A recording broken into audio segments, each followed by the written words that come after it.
Traveler, Paimon. It's been a while. As it happens, there is a letter here for you. One moment. Here. A letter? From who? Dear Diary, I'm Kale. I work as a trainee forest ranger under my master, Tainari.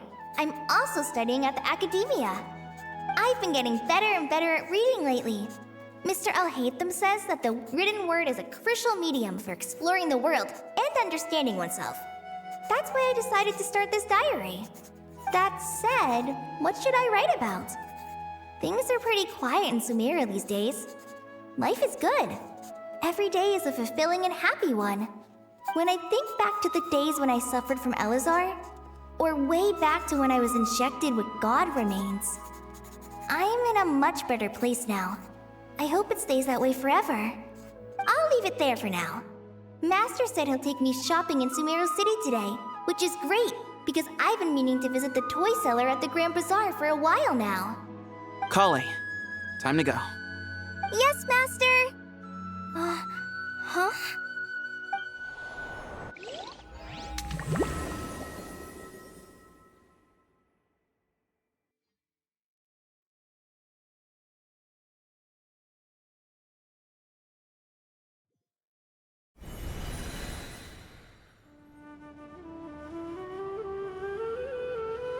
What's wrong, Kale? Is there something on my face? No, sorry. I didn't mean to stare. Did Master Tainari send you to pick me up? Master Tainari? What are you talking about? Tainari is the General Mahamatra. He's probably busy arresting criminals in Sumeru City. I mean, if that's what floats your boat, I can introduce you, but... Wait, Master Tainari is the General Mahamatra? But what about Mr. Sino? Sorry? Oh, you mean that guy who just joined the Vahumana Darshan? Rumor has it he's the leader of the Temple of Silence. If that's true, it's pretty impressive. Sounds like you've been getting to know more and more people since you joined the academia. That's great, but don't let your forest ranger duties fall by the wayside, okay? What's going on? Sethos is acting like he's my master, and Master Tainari has taken over Mr. Sino's job. Is this some kind of prank? If so, it's a weird choice of prank. But anyway, Sethos doesn't look like he's joking. What is this all about? Hey, you're zoning out again. I'm gonna buy some tools for the rangers. Why don't you stretch your legs a bit? It's been a while since you last visited the city, right? Wait! He's right. It has been a while since I last visited Sumeru City. Was it always like this? I mean, it feels familiar, yet somehow... something seems different. Is this really Sumeru City?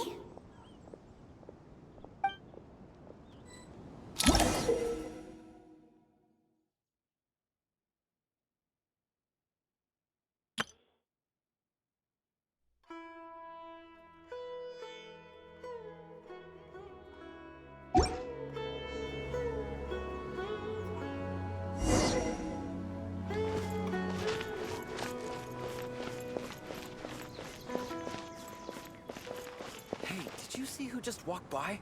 I think she's that famous Merc.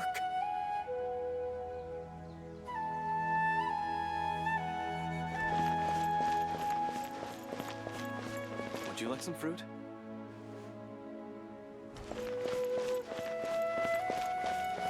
How will I ever save enough money to buy that custom-made axe with floral carvings from the blacksmith? How will I ever save enough money to buy that to use as a weapon, of course? As Hussein's secretary, I must ensure his safety. Don't underestimate me just because I'm a homemaker. I used to be a mercenary in the Corps of 30. Peace is precious, but you must always be prepared for the worst.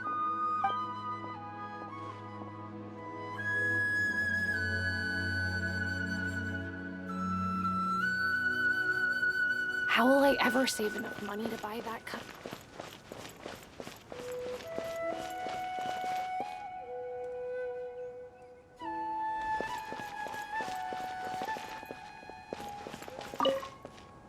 When I grow up, I'm gonna join the Eremites and protect Sumeru City.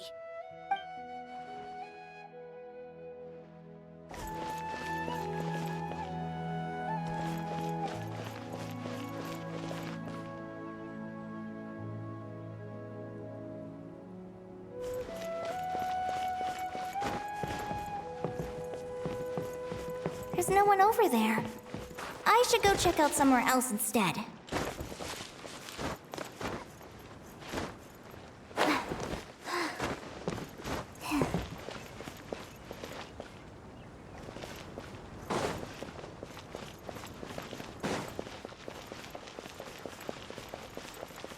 It takes courage to maintain a peaceful life, too.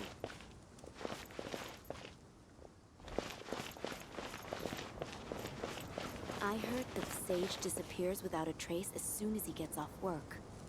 It's a little mysterious, if you ask me. I heard that the sage disappears without a trace. I heard that the sage disappears.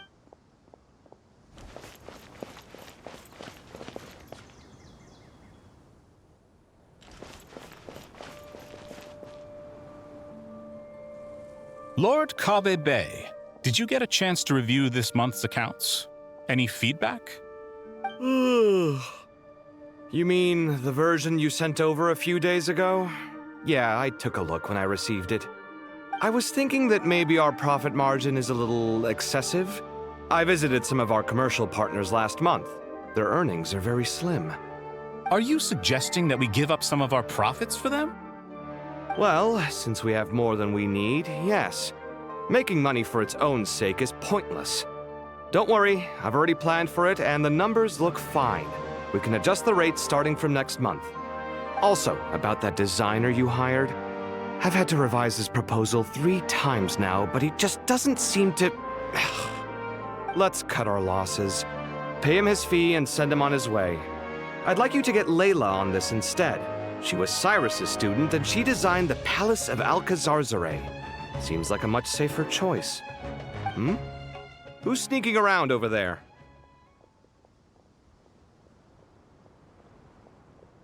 Mr. Cave? Do you recognize this person, sir? Yes, it's all right. We've met. This is Kale, Sethos' trainee. He brought her along the last time I went for drinks with him. What brings you to the city, Kale? Is your master here too? No, this is all wrong! Why is Mr. Cave saying that too? Tainari is my master, not Sethos! This can't be real. I have to ask someone else. There's gotta be someone else out there who still remembers the truth. Hey, wait! Don't run off! How strange. What's gotten into her today? It's like everyone switched places. I guess I'll keep looking around.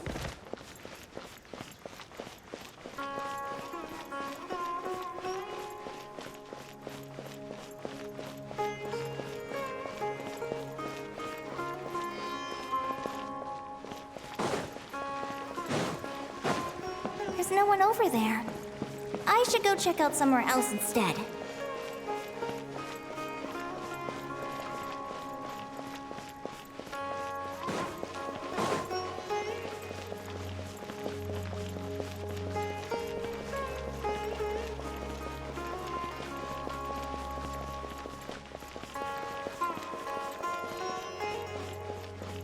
I heard that sage disappears without a trace as soon as... Remember a while back when I was working on a renovation plan for the House of Dana? Well, I submitted a report to the Grand Sage and he rejected it. It's infuriating! How does someone with no sense of aesthetics whatsoever even become the Grand Sage? Please, calm down, Lord Kave. Maybe it's for the best that the proposal wasn't approved. Weren't you planning on paying for the renovations out of your own pocket? The Grand Sage just saved you a huge sum of mora. You're right. It's his loss if he doesn't want to work with me. Let him live out the rest of his days in an artless void for all I care. Anyway, enough about that killjoy.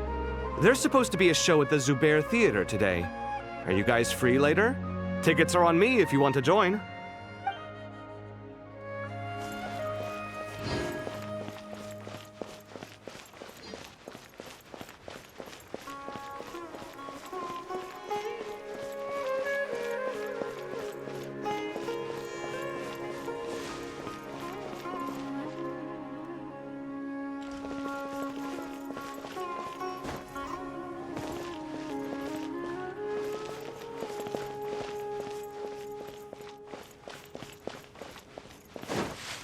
I heard it's sick.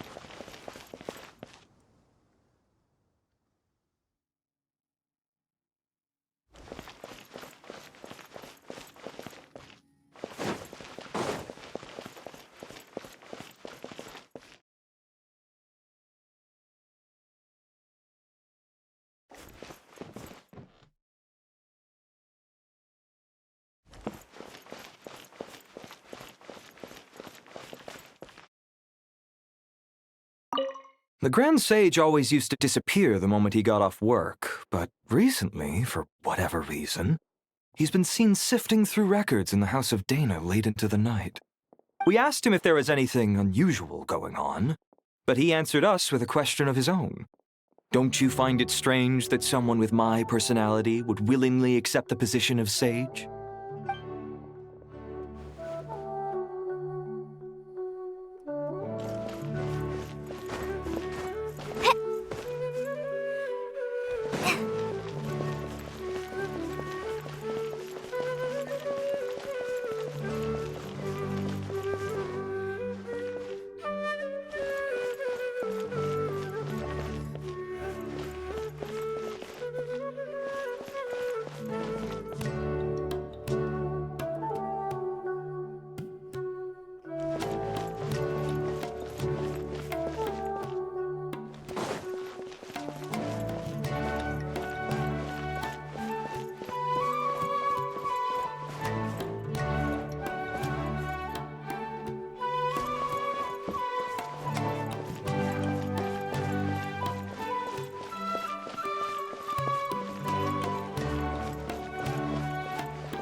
There's no one over there. I should go check out somewhere else instead.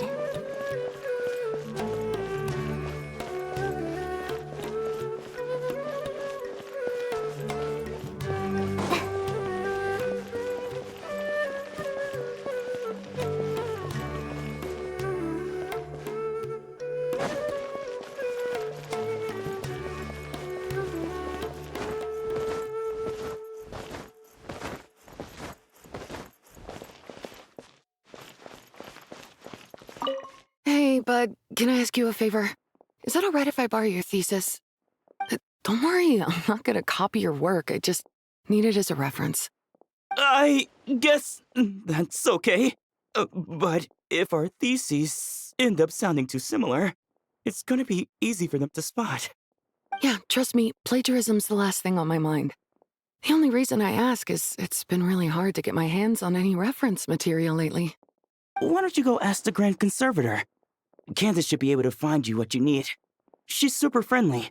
I'm sure she'll be happy to help. Really? I always assumed she'd be tough to negotiate with. Fair enough. I'll try my luck at the House of Dana later then.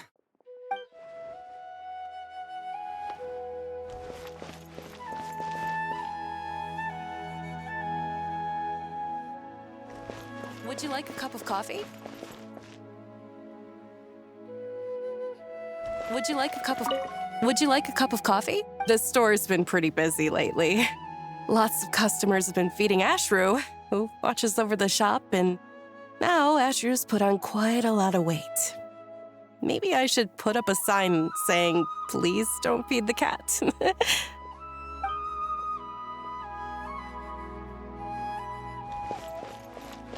are under so much pressure these days. Sometimes I just want to write their papers for them. Students are under so much peculiar papers come to me for review every day.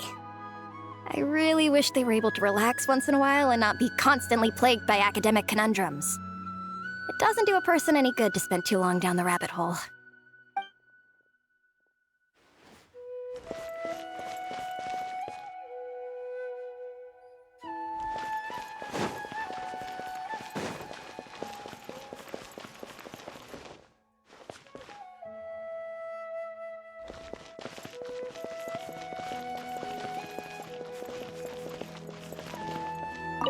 Hi, Mr. Sino. What are you thinking about? There's a chapter in King of Invocations where the spirit of someone who died long ago possesses a living man's body. To the outside world, it looks like he's developed a whole new personality. I was just thinking how terrifying that would be for his friends. Imagine waking up one day to find that a friend of yours has suddenly become a different person. Huh? So what got you thinking about that? I don't know, but something feels off. Everything looks fine on the surface, but can human perception really be trusted?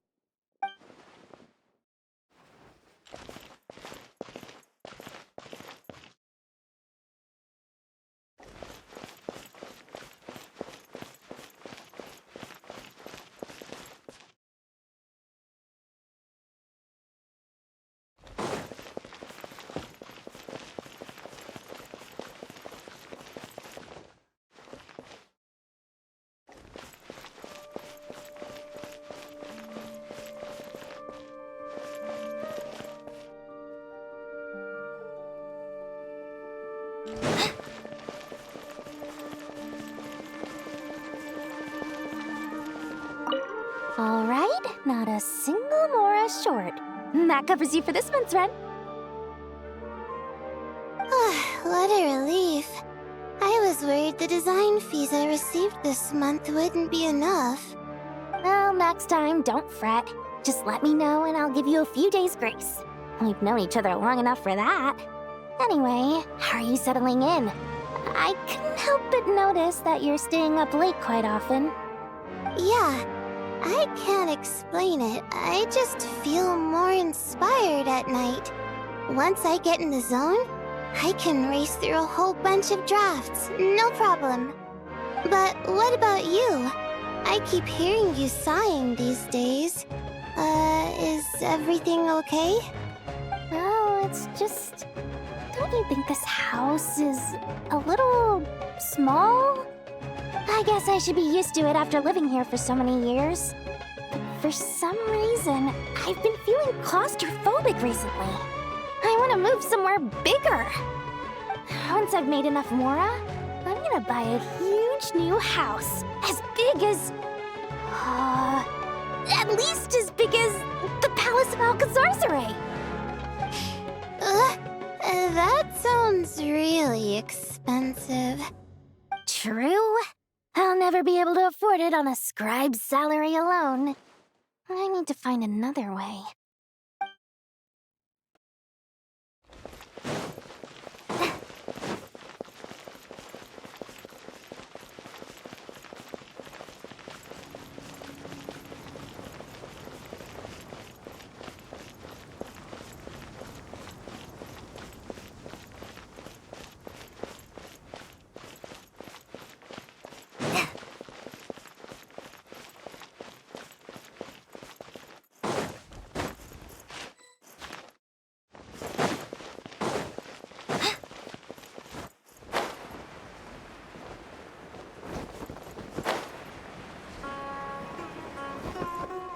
Lots of visitors today, I see. Welcome all. It's been a while.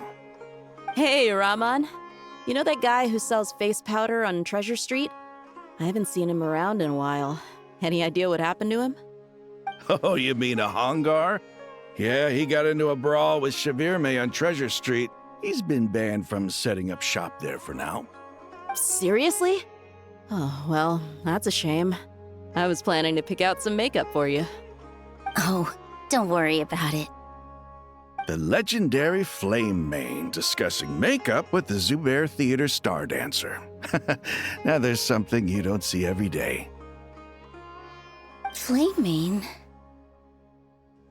You know, I'm not actually sure when people started calling me that. Maybe the other Eremites thought I needed a fiercer title to scare people off?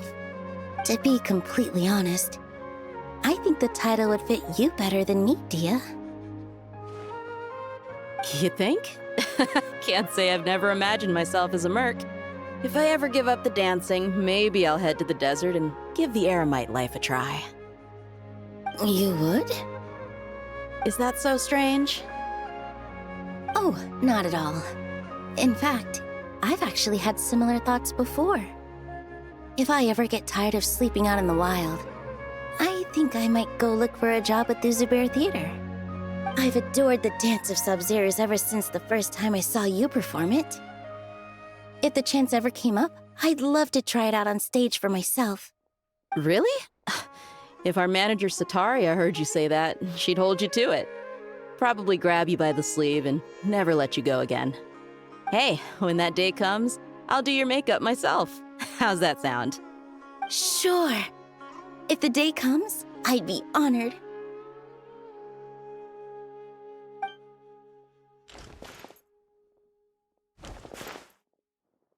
Everyone I know, everything I've ever known. Suddenly it's all a jumbled mess. The question is, who's right? Them or me? Oh, my head feels so heavy. I can't think straight.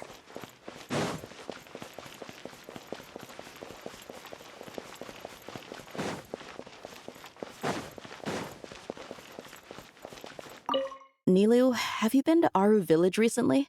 I've got a friend who I haven't seen in a while. I was wondering how she's doing. You mean Faruzan, the guardian of Aru Village? I saw her not too long ago. She seemed completely absorbed in her research. No change there, then.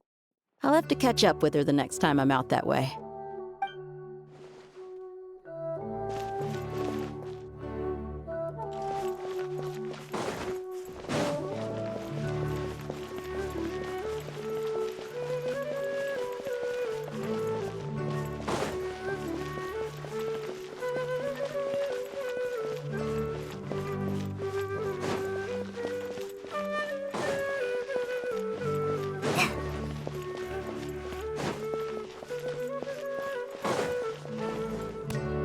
Mahamatra Tainari! We've apprehended the suspect! They say that the fool is prone to blind faith, but the wise man is not immune to it either. Siraj, do you have anything to say in your defense? Tainari, you were the one who turned the sages against me. Just a few words of caution from you was all it took to destroy my research. And now you're trying to stop me again? You should know that mechanical life is the future! We must cast aside our useless flesh and— That's enough. I'm not in the mood to listen to your lunacy. Anyone could tell you how amateur your work is. Karina, Ilias, put him somewhere safely out of the way. Yes, sir.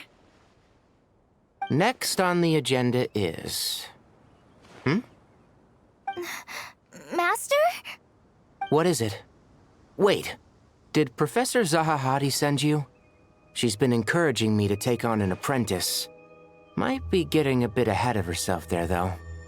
No, Master! It's me! Kale! Listen to me. Something really weird is going on in Sumeru City. It's like everyone's identities have switched around. You're not the General Mahamatra. You're a Forest Watcher. Just yesterday, we agreed to come to Sumeru City today to go shopping together and... All right, there's no rush. Let's back up a little. Your name is Kale, correct? Although this is our first meeting, you do seem strangely familiar somehow. Is there anything I can help you with?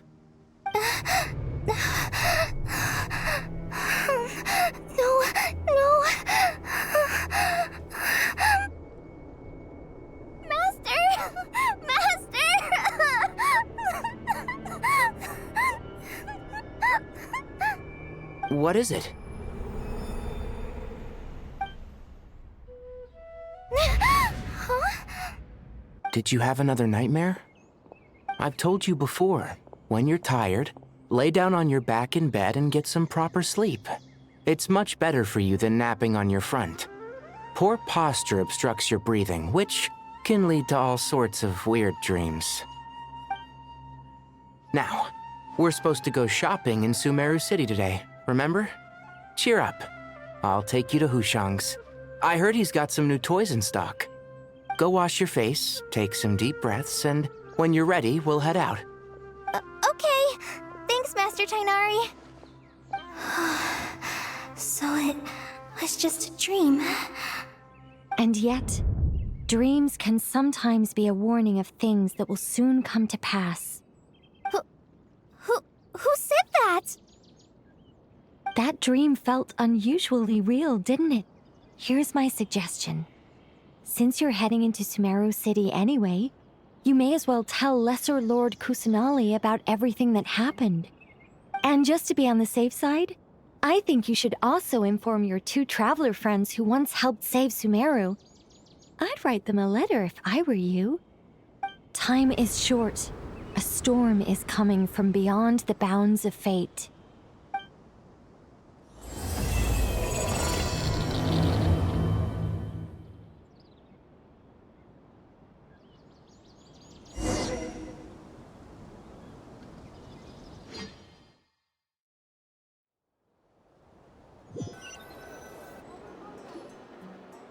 What a strange situation.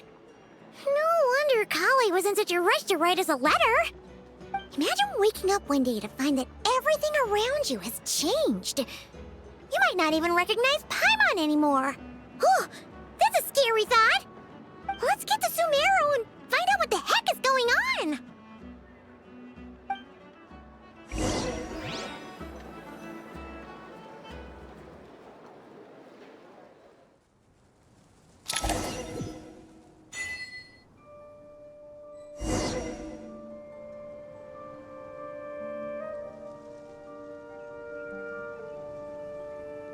Benny's adventure team, assemble!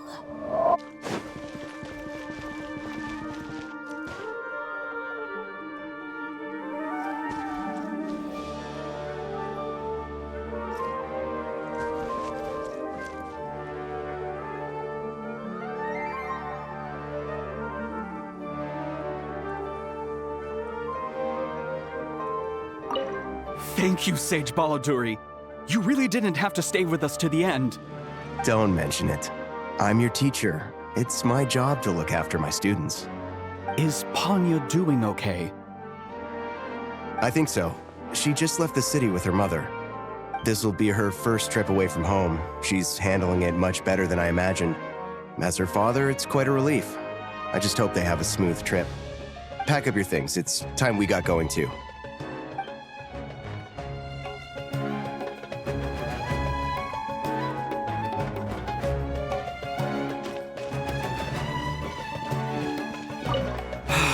I can't believe I have to move so far away on such short notice.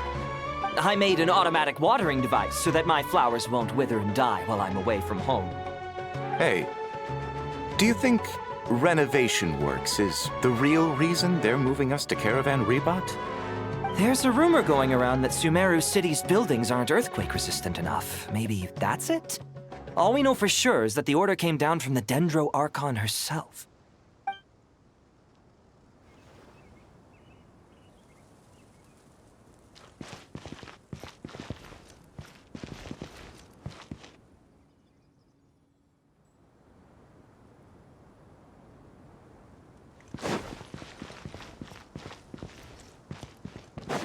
Adventure time!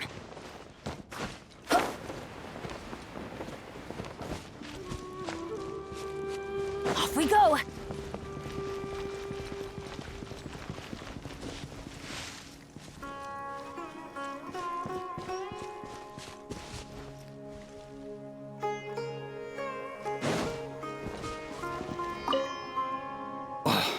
As if work and family aren't enough to deal with already.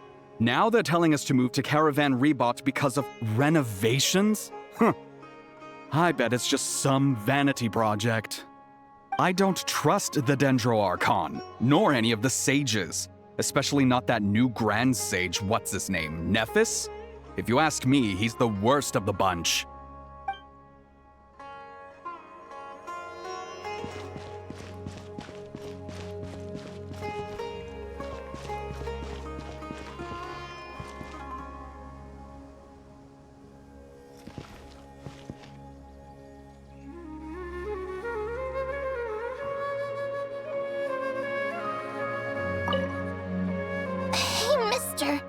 Are you a robot? Shh! Look! He's pretending to be human! He definitely doesn't want anyone to find out he's a robot. I am a robot. I was designed to infiltrate the human world undetected. My mission is to find an opportunity to destroy humanity. I knew it! It's just like in the picture books. What do we do? We're the only ones who know his secret, right? Surely he won't silence us for good. You have discovered my secret. Now I must take you as my prisoners. I will tickle your feet until you join the robot army. Don't be afraid. I'll protect you. Take this, robot! Ow, ow, stop, stop! I was just kidding. I'm human. I'm human!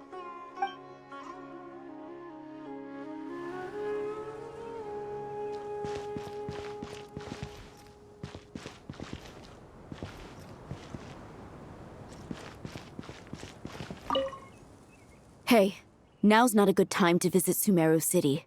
We're actually getting ready to move out ourselves.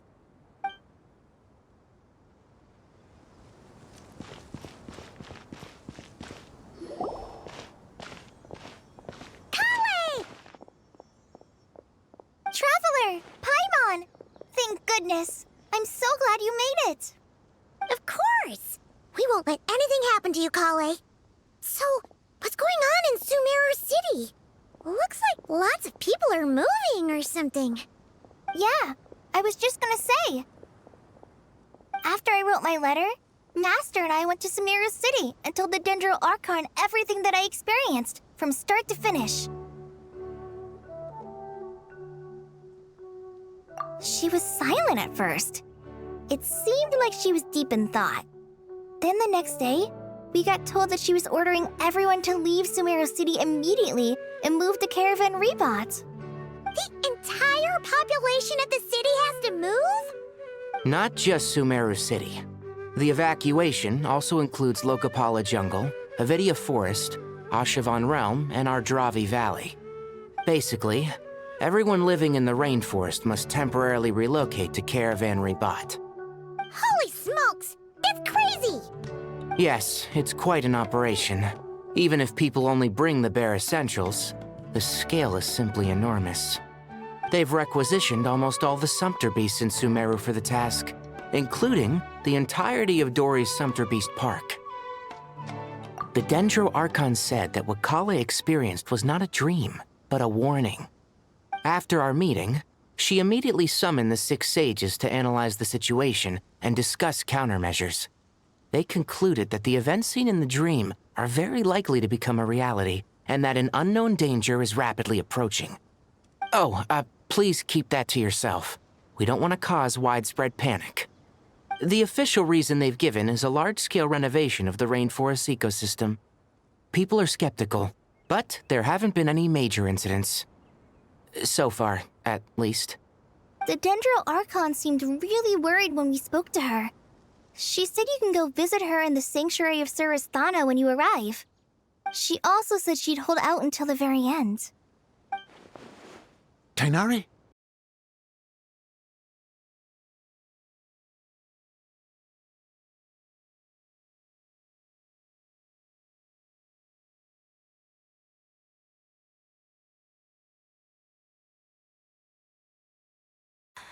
Where did she go?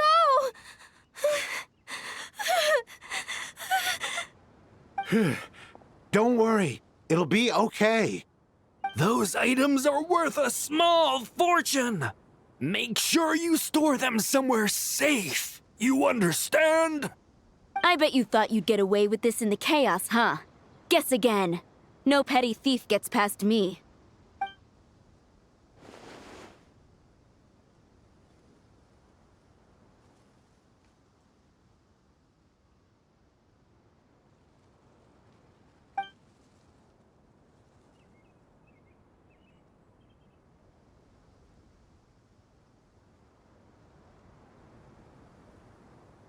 We should go help the evacuees.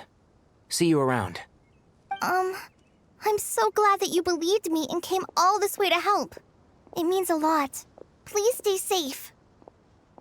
Don't worry. We may not know exactly what's going on yet, but as long as we stick together, we'll find a way through this. Goodbye! Look after yourselves! Will do. See ya!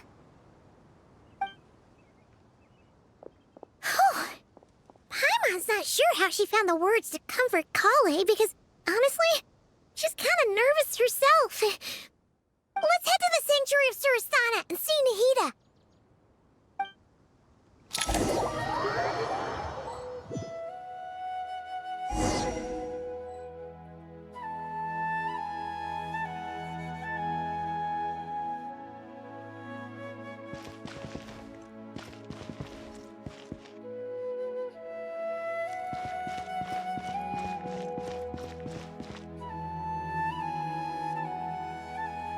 Who goes there?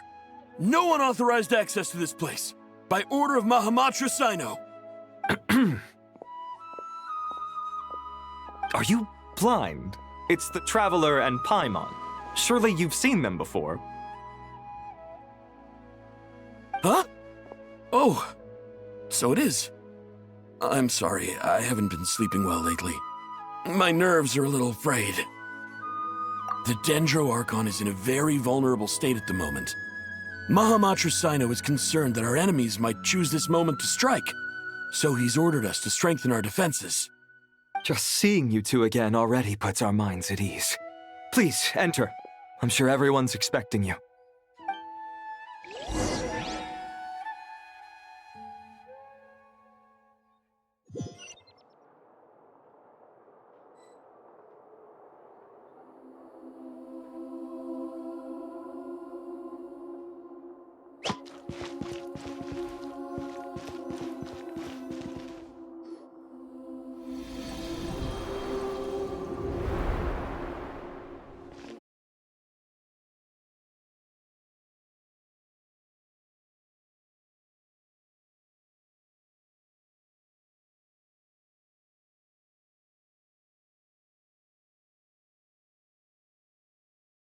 Apparently, everyone in Sumeru City was acting super weird. Even you guys. It was like you'd all switched places. That's right. Kale and Tainari reported the situation to the Dendro Archon. She believes that it wasn't merely a dream, and that whatever it was has something to do with Irminsul. It's a reasonable inference. Only through Irminsul can people's memory and cognition be so significantly modified in such a short time. We don't know why Kale would dream of these things, nor who was trying to warn her. The Dendro Archon decided to connect to Irminsul to investigate more thoroughly. Irminsul is connected directly to the ley lines. The tree serves as a central hub where the ley lines converge, and its core function is to record and store the world's knowledge and memories. But something has gone awry, severely compromising the performance of this core function. Information is bottlenecking inside Irminsul, hampering the ley line's flow. If this continues, new information will languish unrecorded, with existing records thrown into disarray. In short, the souls of the dead will be stranded, while the living have their sense of reality warped. In the long run, Kale's dream could well become a reality. And that's just the beginning. There's no telling what other nightmares could end up coming true.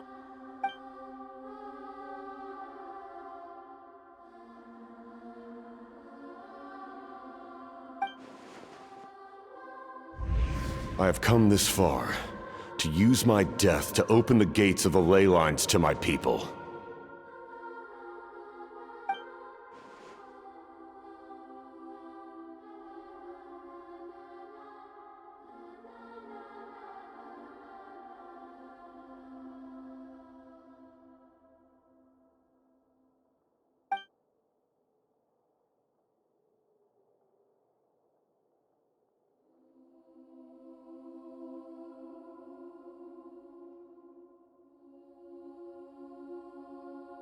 Faced with a growing backlog of information, the Dendro Archon decided to connect herself directly to Irminsul and take over the recording and processing function herself. But it is an almost impossible task. Individual brains aren't equipped to deal with the sheer volume of knowledge and memories involved. All that information flooding in at once would instantly fry any human mind. And for a god, even for a god, the suffering must be unimaginable. The Dendro Archon's power originates from Irminsul. Any issue with the tree itself takes a toll on her to begin with. On top of that, she's subjecting herself to the grueling task of processing all that data. It must be torture for her. And despite all of this, she is somehow finding the strength to investigate the Irminsul situation from within and send us her findings. I finished analyzing the latest data. Looks like our working theory was wrong. There's no signs of Irminsul having been attacked from the outside. So it's internal then? Some sort of disease, perhaps? No. I've spent half my life studying the ley lines. If Irminsul malfunctioned this easily, the world would have met its end long ago.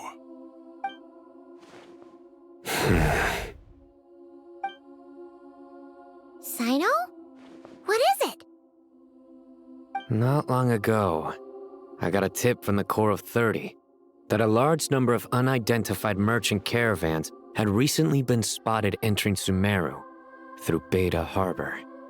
At first, I suspected that they might have something to do with all this, so I sent some people to investigate. But if Irminsul wasn't attacked from the outside... Don't you think there are more important things to worry about right now than guessing who's behind all this? It's been over 12 hours with no new intel. If even the Keeper of Irminsul is this badly affected, you can imagine how bad things are in there.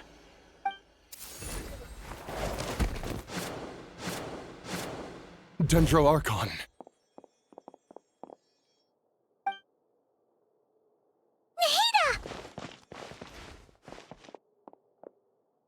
What's wrong? Her breathing is weak, and her elemental energy levels are dangerously low. Looks like it's time to move to the backup plan. What's the backup plan? Get out of the city and take the Dendro Archon with us. The entrance to Irminsul is directly beneath the sanctuary of Surasthana. That means this is ground zero if anything goes wrong. The Dendro Archon has a very strong connection to Irminsul. But theoretically, this connection should grow weaker with distance. Under normal circumstances, she could unleash her full power here. But with Irminsul out of control, our first priority is to get her away from here. The situation is critical. There's no time to deliberate. Everyone in agreement? I'll deal with it. I'll also let the Matra and the Core of 30 know to start evacuating.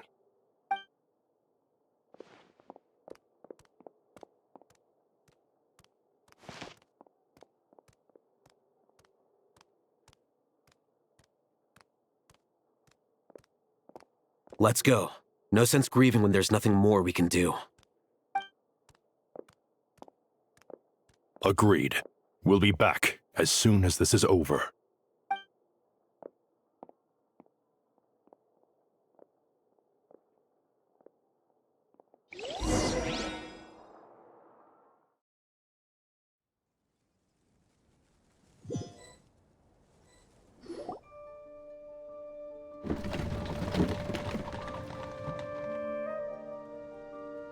The last group of civilians has been safely evacuated. Dendro Archon's carriage will travel with them. Sino and Hat Guy will protect the convoy. With the Dendro Archon in a coma, we've lost our means of investigating the situation. And with Irminsul still deteriorating, we have no choice but to evacuate Sumeru City. Feels as though we're being pushed along by an invisible hand. Stop moaning, Cyrus. We're the teachers here. We should be showing a little more confidence, don't you think? A wise judgment. Let's move out to Caravan Rebot.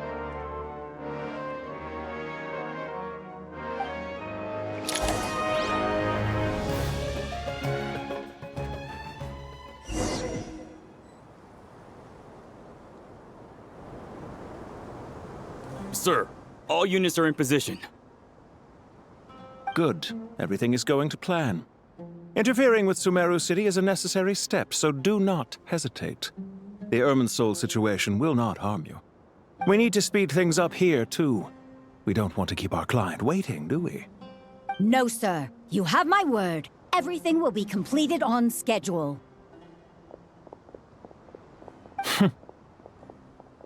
They say that fervent ambition attracts the favor of the gods, and with it, a vision. But we appear to be the exception. So, is our ambition not strong enough?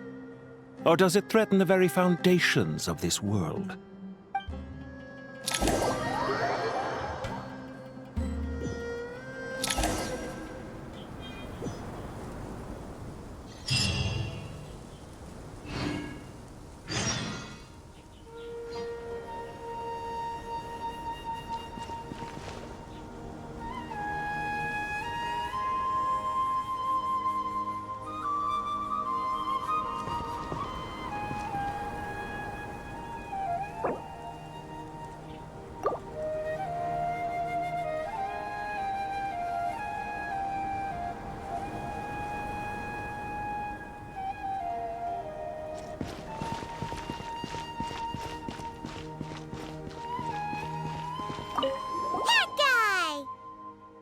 What?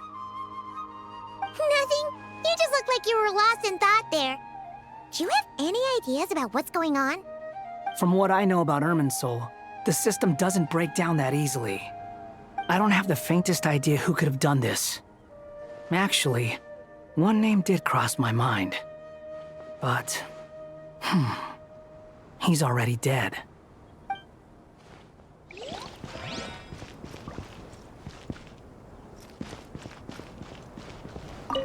So, can I assume that this period of time away won't count as part of the rental period? Maybe we should deduct it from next month's payment. Sure. Great! Wait, why are you suddenly being so reasonable? What's the catch? I'm always reasonable with rental payments. Like the time I refused to let you use that wine you brought home as collateral. That was a perfectly fair request, and you know it! Everyone runs low on funds now and then, don't they? And that bottle of wine wasn't cheap. You ought to be thanking me. Anyway, Sumeru City should be empty by now, right? With no one at home, I've been worried about security. I'm worried about burglars. What would they steal? That new scroll you bought? Ah! I'd almost forgotten about that. Oh, I only went and hung it up in the most conspicuous spot in the house. If anyone breaks in, it'll be the first thing they see. Well, no one but you gave it a second look while it was on display in the shop. I doubt anyone would go out of their way to steal it. You say that, but what if there's a thief out there who shares my aesthetic tastes? Then you can only hope he shares your taste in expensive wine as well. Always worth having some collateral. You!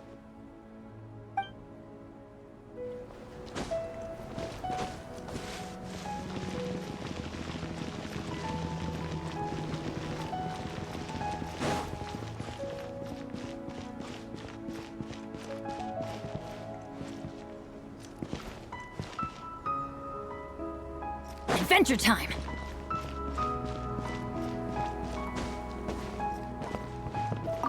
Take this medicine and get some rest. Long journeys are fatiguing at the best of times. and it's taken a toll on your health. Please focus on recovering for the next couple of days. Got it. Thank you.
Keep your eyes peeled.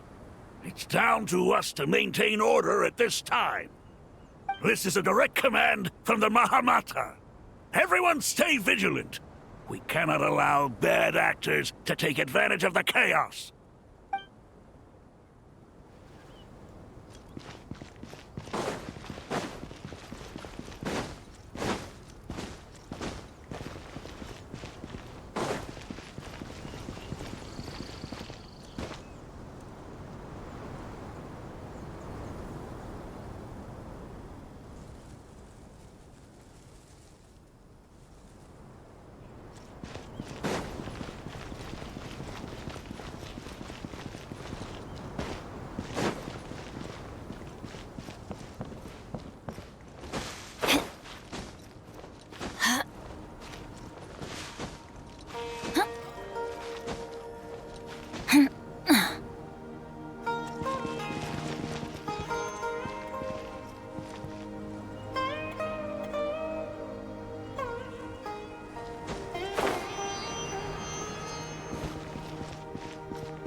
How is the Dendro Archon?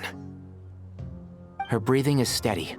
I prepared some therapeutic incense for her, but it hasn't had much effect. Her vitals are still very weak. Based on the information you've provided, I have a working hypothesis. Her condition is partly due to Irminsul's influence, and partly due to a physiological imbalance caused by the rapid depletion of her power. Elemental energy usually flows through the body at a relatively constant rate. The body grows accustomed to this rhythm, so when it's thrown out of balance, physical symptoms will appear. Is this similar to the ley lines?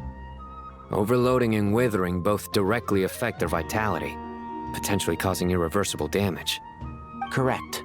From a biological perspective, if you overexert yourself, you pay the price with your life. The Dendro Archon is not only drained of power, but her life force is at a critically low level. Is there any way to restore her health? I know the ley lines have strong self-healing abilities. As long as any blockages or pollutions are dealt with, they can quickly regain their vitality. But what about people? Well, gods. What's their capacity for self-healing? Before we think about that, there's a bigger predicament to resolve. Restoring the Dendro Archon's power requires us to heal Irminsul first. But that will be extremely difficult without the Dendro Archon's power. Paimon's already getting lost here.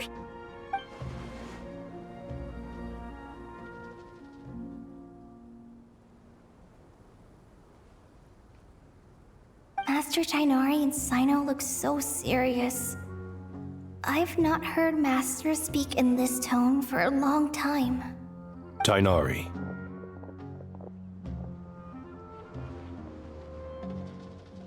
Master Nephis, sages. Tighnari, haven't seen you in ages. Have you gotten taller? Or did your ears get longer? Hopefully the former, Uncle Baladuri. Cyno, where's Professor Cyrus? I thought he'd be with you. He went out into the wild to investigate the situation. He said that the Irminsul anomaly will likely start to affect the real world soon. He shouldn't be trotting around alone at his age. Which way did he go? I'll look for him later. Would someone mind introducing us? Ah yes, of course. Allow me to do the honors. I'm sure we're all familiar with the Traveler and Paimon. They're the heroes who helped foil Azar's conspiracy and save Sumeru. These gentlemen and I are the 6 current sages of the Academia. Balduri and I are part of the Old Guard, while the other 4 took office after Azar and his clique fell from power. We have Sage Alkindi of the Spantamad Darshan, Sage Farnas of Kasharawar, Ritaoist Sage Shakir, and finally Harabatot Sage Rusht. Nice to meet you all! I've heard much about you. Delighted to finally meet you in person. You're younger than I imagined for someone with the power to stand up to fate itself. Thank you for lending your aid to Sumeru once more. Once we're on the other side of this, could we get a photo together? My daughter has a friend named Isak. He's always talking about you two. Of course! No true hero would deny a child their wish. Back to business.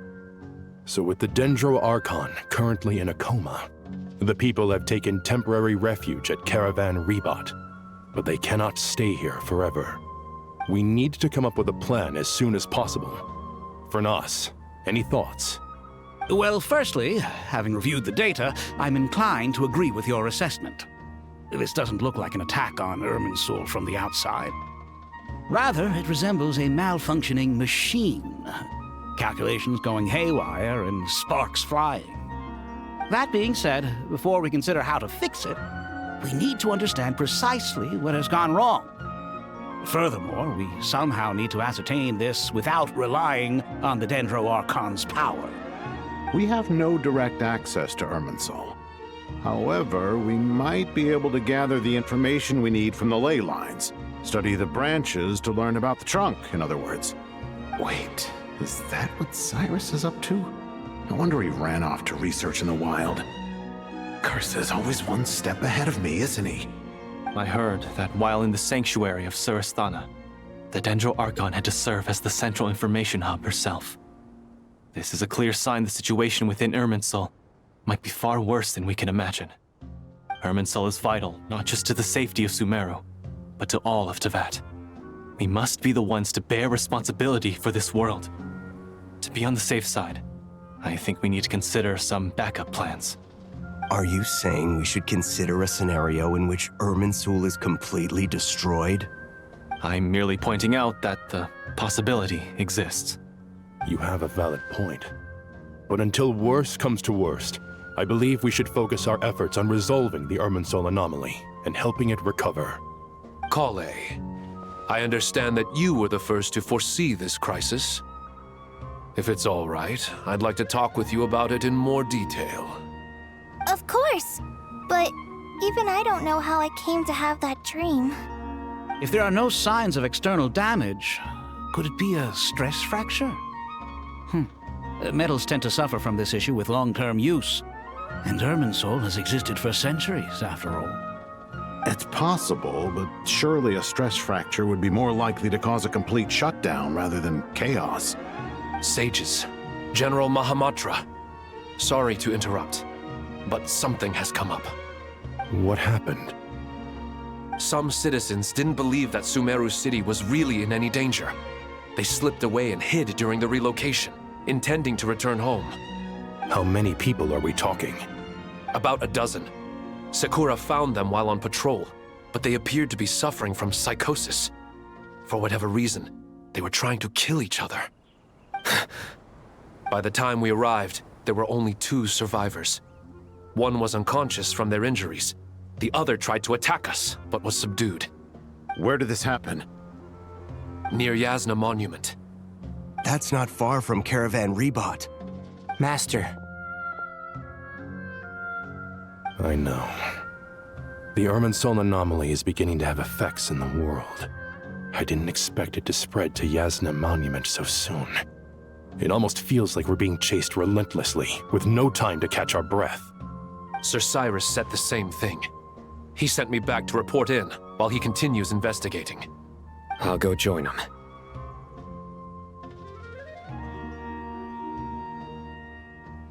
Count me in too. Don't let my age fool you, I can still fend for myself. Very well. Meanwhile, the rest of us will continue discussing our next steps. Get back soon. Take care of yourselves. It's getting dangerous out there.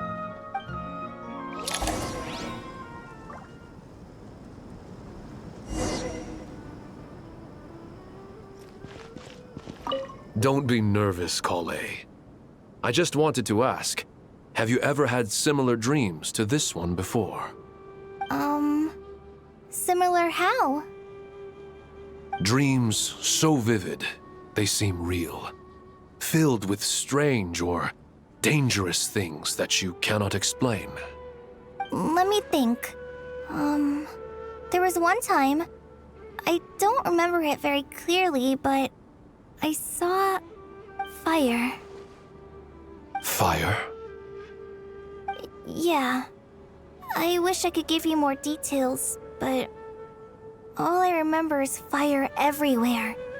From the sky to the ground, everything was burning. The heat was unbearable, and ashes were blowing in the wind. I doubt this dream was a mere coincidence. Perhaps it was some kind of prophecy? And yet, you've never studied astrology. I'm at a loss to explain it.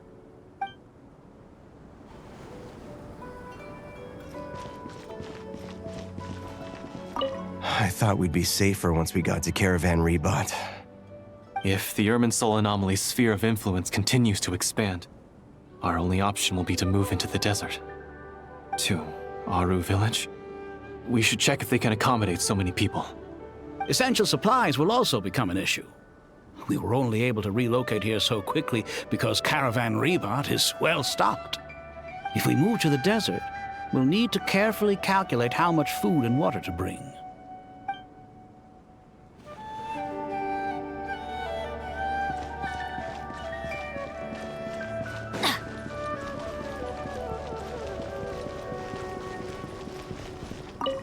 Thank you for everything, Tainari. Don't worry about me. I'm fine. But if you don't mind me saying so, Master, you're looking a little nervous yourself. I only just got appointed as Grand Sage, and now this happens. It's quite overwhelming. Looking back now, I don't think I handled the situation with Azar very well at all. Yes, I protested, but I went about it the wrong way. Instead of helping, I just ended up getting locked away. Now that I'm the Grand Sage, I have to be responsible for everyone's lives, including the dozen or so who fled to Yasna Monument. I can't help but blame myself for their deaths. It's only natural that you want to do the best job you can, but Master, we both know perfection is impossible. You're right. We may well be heading into the desert before long. Feeling up to it? We left in such a hurry that I didn't bring any sun lotion, but I'm sure I can make some from local ingredients here. That was a big part of my graduation thesis, after all. Still remember?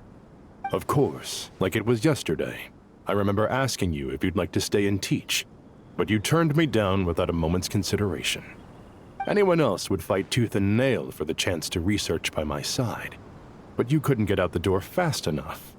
Weren't you afraid I'd hold up your thesis and stop you from graduating? If you'd pulled a move like that, I would have reported you to the Matra right away. You wouldn't give me a second chance? What about the bond between mentor and student? No, Master. I would not sit by and watch you go astray. Very good. Then I taught you well.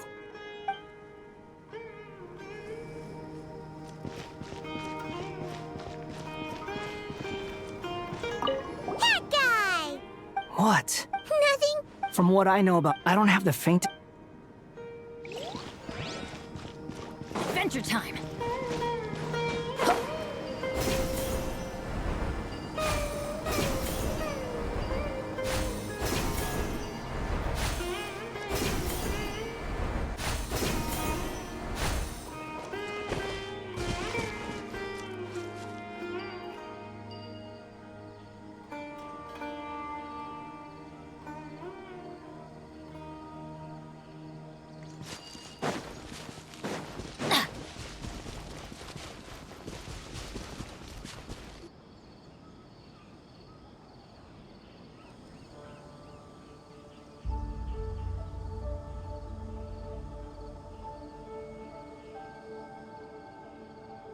Please don't go any further. As you get closer to Sumeru City, there's no knowing what dangers you might encounter. So this is our mentally disturbed man? I'm going to gut you all!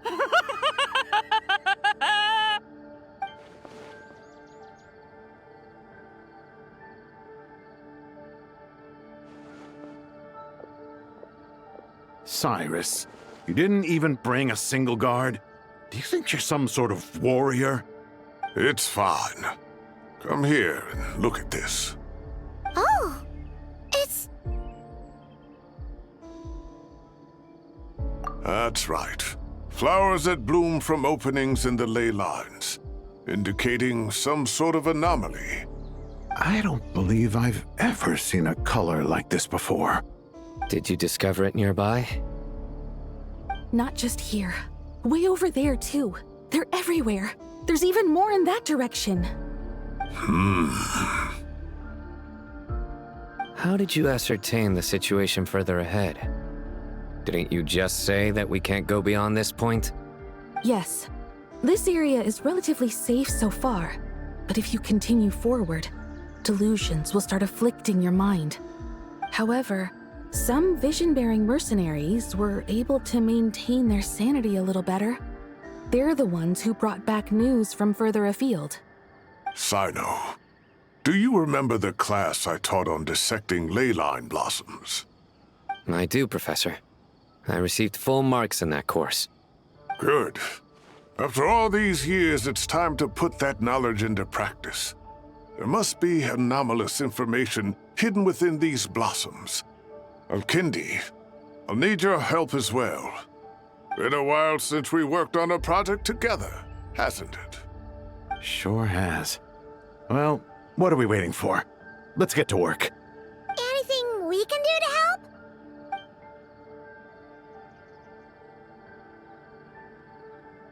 Will you need my help? All right, well, don't go too far. There's too many unknowns at this stage. Let's regroup at Caravan Rebot later. Don't worry if you don't show up. I'll come and find you.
That should be the heart of Oasis.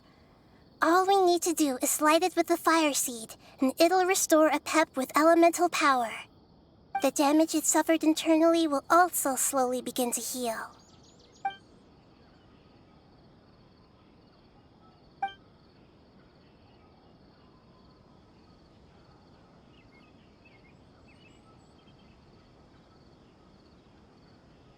What is it? You thought of something? Really? Then let's get back and tell the others!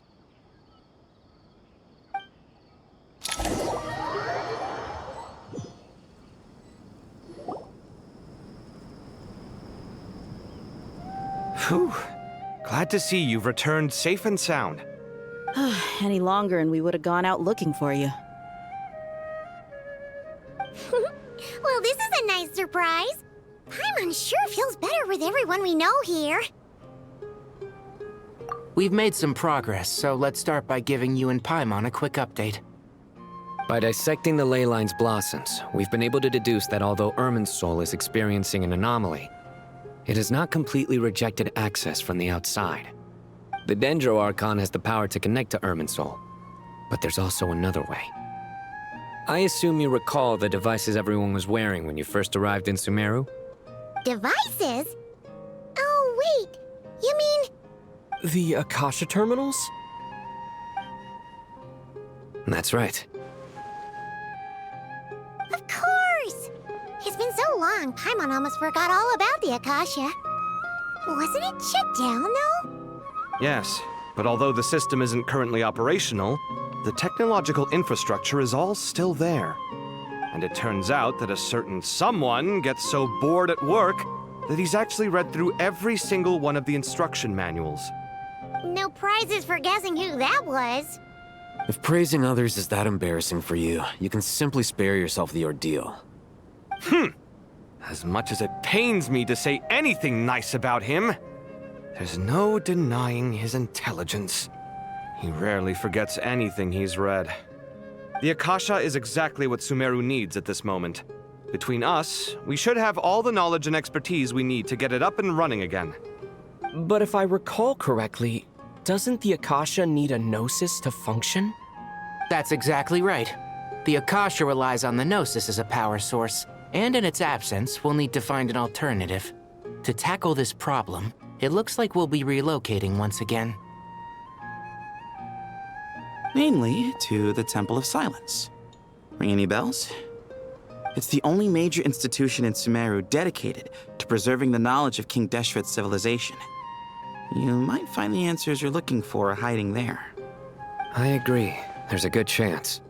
Master Nephis and the other sages have discussed it. As the chaos from Irminsul continues to spread, Caravan Rebot won't be a safe haven for much longer. We have to move into the desert next. The scholars and sages will head to the Temple of Silence, while the civilian population seeks refuge in Aru village. The Eremites will keep everyone safe during the journey, and Candace will be there to receive us at the village.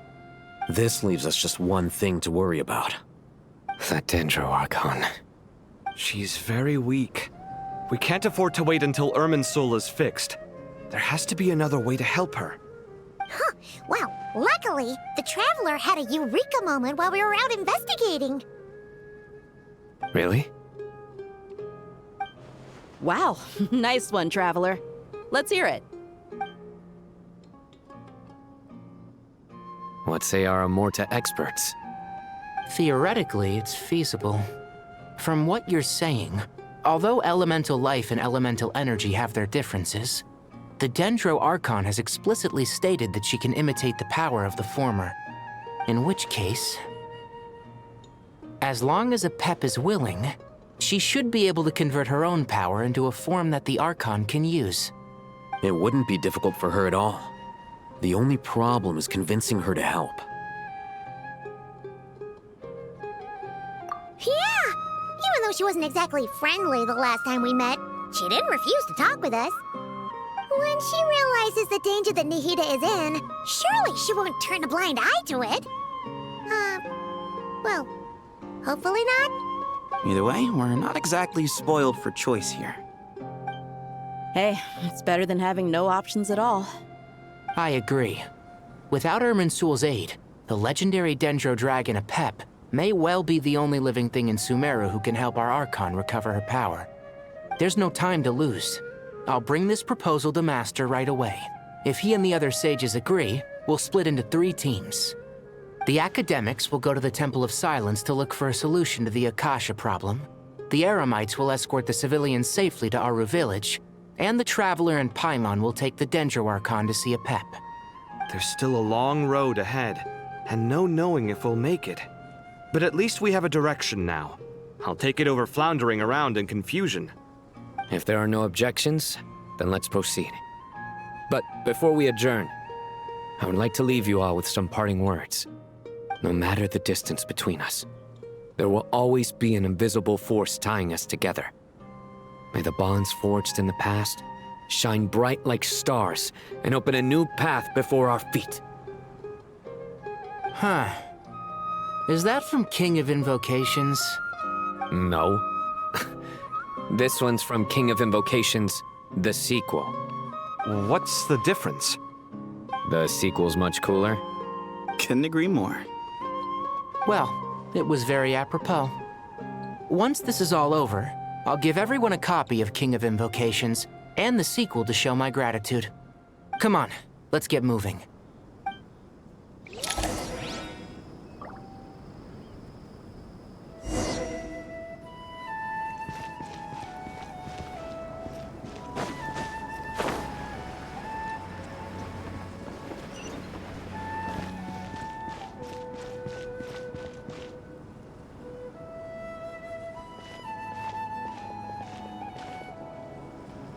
Tighnari has brought me up to speed.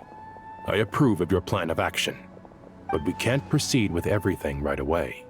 The people need to rest. For many of them, this will be their first time in the desert, so we'll need to find additional personnel to help escort them. You two, please go on ahead with the Dendro Archon. Let's rendezvous at the Temple of Silence later. No problem. We got this. Words can't express my gratitude, so let me just say, I hope everything goes smoothly for all of us. Goodbye for now. All right, let's get going. If Paimon remembers correctly, the last time we saw a Pep was in... Traveler, Paimon. Could I borrow you guys for a moment? It'll only take a second. Kale, what's the matter? Well, the thing is, Master Tighnari once told me, after you raise a problem, you should think about how to resolve it. But ever since I had that dream, I feel like I haven't been of any help at all. I tried my best to keep up with the conversation, but there was so much new information, I couldn't take it all in. So, I just wanted to ask, do you have any tips for me there? Paimon knows exactly how you feel. But fear not, everything you need to know is right here in Paimon's notes. Sumeru chapter. It's got tons of info about all the things we've seen and heard on our adventures. Some parts are a little simplified, but hopefully it all makes sense. You see? Being the greatest guide in Tibet isn't just a fancy title. It takes a lot of hard work. Paimon doesn't always understand the things you're talking about with other people. Whenever that happens, she notes down the confusing parts and goes over them in her own time. This is perfect. Could I borrow it? Sure. Matter of fact, you can keep it if you want. Paimon has another copy. The spare copy was originally meant for the Traveler. Paimon used to worry that one day he might not need a guide anymore, so she wanted to have a gift for him, in case we ever parted ways. But it doesn't seem so necessary nowadays. We have so many more places to see together. One copy will be enough for both of us. Thank you so much. But still, these are your treasured memories. I think I'll make my own copy and then return the original to you. Anyway, that was all. I won't keep you any longer. Have a safe trip. See you again soon. See ya! All right, time to bring Nahida to see a Pep. Let's hope that old grouch is in a negotiating mood.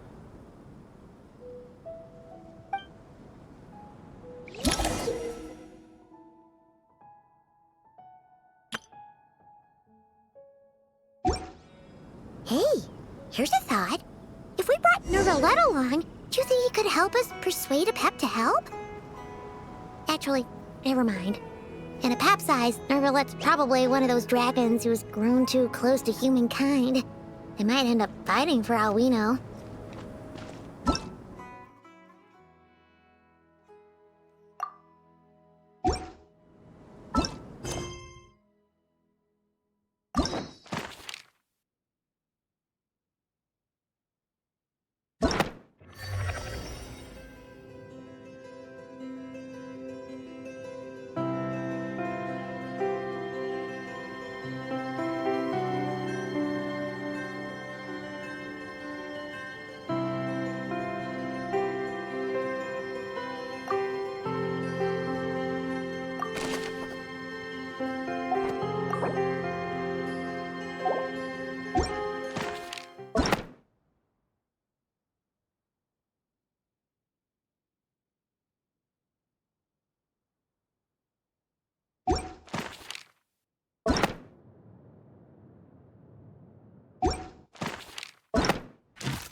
Ow!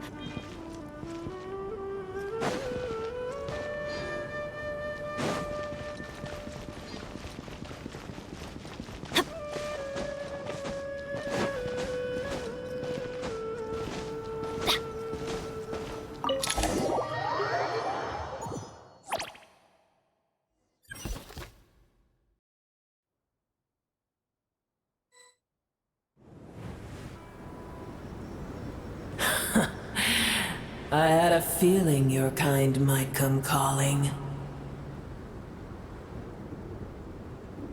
The ley lines are in disarray. Something has gone wrong with Irminsul, yes. Even from a great distance away, I can sense that Sumeru is headed for destruction. You who took our home from us, prepare to watch as your own world is plunged into oblivion. Oh, how the cycle of history comes to a poetic conclusion. This isn't a joke, Apep! Nahida's in grave danger! Can you please help her? Is she now? Then do explain. For what reason should I lend Boer my assistance? Apep, if you truly despise gods and humans so much, well, after the great humiliation of being helped by a god in the past, shouldn't you be jumping at this chance to balance the scales? Now that is a compelling reason. When El Ahmar plotted against me and I was tortured by forbidden knowledge, it was Boer who saved me from agony. And though I regard with shame the pity of my enemies, to receive aid without repaying it would likewise tarnish a dragon's dignity. Oh, tiny Boer, puny humans. Just this once I shall deign to show you the true power of dragonkind. Whoa! It's happening again! We're gonna get sucked in!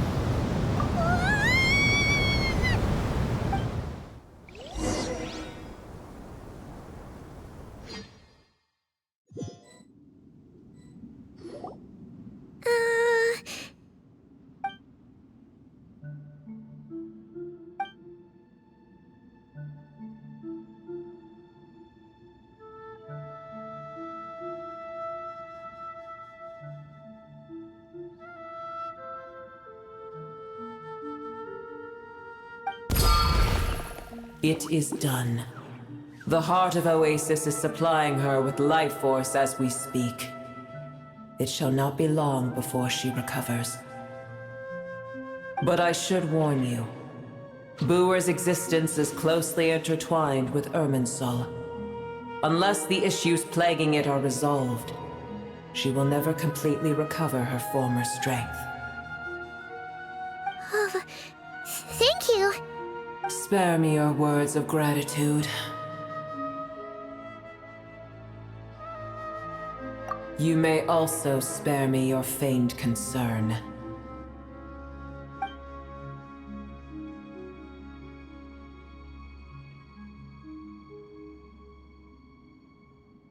A dragon's sovereign's power is far greater than you can imagine. While I was indeed weakened when the heart of Oasis ran dry, providing tiny Boer with a morsel of my life force shall have little consequence for me. Oh, good to hear.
Ever held in high favor, I see.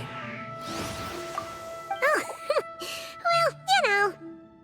The compliment was sincere. Simply accept it.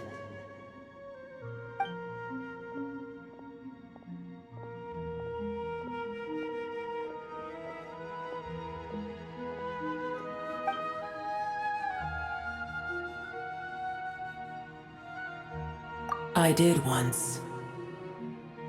That tree was not planted by the heavenly principles.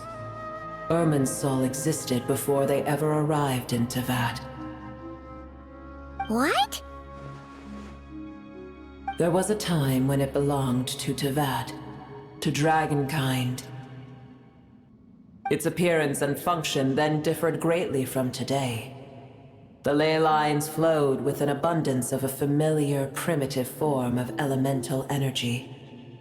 You may know it as the power of the Light Realm. The heavenly principles usurped and refashioned Irminsul, made it serve humanity, and used it to anchor the fate of the world. Yet in the end, humanity has failed to protect it. Heavenly principles, God of gods. It makes me sick. The enmity between your kind and mine can never be bridged. As things stand today, holding a grudge against you would serve no purpose. But there will come a day when we reclaim this world for ourselves. The opportunity will arise no matter how long we must wait. I can already sense that far away from here, the Hydro Dragon has wrested his authority from the hands of the usurpers. Though we have yet to meet, I know that we are both preparing for our revenge day and night. Uh-huh.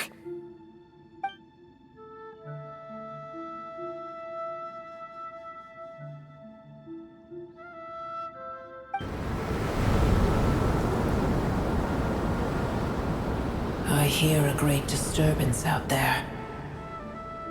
Huh? What is it? Sandstorms come. The Jinn. I see. Another calamity approaches. You both seem restless. Let us part ways here. Boer is safe with me.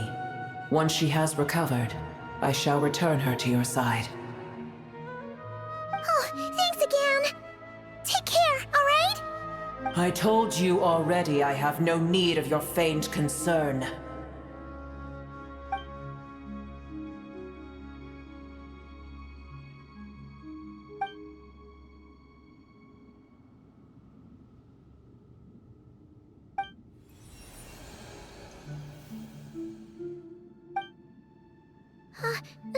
Nahida? You're awake! Are you okay? Cease your interrogation. Yes, she awoke for a brief moment, but she has now lost consciousness again. Take it. We shall talk more at another time.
Where the heck are we? Could you just dump us in the middle of nowhere?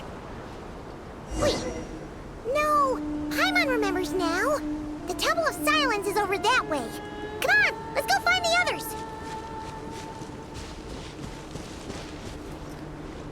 Off we go!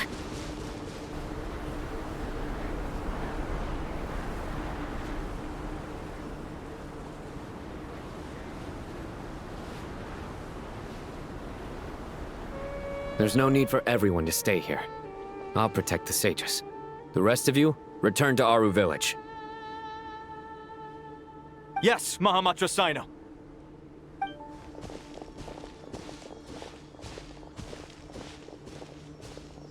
Sino! What's going on? You're back. How's the Dendro Archon? What a relief.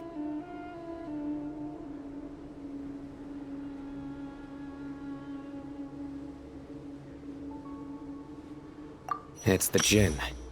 Countless Jinn have stirred up violent sandstorms across the desert, blocking our path to the Temple of Silence. Tainari and Kale have returned to Aru village to help. The Jinn are being highly aggressive, so both the village and the merchant caravans require protection. It's just one thing after another. Where did all of them come from anyway? In all my trips to the desert, I've never seen anything like this before. As I see it, the only possible candidate is Gurabad. Gurabad?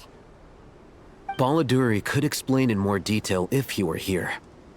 All I know is a rumor I've heard about from previous trips to the desert. Supposedly, a great number of dormant Jinn lie sealed beneath that city.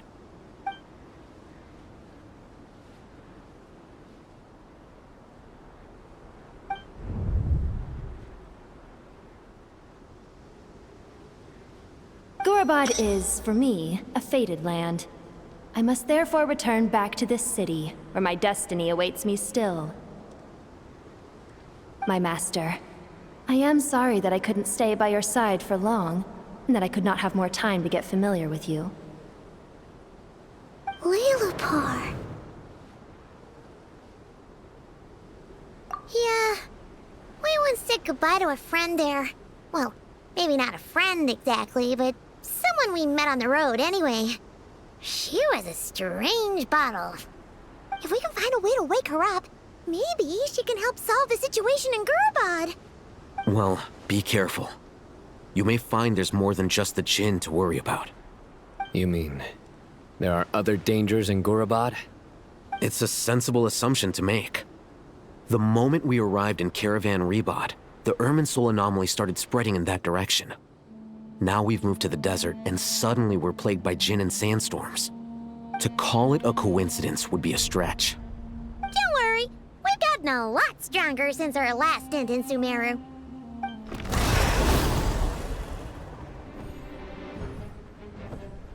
Ah!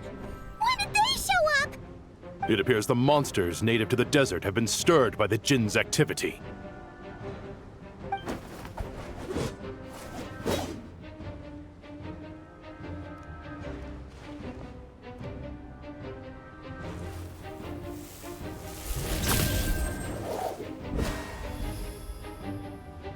You should get going. We'll take care of things here.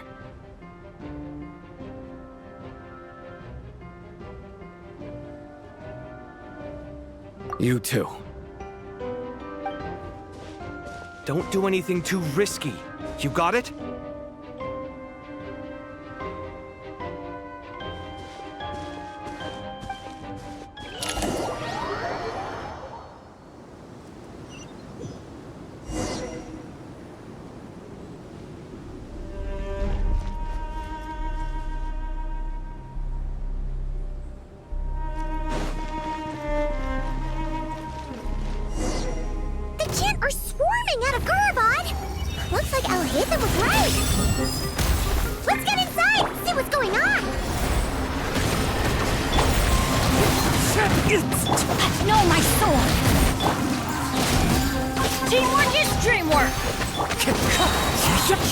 Fallen leaves, adorn my night!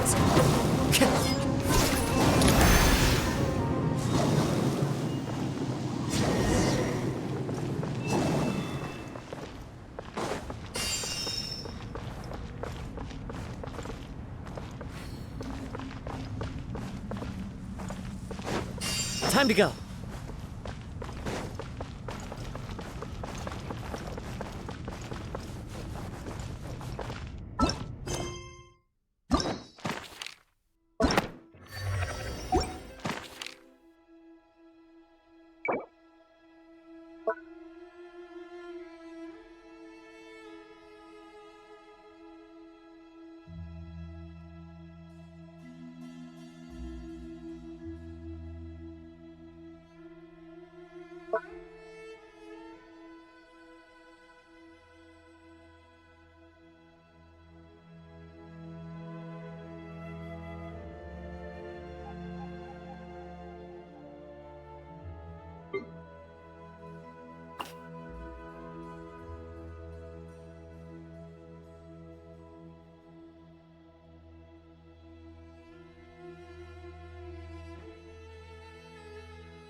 Clouds high.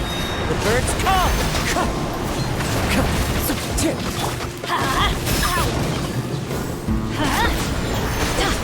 Why do they never miss?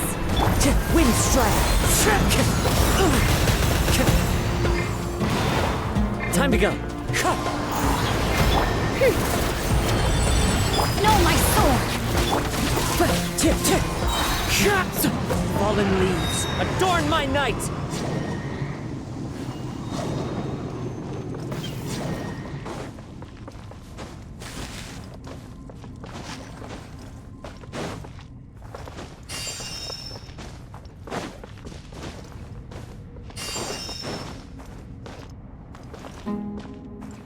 Adventure time!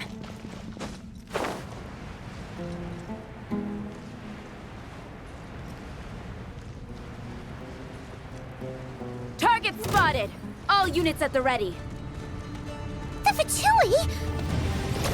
They must be using this place as a stronghold! Are they the ones behind all this?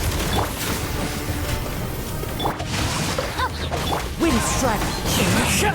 Witness the power! Teamwork is dreamwork! Let's light it!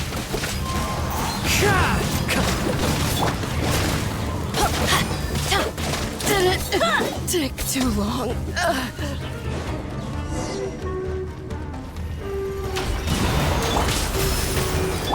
No, my sword! Fighting Jin with one hand and Fatui with the other? This is pure chaos!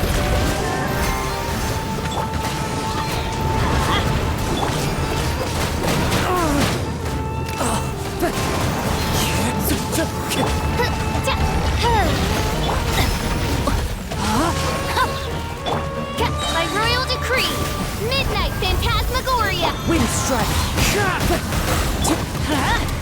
Let me weave you a verse. Fallen leaves, adorn my night!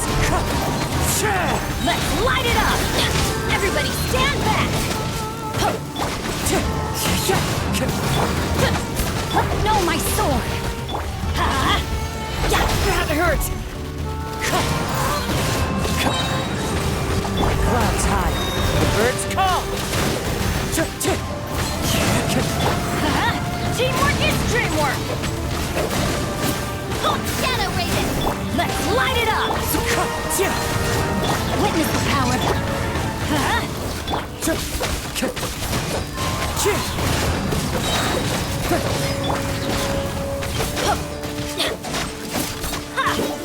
Let's light it up!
I'm gonna fix your skull! Odds reveal! Wind strike! Fallen leaves, adorn my night! Everybody stand back!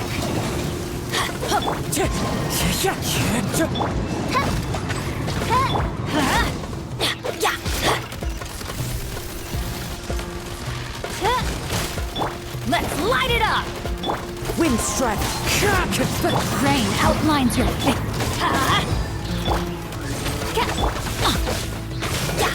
Let's light it up!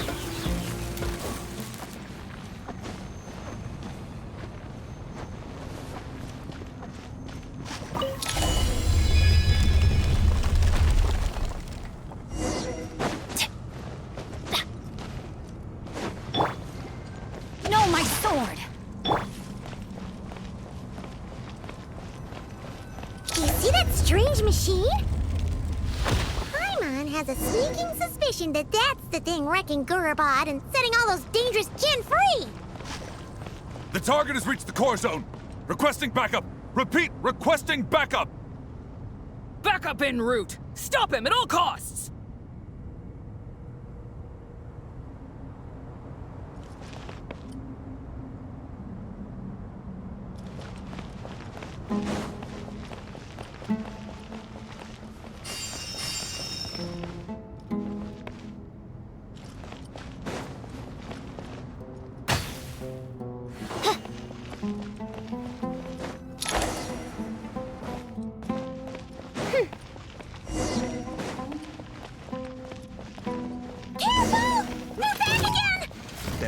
This time. Let me weave you a verse. Teamwork is dreamwork!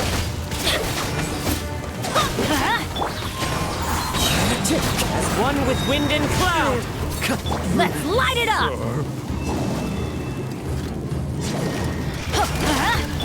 By royal decree! Rain outlines your... Let's light it up!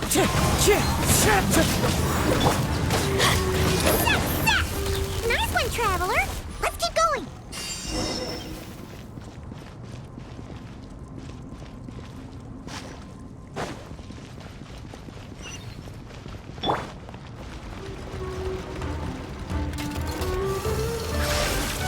Odds revealed! Going in!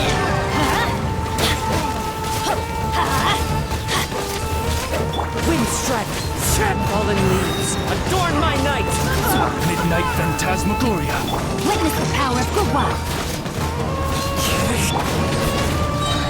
Everybody stand back! Let's light it up! By royal decree...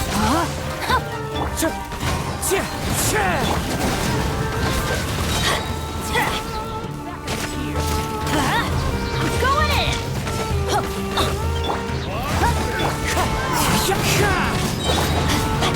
As one with wind and cloud! Wind strike! Odds revealed! Let's light it up! Teamwork is dreamwork! Wings of darkness! No, my sword! Let's light it up! Ring cutter!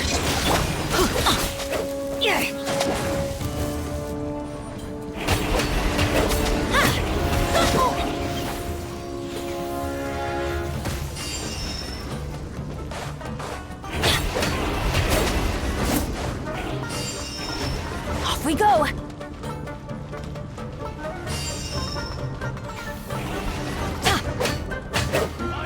This hunted Jin's gone kaput! Now we can finally... It seems my subordinates failed to stop you in your tracks. Apologies, sir. There is no need to apologize. You did well to hold your ground against such a powerful adversary for as long as you did. I must commend your courage and perseverance. So, you're in charge here, huh? First the problems with Irminsul, now this mess in Gurabad? Are you the ones responsible for all this? I'm afraid I cannot answer that. I assume you aren't naive enough to expect answers from an enemy. Oh, this guy is so snooty! However you want to spin it, you're clearly involved in this somehow. So you can either start talking, or we'll have to make you talk. Let's get him! Traveler, what's wrong?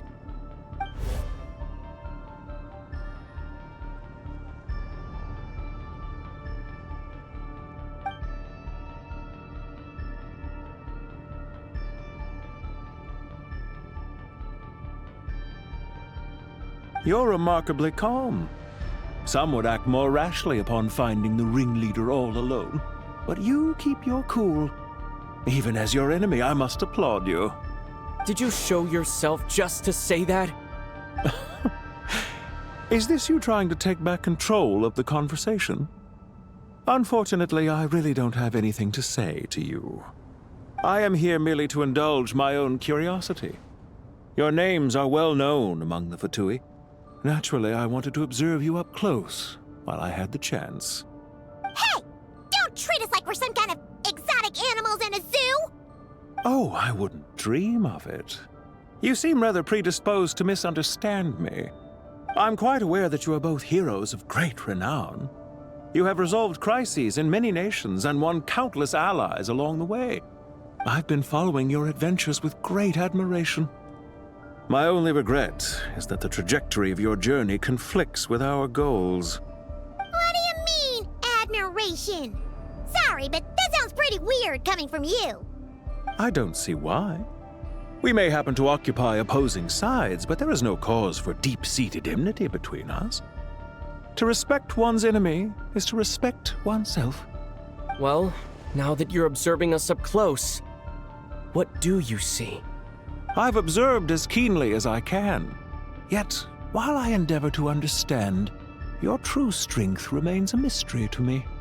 Violence is not my area of expertise either, so, you see, I would much rather converse with you like this than determine a victor with the edge of a blade. Besides, I've heard that even 3 moons in the sky fail to eclipse your brilliance. I know better than to bite off more than I can chew. 3 moons? So you have a connection with the Harbinger, the Doctor. Well deduced.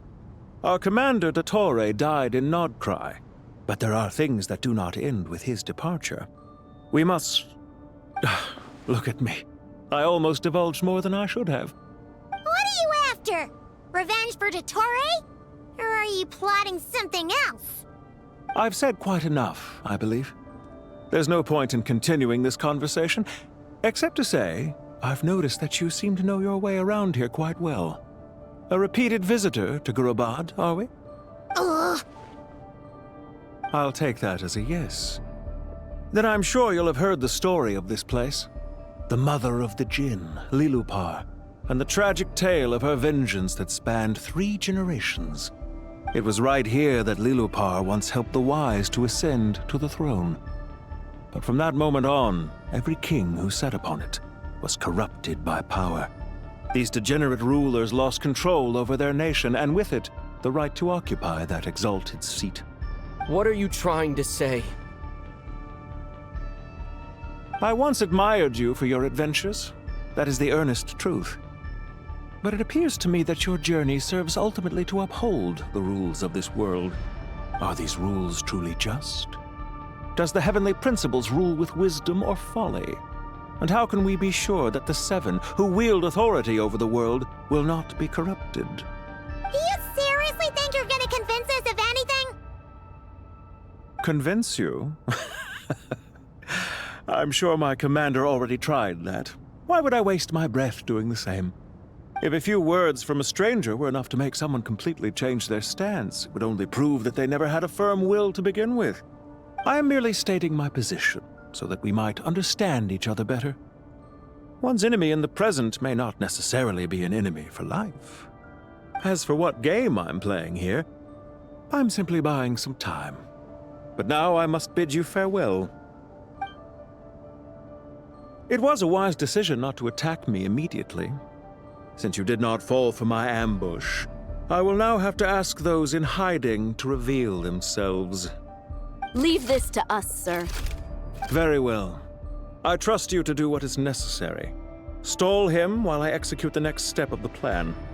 Sumeru City, Irminsul. Hey! Stop right there! Don't you dare leave without explaining yourself! All units, stop them! Protect the commander! You better Did you hold hear back that? this time. He mentioned Sumeru City and Irminsul! He definitely knows something! We can't let him get away! Get rid of these pesky soldiers, quick! Rear guard to the front! Don't let them through!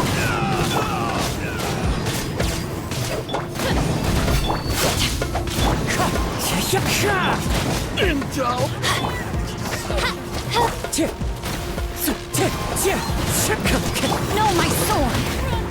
Odds reveal that sword! Wind strike! Get that thing in position! Words call! Shadow Raven! Blood Knight! Hold on! Just a little longer! Let's light it up! I'm going in! Why do they never miss? Rain outlines your fate. Wind strike!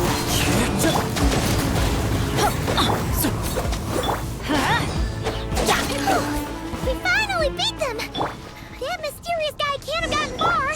Let's catch up with him!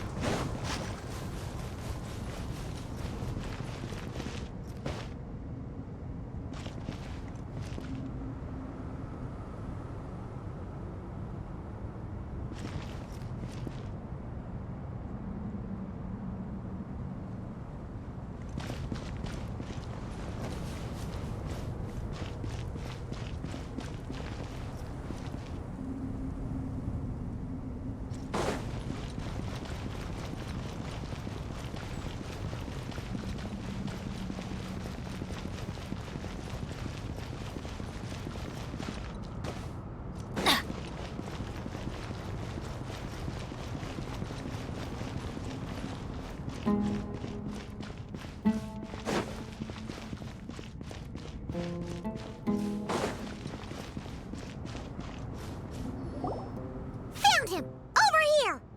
You're very persistent. Hey, you! Stop running and explain yourself! What are you trying to...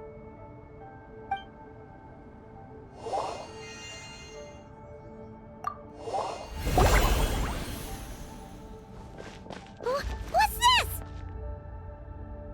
Relax. A small trap like this won't be enough to hold you. The sandstorms from Gurabad will die down soon enough, but this small window of time was all we needed to launch the next phase of our plan.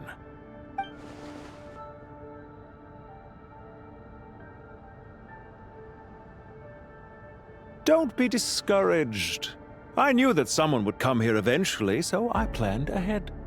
Where to chat with you, which door to exit from, even which mechanism to wait by for you. I thought through every detail. You, meanwhile, know nothing of who I am.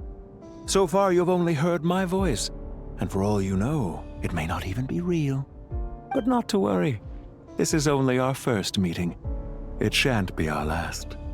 Just answer me one last question. Why do you continue to follow Dottore? He has conducted countless cruel experiments, even on his subordinates. Follow isn't quite the right word. Let's just say even those you see as villains have their friends, even if they aren't the most sincere of friendships. When any set of rules is established, there will be those who benefit and those who lose out. People will do anything to justify what they have gained or escape from the hardship imposed upon them. Neither he nor I are tolerated by the rules of this world. We were both searching for a new order. Our ideas of the final form that should take may have differed, but our journeys took a shared path. Goodbye, Traveler and Paimon. I wish you a timely escape, albeit not too soon. I will need a little more time to prepare, after all. Hey! Come back! Wait, this dark wall. We've seen these on our adventures before. It swallows people up! Oh, I'm sorry. She shouldn't have jumped the gun! Oh, okay. He may have fooled us this time, but we'll get him back!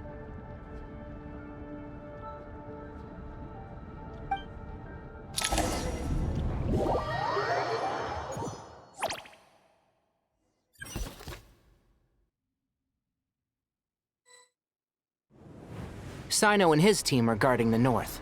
We'll take this side. There's so many Jin. We can't let them get into Aru Village. Don't fret. I am well prepared for this situation. Huh. So you have a solution? Perhaps you're unaware that I have a trusty genie partner of my own, Plumpy. If I send her to negotiate with the others, this whole thing will be resolved before you can say Mora. Off you go, Plumpy!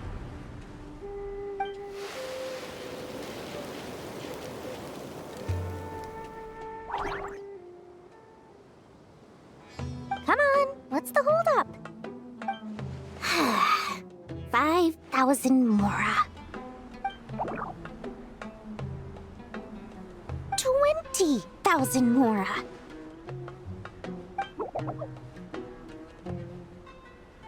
100,000 mora.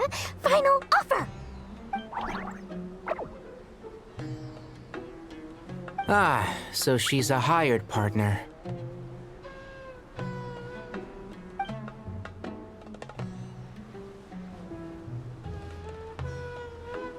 Hired partners are reliable too. Plumpy here is a highly skilled negotiator. You'll see. Just a few words from her and...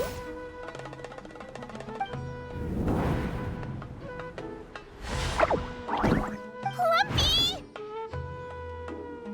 Don't you, Jin, have any respect for the rules? This was supposed to be a negotiation! How dare you treat my messenger like this? You wanna play rough? Two can play at that game!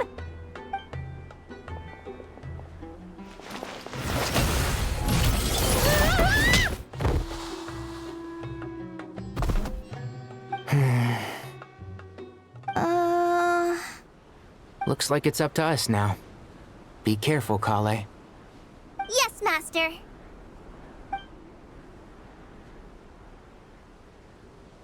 What happened? How did I pass out? Never mind.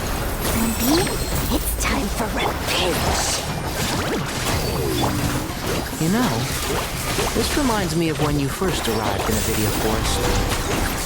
You were trying to help a child retrieve a lost toy when you stumbled upon Spino Crocodile territory by mistake. Yeah, I remember. Our first time fighting side by side.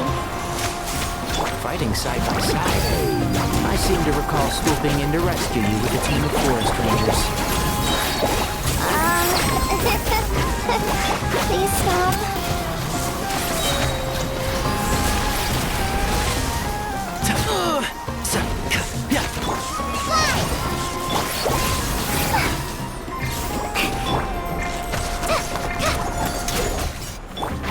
Can't see?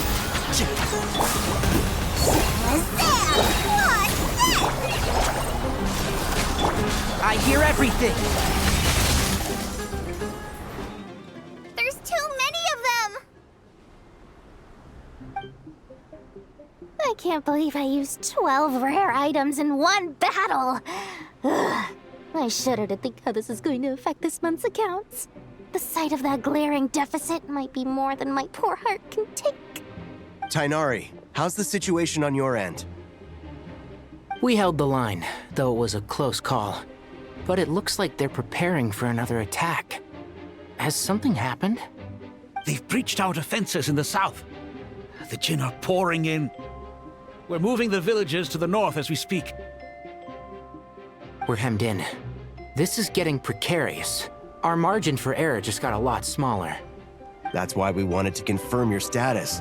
We need to consider our next move carefully. Bad news! Another line of defense has been breached. Kale, go with them and assess the situation.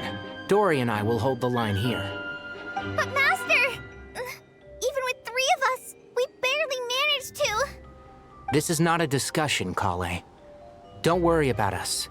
She clearly still has plenty of tricks left up her sleeve. Wait, you can't pin all your hopes on me? Oh, great. I've almost run out of the things I brought with me, and the rest is back at the caravan. I should be able to hold out for a little longer, but still... Master! Need any help? Huh? What is it, Kale? If things continue like this, it won't be long before Aru village is overrun by Jin, and the sandstorms are sure to follow in their wake. I do have a plan, but I can't guarantee it will work. I don't care. Whoever you are, please just help us. The only one who can help is you. I am merely here to guide you along the correct path. I am a spirit created at the beginning. I am a flickering illusion. I am the shimmering light that flows from the eyes of the Creator. What do you mean?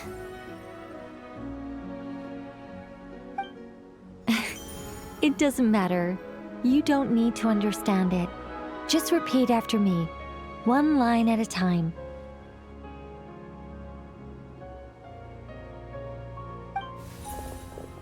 Watch out! Jin incoming! I am a spirit created at the beginning. Here goes nothing! I am a spirit created at the beginning.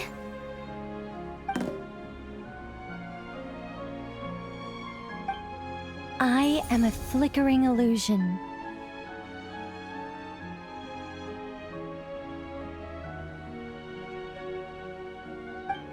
I am a flickering illusion.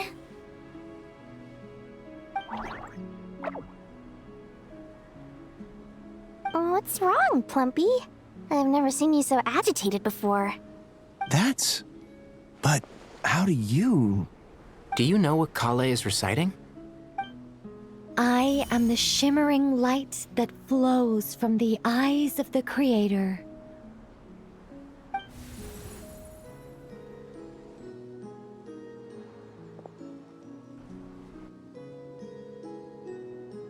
I am the shimmering light that flows from the eyes of the Creator!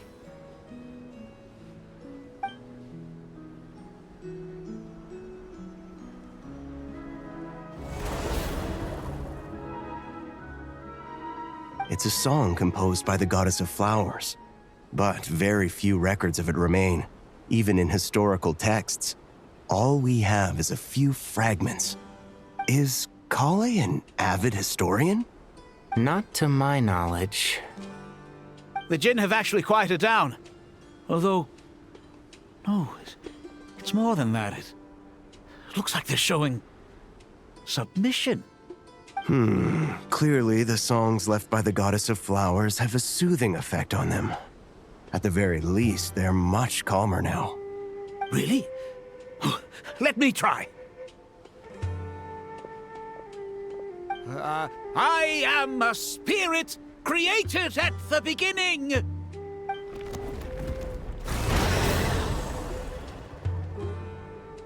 Don't stay away! I'll stop! I'll stop! It seems like the song only works when Kale recites it. But why? Kale.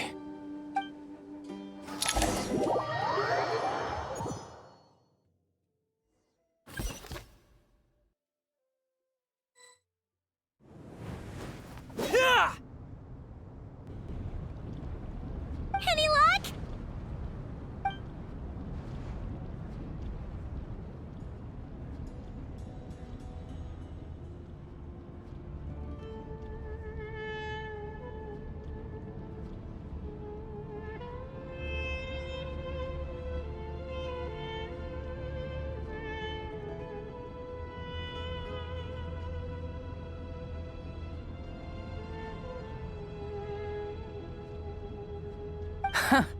When I heard that loud rumbling in the distance, I thought the shifting sands had bust open the gates to some ancient treasure vault. Turns out it was just you guys. Huh? Wait! That sounds like... It's been a long while. Did you miss me?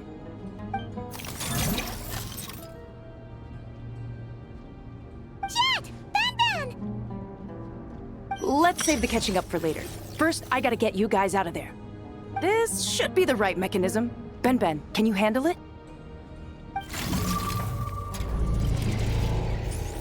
There we go. Come on, let's leave this place.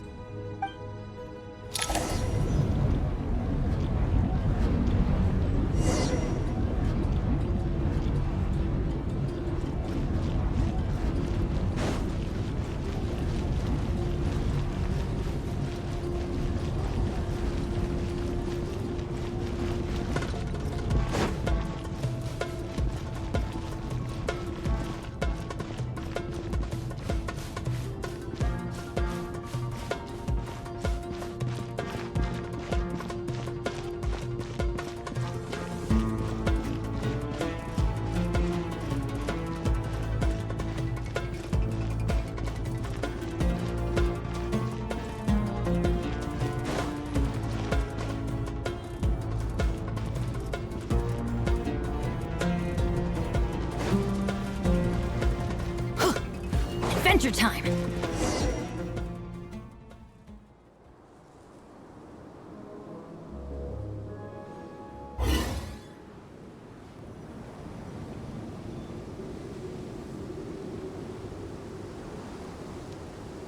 Huh! Those Fatui sure made themselves scarce! It's like they were never here! The Fatui? They came to the desert again? Yep. No idea what they're planning this time. They were being very coy about it. How have you been, Jet? Well, since we last met, I've started my own band of mercs. We've actually made quite a name for ourselves. Oh, yeah. On a slightly different note, I have some good news. I finally took care of Masaira. Not much to write home about. It was just another day. Found his hideout. Dragged him out of his cozy little bed. He tried to talk me into seeing his point of view, as usual. But I'm way past that by now. There was nothing he could say to save his life. What about you guys? Bet you'd forgotten all about me and Ben, huh? Of course not! We're super duper best friends! Wow. Sounds like I should make time to visit some other nations too. Anyway, what brings you to Gurabad? Oh, right. I almost forgot. We're here to look for Lilupar. Oh, that bottle? Yeah! We need her power to calm the Jinn and stop the sandstorms. Here's hoping we actually manage to find her, after all the trouble we've been through. Surely, with everything's been going on in Gurabad, she must have woken up, right? Only one way to find out.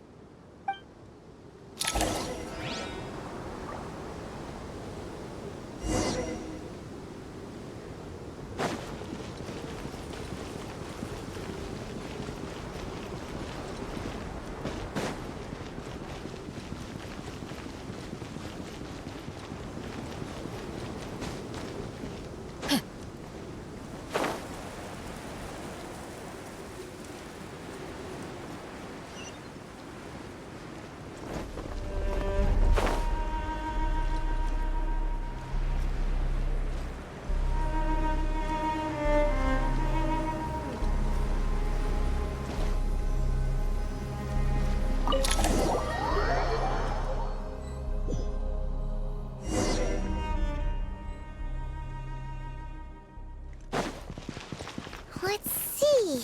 She should be around here somewhere. Aha! Found her!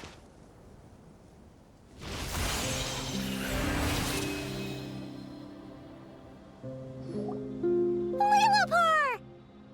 What a long dream that was. It's been a while, my master. Oh, and you're here too, little wildcat. The four of us back together again. Imagine that. After we last parted ways, I merged with the land beneath Gurabad to suppress the dark calamities stirring in the depths. It rekindled the flame of vengeance within the Jinn, depriving Gurabad of any hope of peace. I fought against it for a long, long time. Until one day, I sensed a change in a foreign land to the west. Suddenly, the pitch-black abyss fell silent.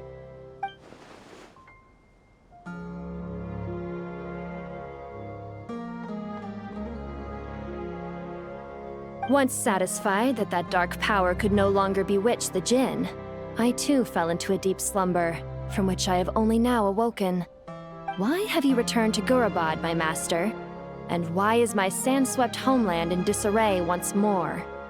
Well, basically, Sumira is in danger and a lot of our friends are affected. Some bad guys messed around with Irminsul and now they've released the Jinn in here.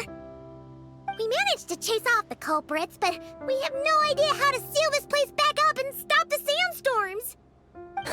Child's play. I shall quell the Jinn and scatter the storms.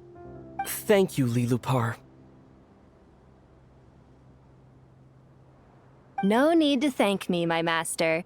I have granted many wishes in my time, and this was the most trivial of them all.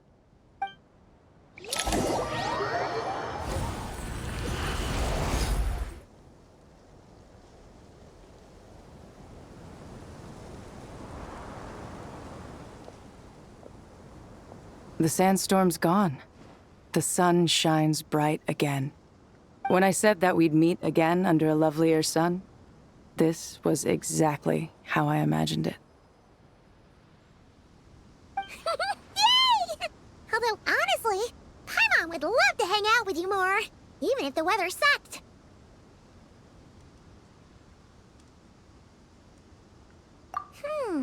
Well, there shouldn't be any more Jin breaking out, right? Are we okay to head back?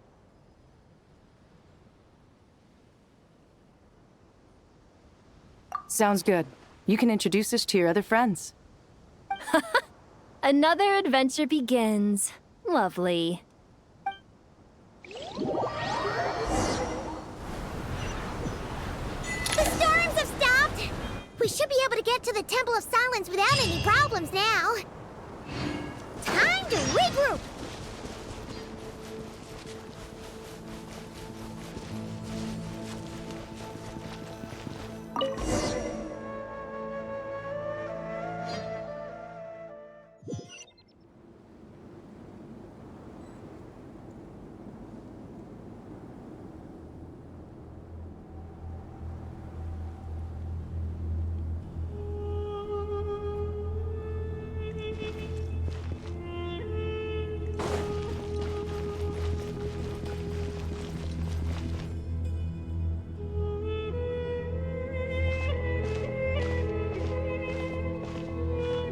So, this is the Temple of Silence.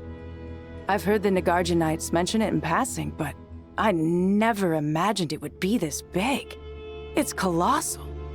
I thought the temple moved to the rainforest ages ago. When did they scamper back into the desert?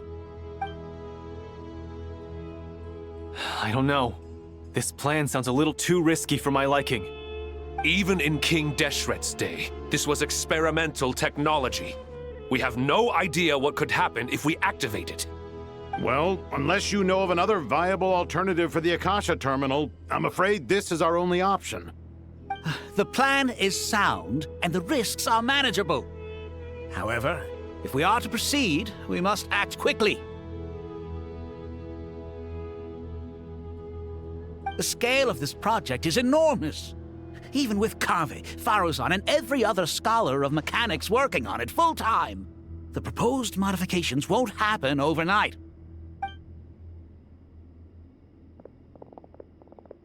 You're back. Everything all right?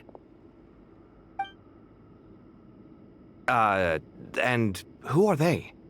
Friends of yours? Pretty much everyone in the Temple of Silence is. This guy's Kaveh, and the one next to him is Alhaitham.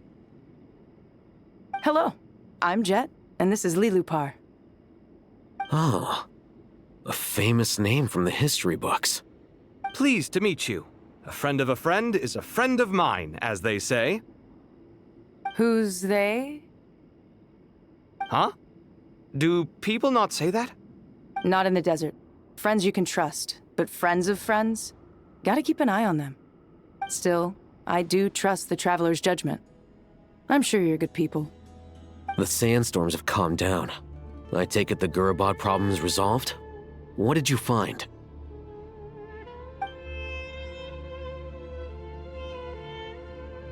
And after getting all smarmy with us, he trapped us there. Luckily, Jet used the mechanism outside to free us, and then we got Lilupar to put a stop to the chaos. Wow. Thanks for being there to help them.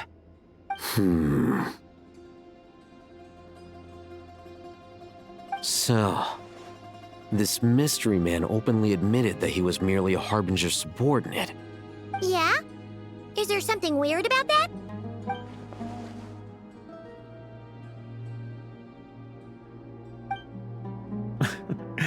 I assume you aren't naive enough to expect answers from an enemy. Well deduced. Our commander, Dottore, died in Nordcry.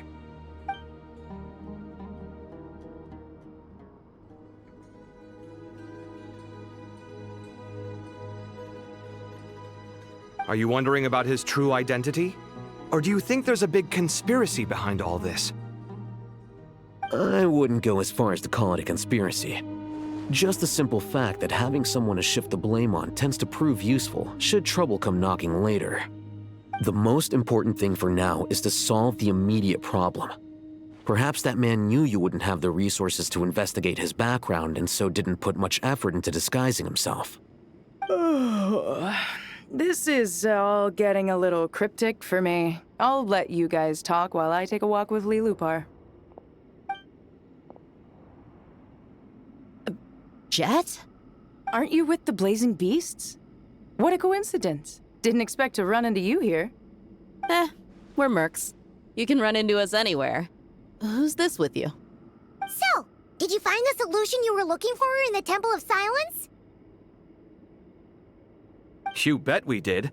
This place is incredible. It has everything. So far, we've discussed a plan and verified its feasibility. Building a new system from scratch is out of the question. So our only option is to modify the Akasha using certain resources we hope to find in the mausoleum of King Deshret. According to certain sources in the Temple of Silence, there is a core device in King Deshret's mausoleum known as Aru. Little is known about this device in academic circles, which suggests it was hidden quite effectively. If these sources prove correct, the energy contained within Aru may be sufficient to power our Akasha renovation plan. However, this raises difficult questions regarding technological integration. The sages are still debating it. Yeah, but I'm sure they'll reach a compromise once they've argued it out. The people of the rainforest are always cautious when it comes to desert technology. But times of crisis like this leave us with little choice. Wait, Paimon has a question. Is this the same Aru we've heard of before? It's sealed off, right?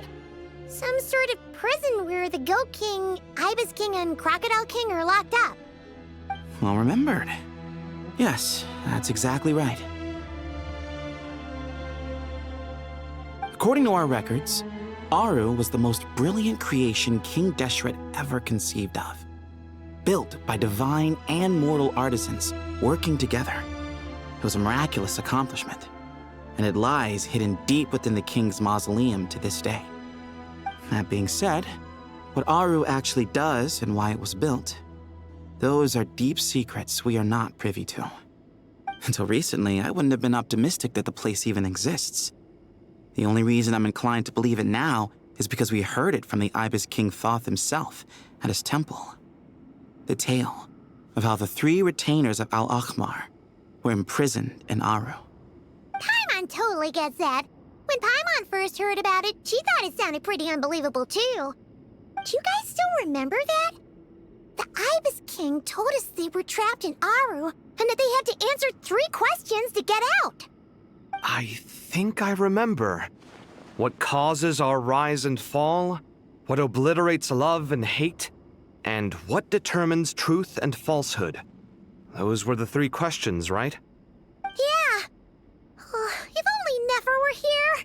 She's dealt with the Ibis King before, so she might know more. Oh, Nefer's a friend we met in Notcry. Notcry? Funny. She showed up here earlier. Huh? Yeah. Had another lady with her too.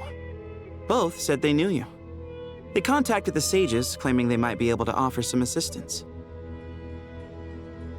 Really? They came here to help out? Yes, really. It was just before you got back. One of them said she's made Nodcry her home. If she's the person you were talking about, then... Looks like betting on Aru was the right choice. See? They're right over there. Nicole! Nefer! Why, hello! We're here to help.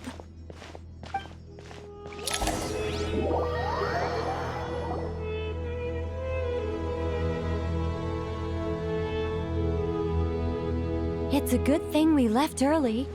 We almost got locked out. Locked out? What do you mean? Oh, you haven't heard? An invisible barrier has appeared around Sumeru's borders, cutting off all travel in and out. No one can leave and no one can enter. Sumeru has become a lonely island. Are the Fatui behind this too? Actually, no. This has nothing to do with them. I suspect it's a defense mechanism within Irminsul itself. Irminsul is the source of Tevat's ley lines, after all, and Sumeru is the nation closest to it. I imagine this function was put in place to seal the entire region off in the event of serious damage, preventing the disaster from spreading to the rest of Tevat. It may have been implemented long ago. But doesn't that mean that the people here won't be able to escape to other nations if the anomaly keeps spreading? Currently, that does appear to be the case, which is precisely why I am here. This is a critical moment for the world, and Sumeru is the eye of the storm. Paimon's surprised you managed to convince her to come back to Sumeru. Indeed. Even for someone of my wisdom and eloquence, this tested my skills to the limit. And why should it concern me that Sumeru's in trouble? Surely you don't think I still have feelings for that place? Judging by your tone, I suppose you don't. Sounds like you don't know much about my past. And here I thought you knew everything. All I know is that the Ibis King is the source of your power. He was quite a prominent moon envoy once upon a time, so I do know a thing or two about him. As for your past, I have ways to learn the full story if I wish to. But everyone has secrets they'd rather keep to themselves, wouldn't you say? I'm glad you see it that way, Miss Nicole. I've chosen to call Nodcry home, which is why I did my part in its hour of need. That doesn't mean world savings become a habit with me. I have no particular desire to play hero in Sumeru, thank you. I understand. Human emotions do not appear and disappear without cause. There is always a reason to be found behind both salvation and destruction. Still, if time has taught me anything, it's that human emotions are often complex and in conflict. That's why people change their minds about things all the time. But that's where we angels come in. Our duty, ultimately, is to guide people towards their deepest, truest desires and help bring them to fruition. So I wish to hear about your past, because I do not believe you are motivated by hatred alone. And if we still arrive at different conclusions in the end, that's okay.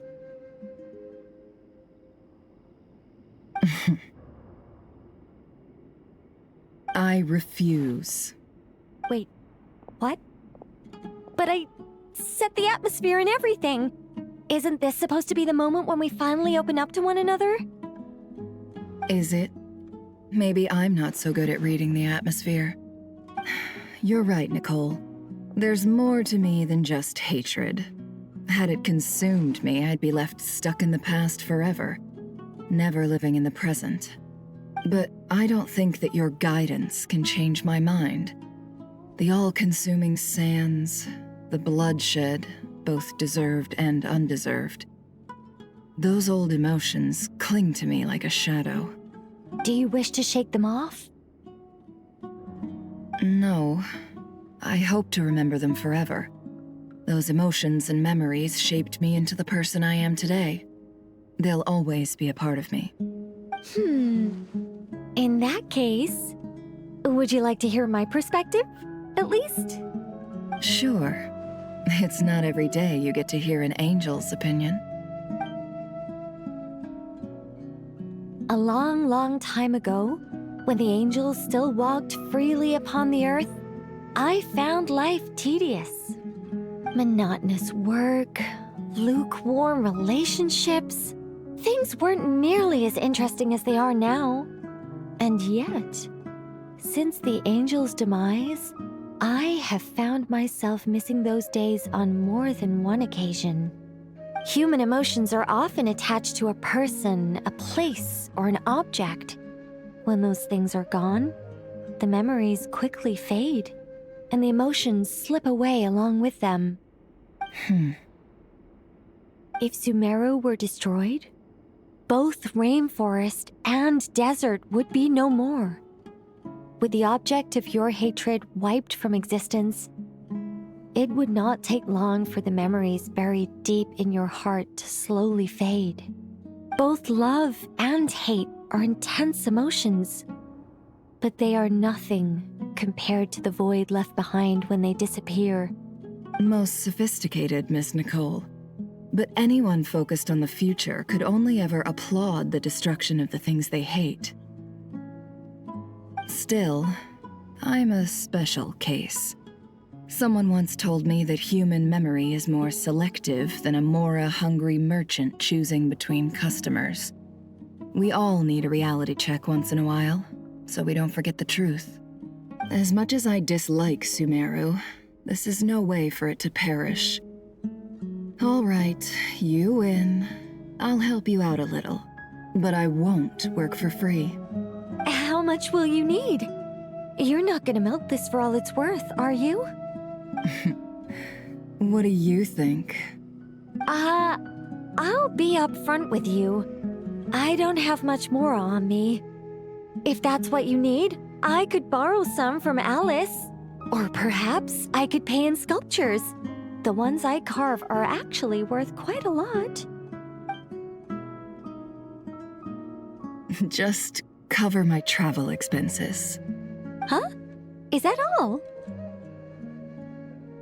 That's all. Given all the people I owe favors to, I can just about justify a trip to Sumeru. Yehoda! Here, boss! What do you need? I'm going back to Sumeru for a while. While I'm away, you'll be in charge of the curatorium. Me? I'm in charge? Whoa! Don't worry, boss. You can count on me!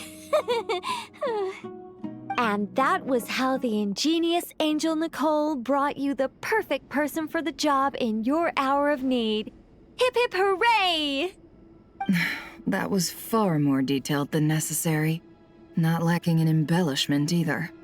I never thought I'd return. Especially not the desert.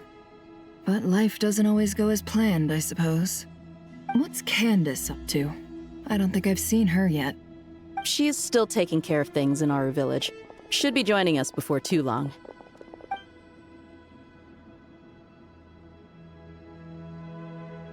Oh, and sorry. Hope we're not interrupting anything. We have some good news, though. We're planning to go to the mausoleum of King Deshret to look for the legendary Aru, then use it to try and restore the Akasha system. According to records in the Temple of Silence, the mausoleum houses something called Aru's Chute, which can be used to establish connection with Aru. We still have some time before we leave, so there's no rush. By the way, who are these two new faces? Just call me Nefer. I'm based in Nodcry. Did I hear you mention Aru? Correct. Well, I happen to have a connection with one of the 3 retainers imprisoned inside, the Ibis King. I'm here to get things done, so if you don't mind, I think I should come with you. That sounds perfect. Miss Nefer, are you from the desert by any chance? Why do you ask? I don't know. There's a familiar air about you. Plus, you mentioned Candace. Sorry, I don't mean to pry. It was just a random thought. I'm Dia, an Eremite mercenary. My work usually keeps me out in the desert. I'm on good terms with Dory, and she's mentioned you all before. It's nice to finally put faces to the names. However, my associate here is probably less well acquainted with you. Why don't you all introduce yourselves? Actually, I'm a little better acquainted than you might think. Huh? Huh. Are my eyes playing tricks on me? It looked like you spoke without moving your mouth. Ventriloquism. I have heard tell of it before. What is it, Kale? It's you! You're the voice who's been speaking in my head, aren't you? You encouraged me to report my dreams to the Dendro Archon, and got me to recite that magic prayer. Mm-hmm.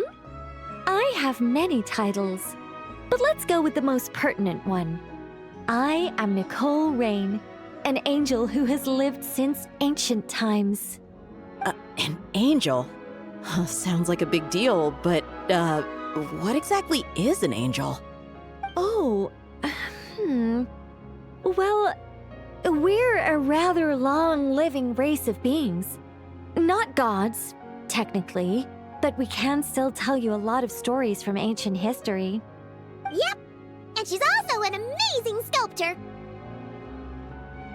You could say she's a real creative type. Well, ma'am, if both the Traveler and Paimon give you rave reviews, you must be pretty impressive. Oh, please don't call me ma'am. I find it so awkward when people get too formal with me. Just relax and be yourselves. No need to be nervous.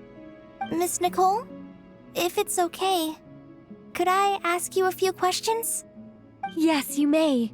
I can see your heart is filled with confusion, and you are desperate for answers. I also know which questions you want to ask me. Why did you dream of Sumeru City in disarray? Why did those verses soothe the Jinn only when recited by you? I can guide you to the truth, but it involves a personal secret of yours. I'd prefer to speak with you alone, if possible.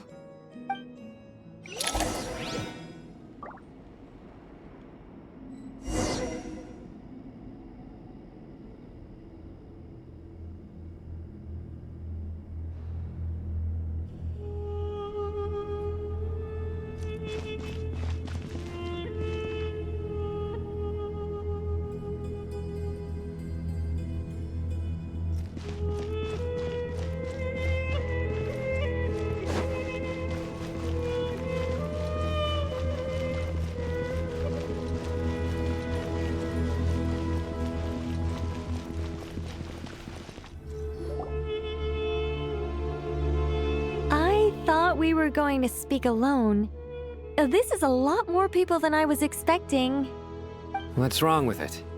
Even the doctors at Dar al-Shifa allow patients to be accompanied by family members. Well, if Kale doesn't mind her secret being revealed, I have no problem with it. Thanks for being so considerate, Miss Nicole. I don't know what secret you mean, but whatever it is, there's no need for me to hide it from my closest friends. Closest friends? It's so nice to hear that. All right. In that case, I'll get right to it. Kale, are you aware that there are god remains inside your body? I am. When I was young, I got sick with Elazar. Nothing could cure it. The Fatui convinced my mom and dad that they could help, and I was sent to an unfamiliar place. There were a lot of other kids just like me there. This creepy guy injected us with some strange medicine, which I heard contained god remains. I can still remember the pain like it was yesterday. But thanks to the friends who've stuck by me all this time, I've gradually been able to overcome those memories. Anyway, so you're saying that what happened to me has something to do with the god remains they injected me with? Yes. Those were the remains of Nabu Malikata, the goddess of flowers. What? Huh. Fascinating. You don't seem surprised like the rest of us. Why? The possibility crossed my mind when Kale recited the Goddess of Flowers song and calmed the Jinn. You made Paimon jump! What are you doing here, Lilupar? I was merely passing through when I heard the name of the Goddess of Flowers. Be assured that I share your surprise. You, with the hat. Are you certain? I sense no trace of the Lord of Flowers within her. Well, it is a very small fragment. Unless special methods are used to manifest its power, Even her closest acquaintances would find it near impossible to detect. After the goddess passed away, her remains were scattered across the desert. King Deshret gathered all the pieces he could find and buried them in the Eternal Oasis. But some fragments remained unaccounted for. Eventually, the Fatui must have found a way to track some of them down.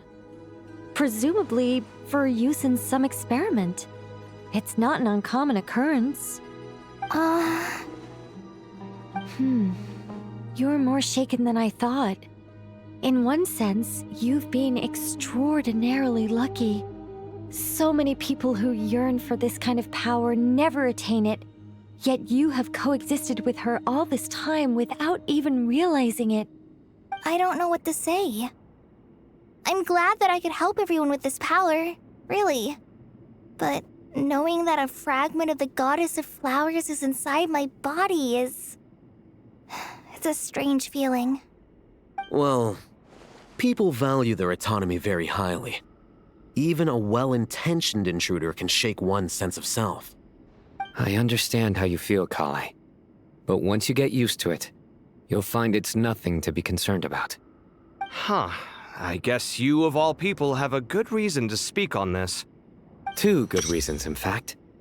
Incidentally, 3 is the maximum number of Hermanubis' Ba fragments that I could bear. Let me guess. Because 2's company, but 3's a crowd? Thanks for helping to explain the joke, Tainari. Not my intention. Goddess preserve me. I should take my leave. This boy in his wolf's head hat speaks much too differently from the Hermanubis I remember.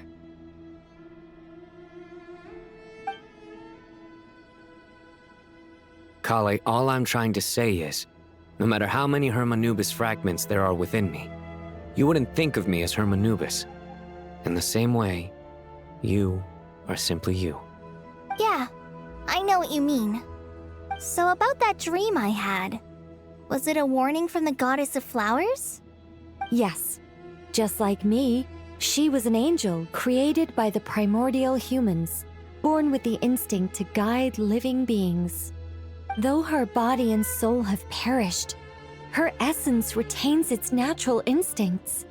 Even her smallest remaining fragments would do their utmost to send you that warning. The Mother of Dreams? Lord of Flowers and Oases? She must have had a premonition. That is why she gave that dream to you. We won't let our efforts go to waste. But I still don't understand. Why me? Yes. Why indeed? You weren't the only one injected with God remains, but only in you have her fragments persisted. I suspect it may be because of the firm will you showed in the face of suffering. She was likely assimilated by that will. Of course, this doesn't mean you have to shoulder any extra responsibility. As this young man said, you are who you are, and that will not change. All right, any further questions from the family members of the patient? If not, we should head to the mausoleum of King Deshret. Let's move out. Time to put our plan into action. We all hope it'll work. But will we really be able to open Aru? And even if all 7 pillars of King Deshret agree to let us proceed, the scale of the work to follow is daunting, to say the least. Haven't you handled other big projects before? I mean, the biggest project I've worked on to date is probably the Palace of Alcazarzaray, I guess? But this is orders of magnitude beyond that. It's a total nightmare. Look on the bright side. At least this time you're actually here when Sumeru needs you most. You won't have to come asking me for details after the fact. Mock me all you want. But now that I'm here, things will be resolved far more quickly and smoothly than last time. Kave's self-doubt disappeared in an instant. Like magic. Well, this confidence is most gladdening. Now, go and pack your things. We'll head to the mausoleum as soon as you're ready.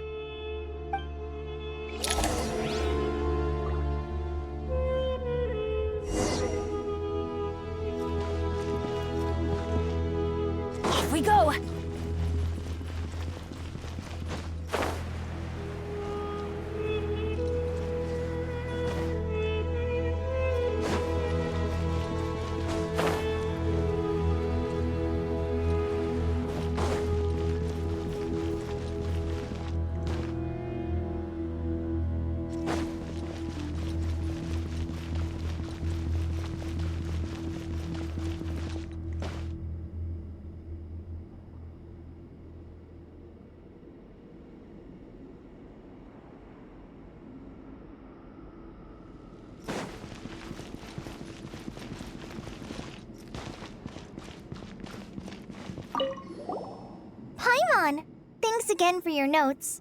I'm done copying them, so here you go. You're welcome. Just let Paimon know if you ever need help again.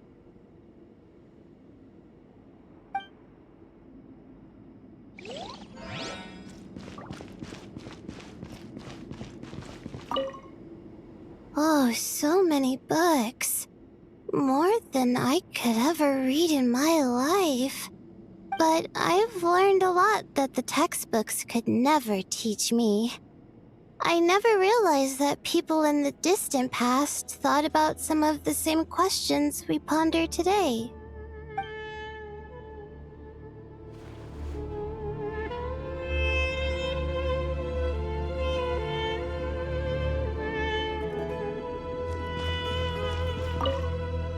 What's wrong?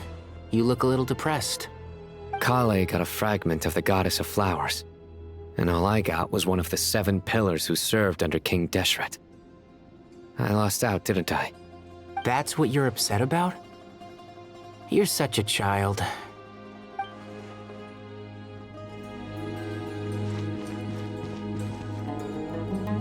Oh, Miss Nicole. I heard you're a very talented sculptor. Is that true? Oh, I don't know. I wouldn't want to blow my own trumpet. Honestly, even though Kasharawar is best known for its focus on mechanics, plenty of Kasharawar scholars are quite serious about sculpting as a hobby. So if they rate your work, that's enough for us. We just have to take a look. Who's we? Myself and a few other scholars. Kashif, Daneshvar, come take a look. Oh, well, if you insist, I suppose there's no harm in showing you.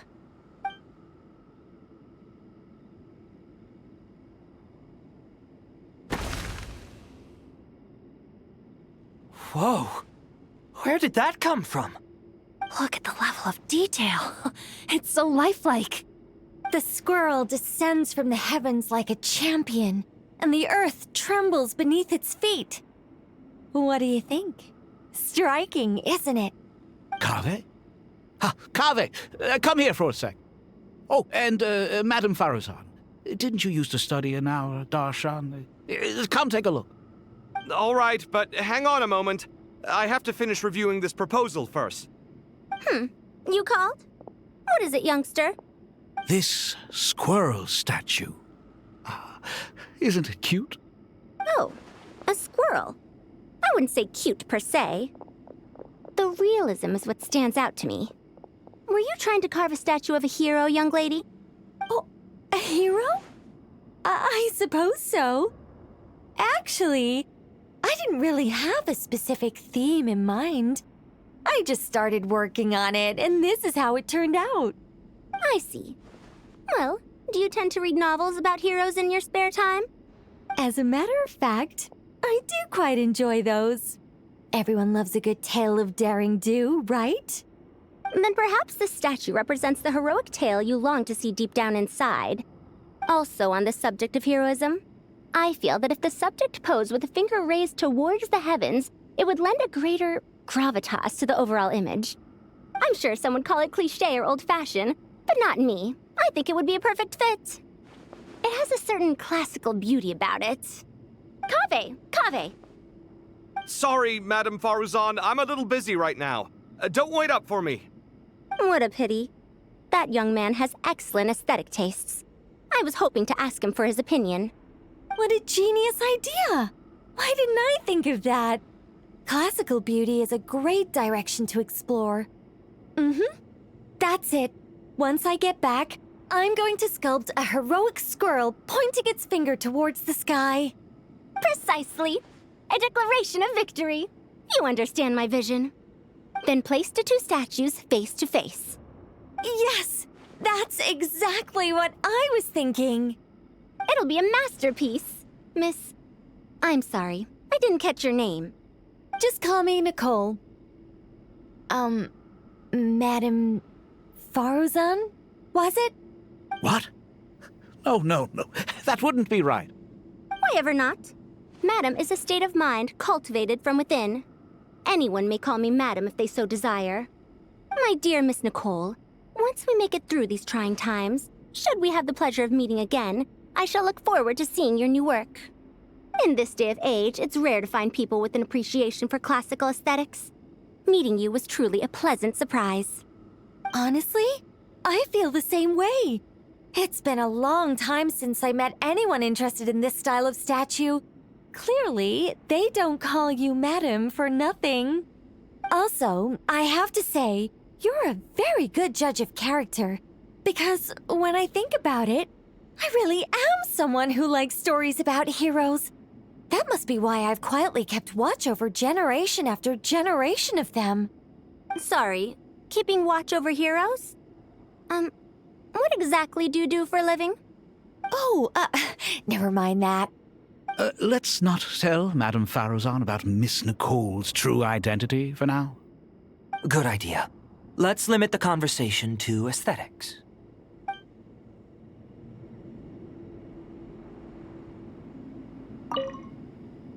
Let's not tell Madame Farrow. Good idea. Let's...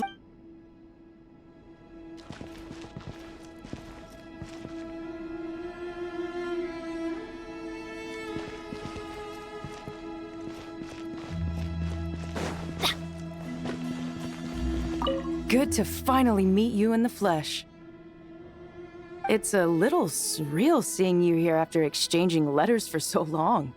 In my head, the boss of the Curatorium of Secrets didn't look so young. Sounds like you have some history then? Any budding mercenary group needs a steady supply of intel.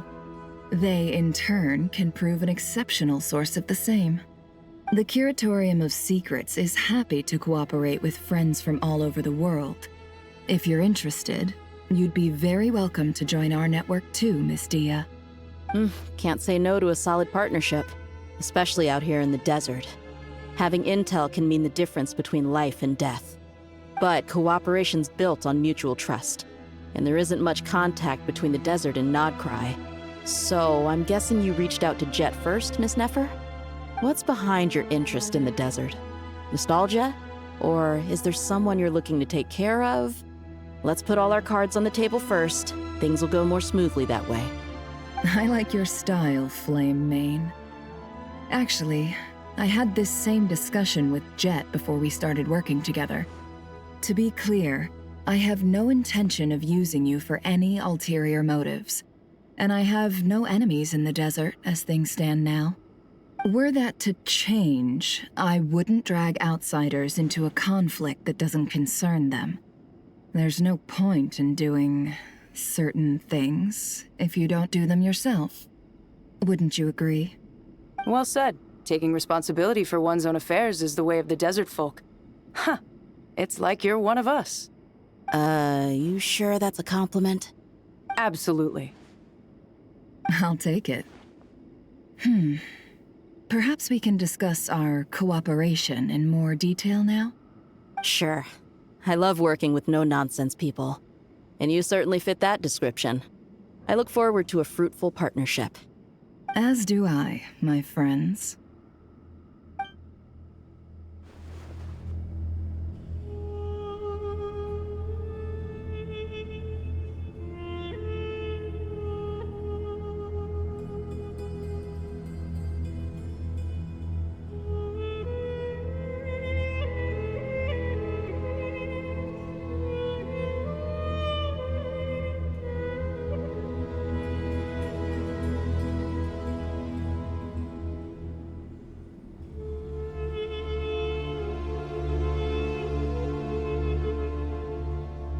Good things come to those who don't wait around.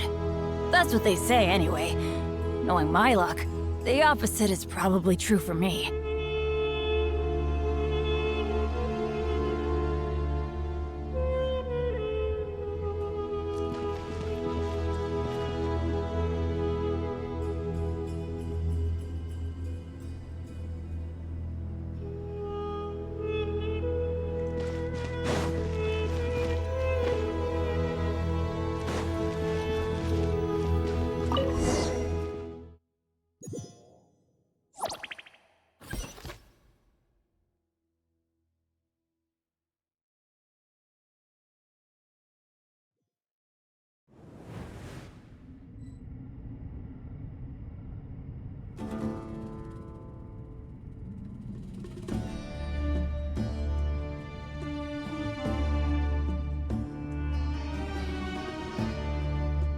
Benny's adventure team, assemble!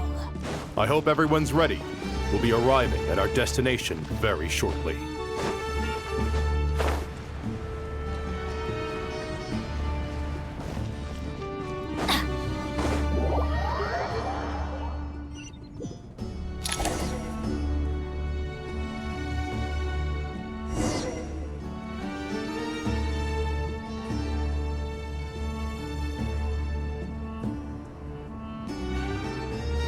Oh, ow! Where did that come from?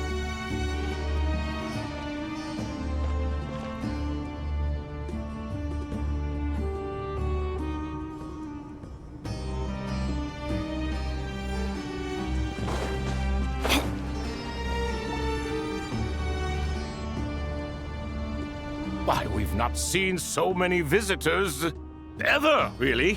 What is this place now, a tourist attraction? Ah, closer inspection reveals many familiar faces. To what do we dusty old fellows owe the honor? Surely you're not just here to chat. You surmise correctly. We are here to carry out a rather enormous project. Ho, enormous, you say? How large, then?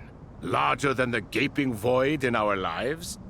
Why, you've even put a smile on Goatee and Crocco's faces.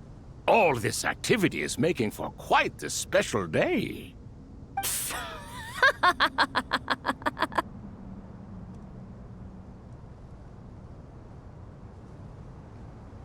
I know that laugh. Lilipar? What on earth are you doing here?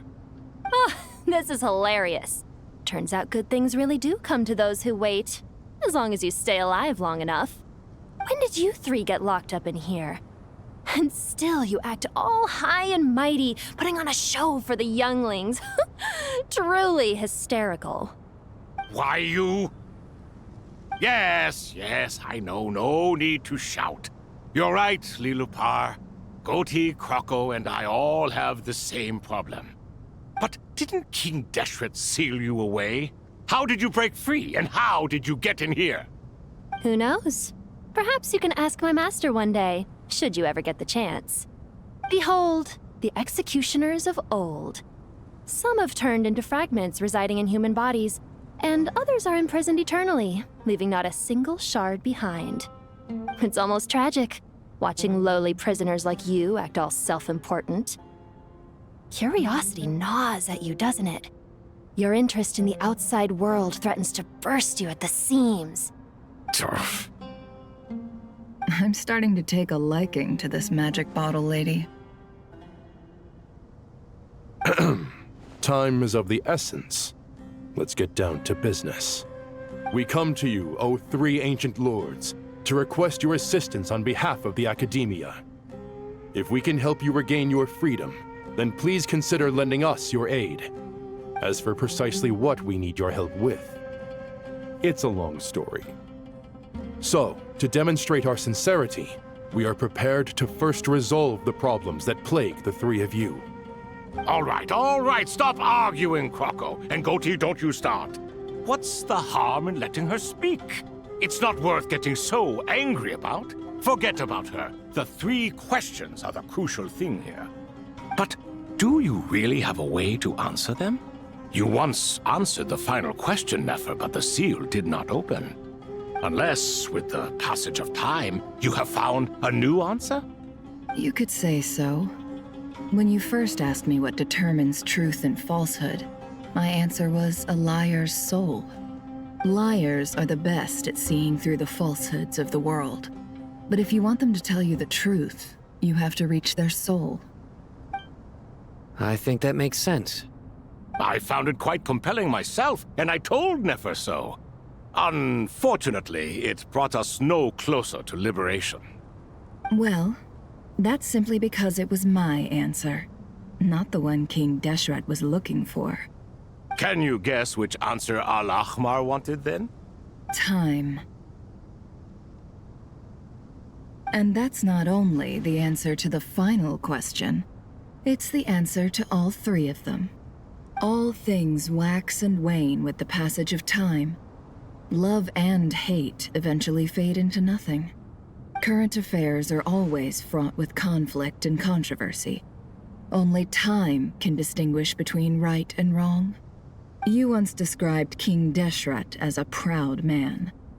I'd say that the prouder someone is, the more inclined they are to believe that only time is qualified to be their judge. Time. Well. Indeed. Perhaps in building Aru, our king was in fact attempting to reverse time, to bring love and hate, right and wrong, the rise and fall of all things back to their point of origin.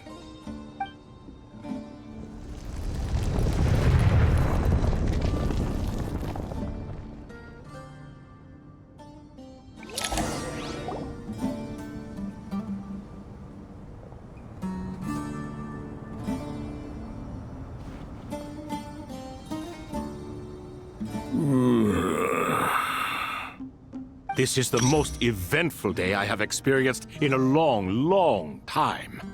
You have my sincere gratitude. Are those 3 of the 7 pillars?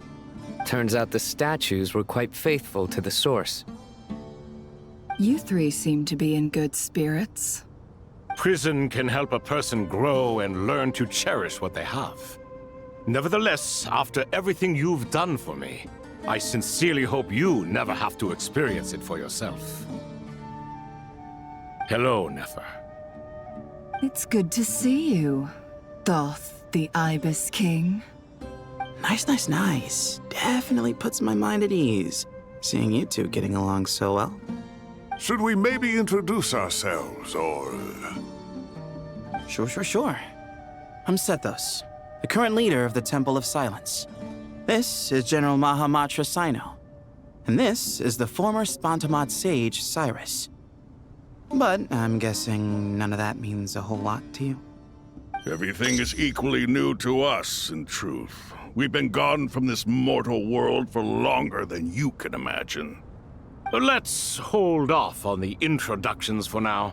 We can always ask Nefer about you later. It'll give me something to talk about with my chosen disciple. You're like a helpless parrot. Gods and people of yore are not necessarily welcome in today's world. Self-awareness is one of my finest qualities. I thought I ought to share its fruits with you two. Is that so? Well, I think we'll take it in stride, just as we did with the 3 questions. Let's not forget, it was my persistence that won you both your freedom. Fair point. I have to applaud your persistence. And I must praise you for your wisdom. Now, state your wishes, young ones. I'm sorry? Why, your tremendous accomplishments deserve a reward, do they not? You must let us do something for you in return. General Mahamatra, what do you think? I won't beat around the bush. Sumeru is facing a crisis the likes of which have never been seen before. And we need your help. Every calamity throughout the ages has been connected to us in one way or another, whether we were its cause or consequence. Whatever is wrong with Irminsul, it severely affected the Dendro Archon. She fell into a coma and is currently receiving treatment from the Dendro Dragon. The Dendro Dragon? I'm sorry, the Dendro Dragon is helping to heal the Dendro Archon? Not a pep, surely. Not vicious, cruel a pep who possesses no virtues aside from her basic instincts. Ah, good heavens. Oh, I shudder to think what could have caused Lesser Lord Kusanali to suffer such a plight. Still, why would the Dendro Dragon lend you her aid? She has always held nothing but contempt for the Archons. I suppose she and Kusanali must have some history. You can help us make history too. A smooth talker. Well said, lad. Currently, no one can connect to Irminsul. We hope that by opening up Aru and making some modifications to it, we can use its technology to our advantage. Unfortunately, Aru is an imperfect creation. King Deshret never managed to realize his full vision before his death. Much remains to be done if it is to be pitted against Irminsul itself. Besides, I hear your reasons, but to give Aru up over such would be... The archaeological records clearly indicate that although Aru's construction took a long time, it was not beyond human means to achieve. Modern technology should solve the efficiency issues. We have no choice but to go all in on this. This is by no means a threat. But the only reason we helped you escape from Aru was to gain the necessary leverage to negotiate with you. You asked us to state our wishes, and we have. Each one of us here needs your help, as do all the thousands of people living in Sumeru. They need you, and they need Aru. What do we think, my fellow old fogies? Shall we lend our support or not? Since you ask so nicely, naturally. Naturally what? Are you for or against? I simply mean we shall do what comes naturally. You claim that you wish to open Aru. Know you then that the golden slumber created by King Deshret is preserved within? We do. We understand the risks involved. In all likelihood, the mortal world will never again be able to replicate King Deshret's work. Never will there be another chance to come so close to creating a utopia. Knowing this, are you sure of your decision? We are sure. Before people can dream, they must first live. If your minds are made up, very well. We shall summon our erstwhile colleagues to discuss this further. Saint Shezepank, Saint Bennu, once you surrendered to silence and were buried with King Deshret. But now, we invoke the right to awaken you with our voices.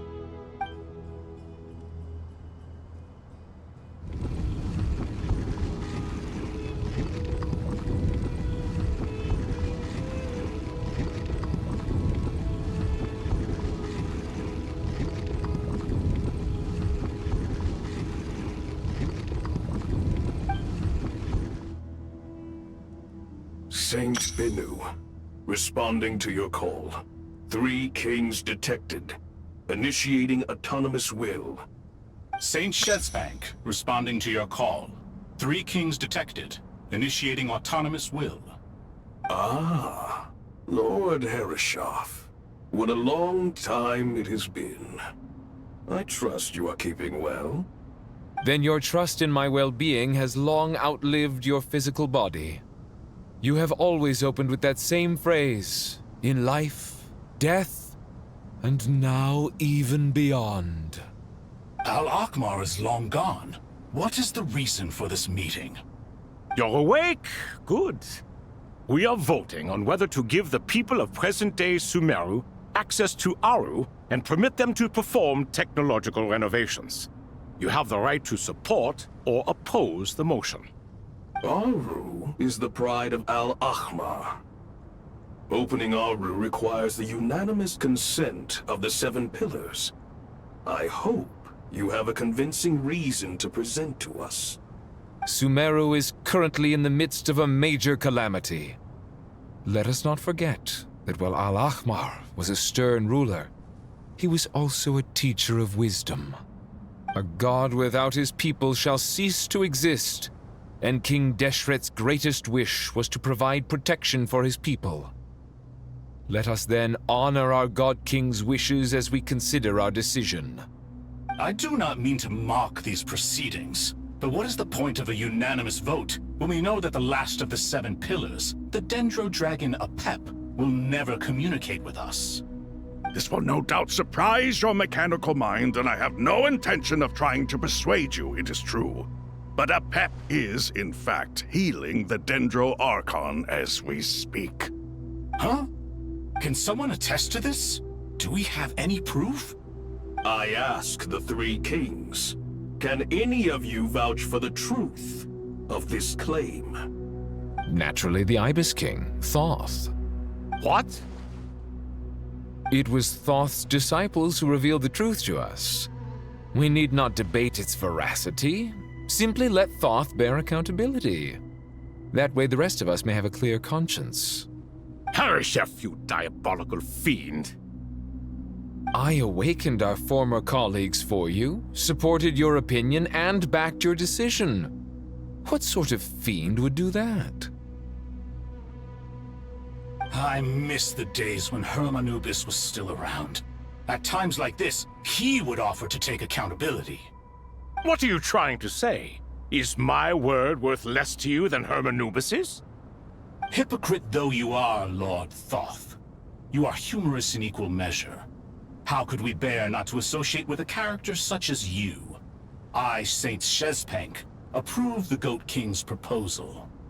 Since King Deshret is no more, we shall receive no reprimand for acting beyond our remit.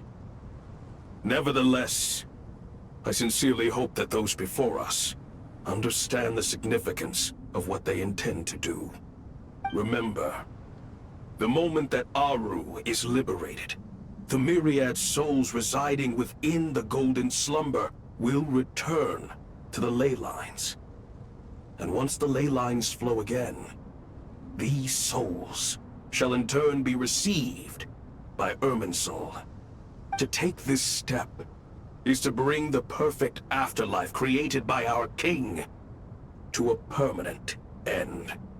We understand that well, and we have decided to proceed regardless. Furthermore, the contemporary human perspective would contend that confining souls in this way is no act of benevolence. The deceased have a right to rest in peace. King Deshret's creation is clearly a place of rest and peace.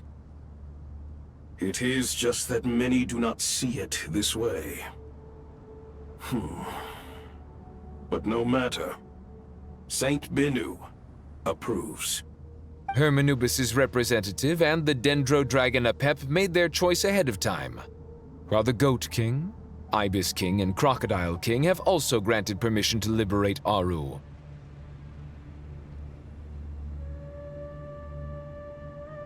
By the grace of His Majesty, guided by His wisdom and will, let the gates of Aru be reopened.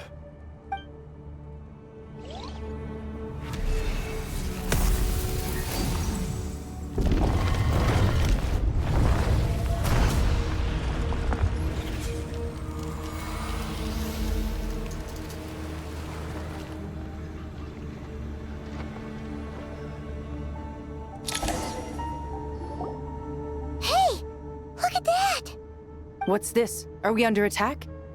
No. Wait, it's...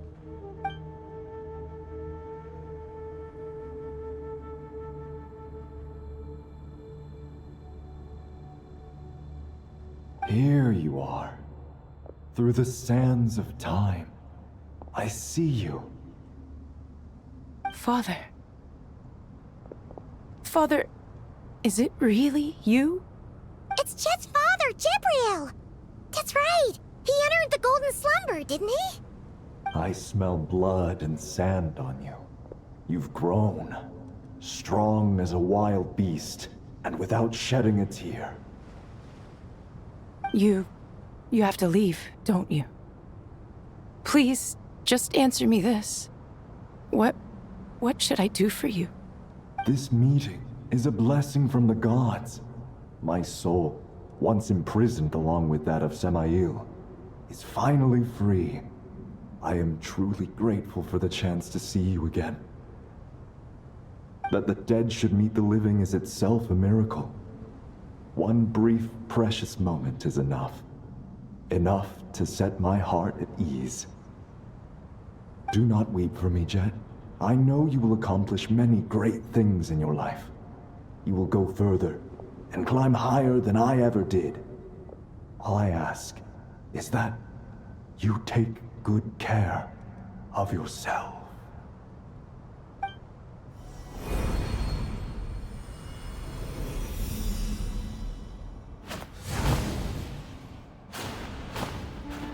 Father! Father!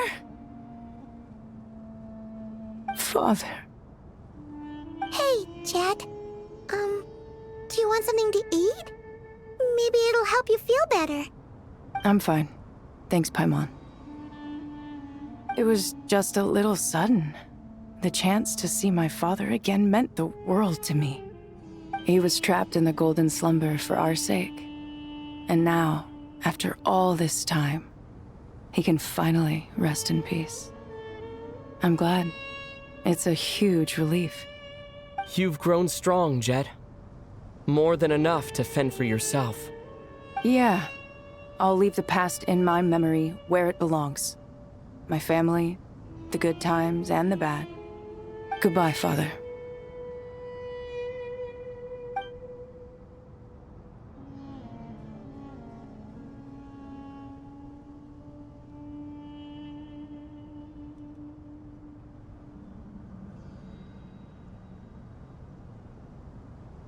Ah, me, what a touching reunion that was.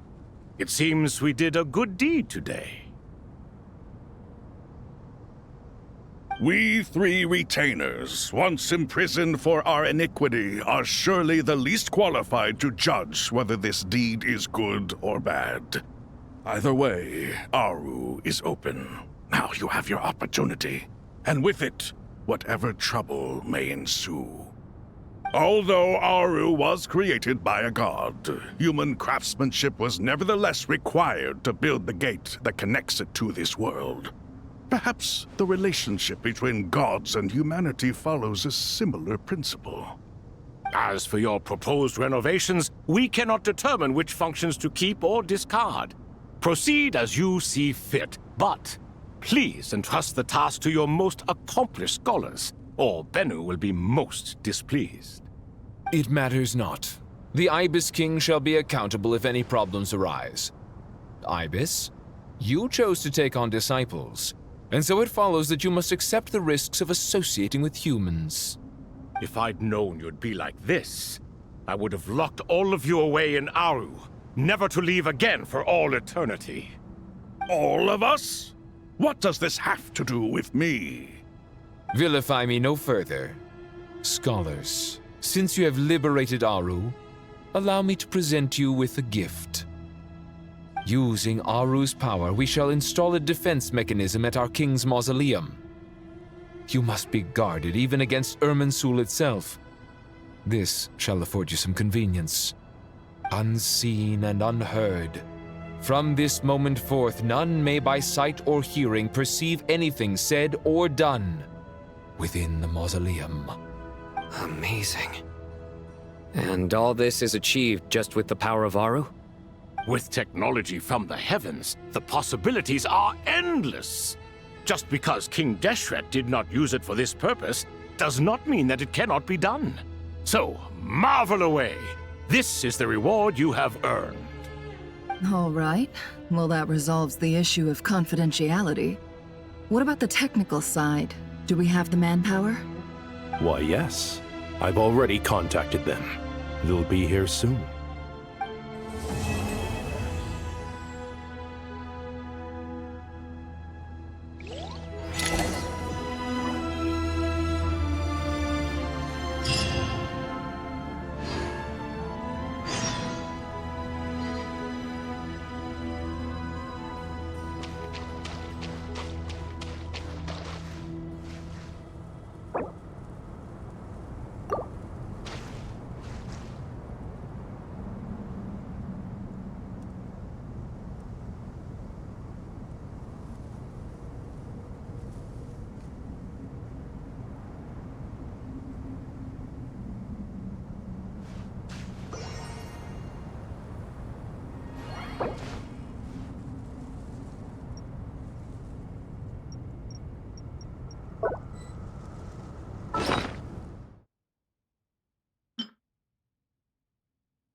Ah, fresh air. A wondrous feeling.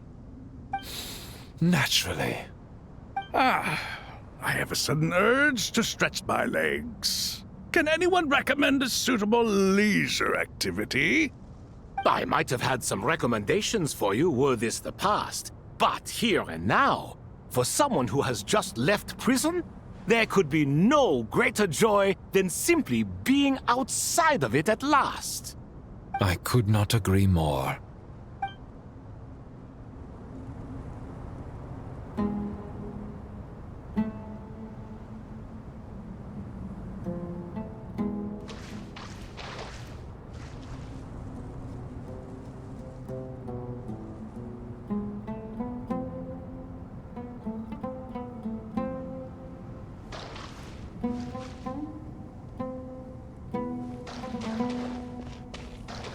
As I thought, the so-called 7 pillars of King Deshret are as underwhelming as ever.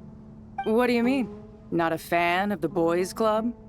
As men, as individuals, and even as gods, they are entirely undeserving of my attention. Al-Akhmar once commanded me to select a king from among the people, so naturally my eyes will open only for one who is worthy. Ugh. Can we talk about something else? It all sounds pretty complicated, and I haven't read that many storybooks. You think this is a mere story? Well, many would also say that the journey you shared with your father is not but a tale. My life, your life, they are nothing but stories. Little girl, it appears that you really have grown. In the past, you would have flown into a blind rage at my words, but now you are unperturbed. Oh, it's nothing. I just feel like you're right. Getting all pissed at someone for telling the truth is pointless. It only makes me look petty. This alone is proof enough of your growth. You're doing well, my dear girl. You're becoming ever stronger. Strong enough to defend the people and things you hold dear. You think so? I hope you're right.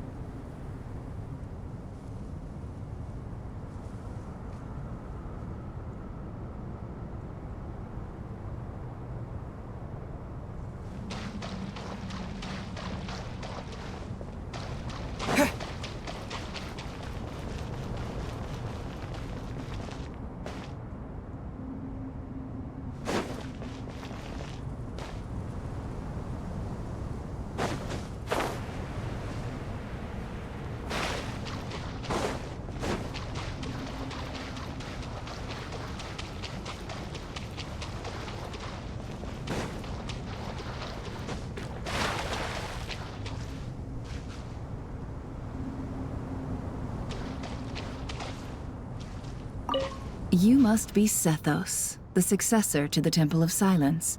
Hello. Yep, that's me. Nefer, right? That's what I heard the others calling you. Judging by your outfit, I'm guessing you come from the desert too? That's right.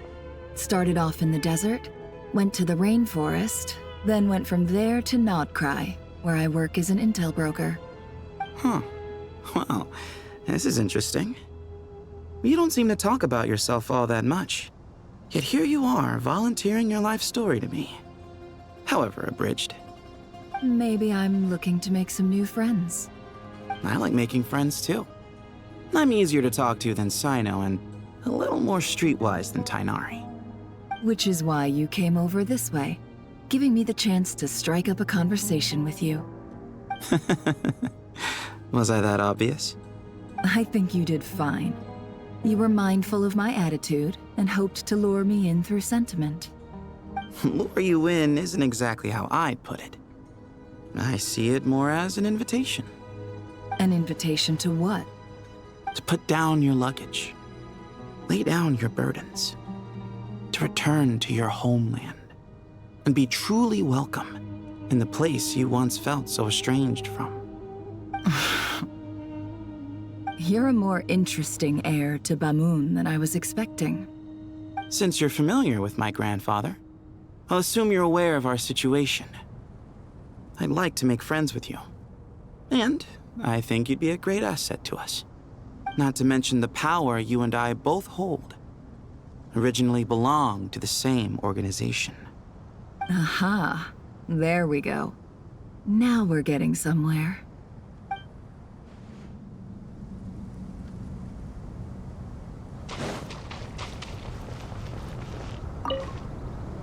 Do you hear that?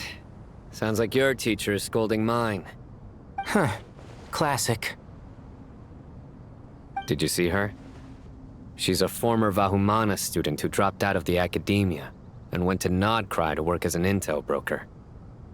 There's more to her than meets the eye. How can you tell? Do the Matra have information on her? Some, but nothing telling.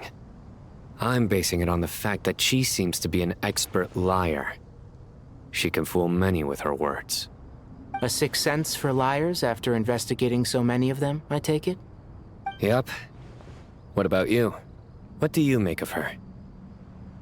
A little earlier, in the corner, I noticed she gave some supplies to Jet and had her deliver them to the main group. She's meticulous and highly observant. Besides, what was it you said? Making it to the top is no easy feat in any profession.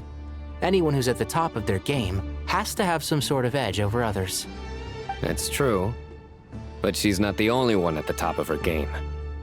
I also am. And so are you. Sure, but what's to guarantee she won't overhear us talking about her? Don't worry. I have my methods. Sethos is distracting her. Ah, I see.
You must be the ones tasked by the Academia with renovating Aru?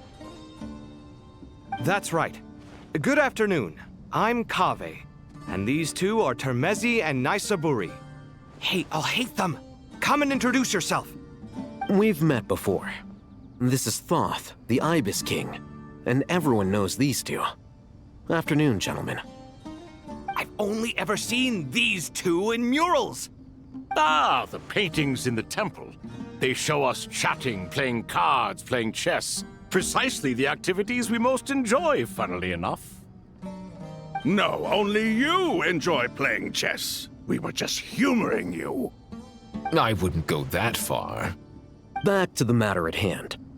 A preliminary assessment by the Academia indicates that this project requires expertise in various disciplines, including the deciphering of ancient texts, mechanical engineering, the restoration of ancient ruins, and elemental theory. The most capable minds in their respective fields are here before you. If there are no objections, we'd like to begin our work. The artisans who built Aru for Al-Ahmar gave their very lives to create this splendid work. Follow their example by giving your utmost devotion to this project. I didn't know that. We'll do our best, of course, but we certainly won't be sacrificing our lives.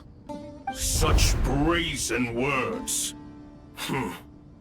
Humans these days are a far cry from their ancestors. What little respect you show for King Deshret. No, that's not what he meant. Please, don't mind him. He shares your sentiments, just not your, penchant for hyperbole. Assuming that's what you were going for? I just think it's important to manage expectations. Forgive my lack of courtesy, but we simply can't sacrifice our lives to the gods on completion of the project like people in the legends of old. Here's a first draft of the project proposal for your perusal. Please let us know if you have any requests.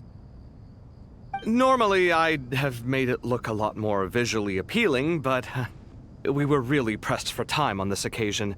I hope you'll forgive me if it's a little rough around the edges. Naturally.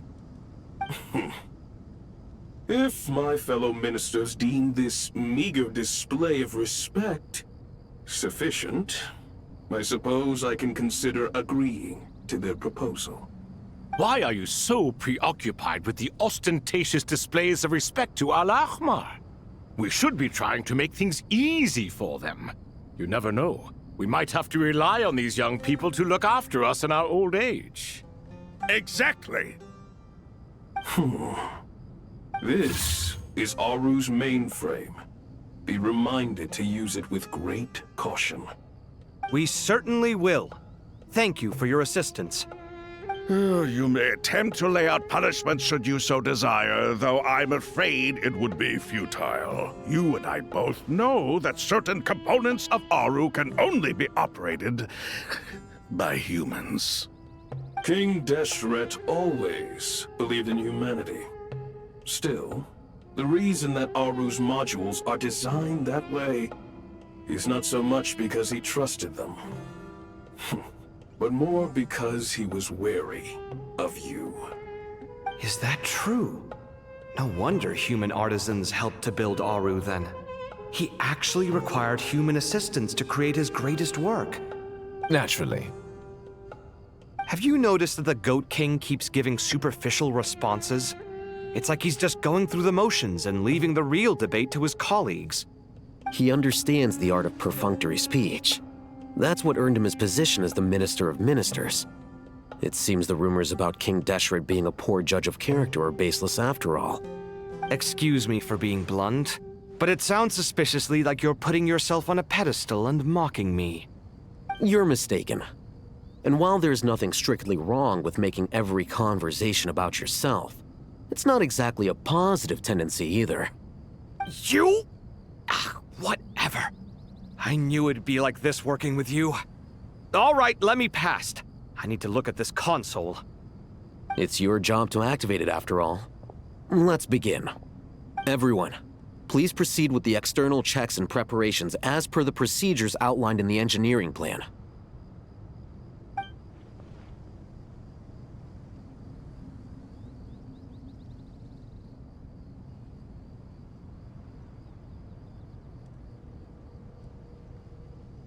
Hello there, youngsters. Whoa, the Ibis King came to life. What do you mean, came to life? I've been alive the whole time. You did say we could start our research, right?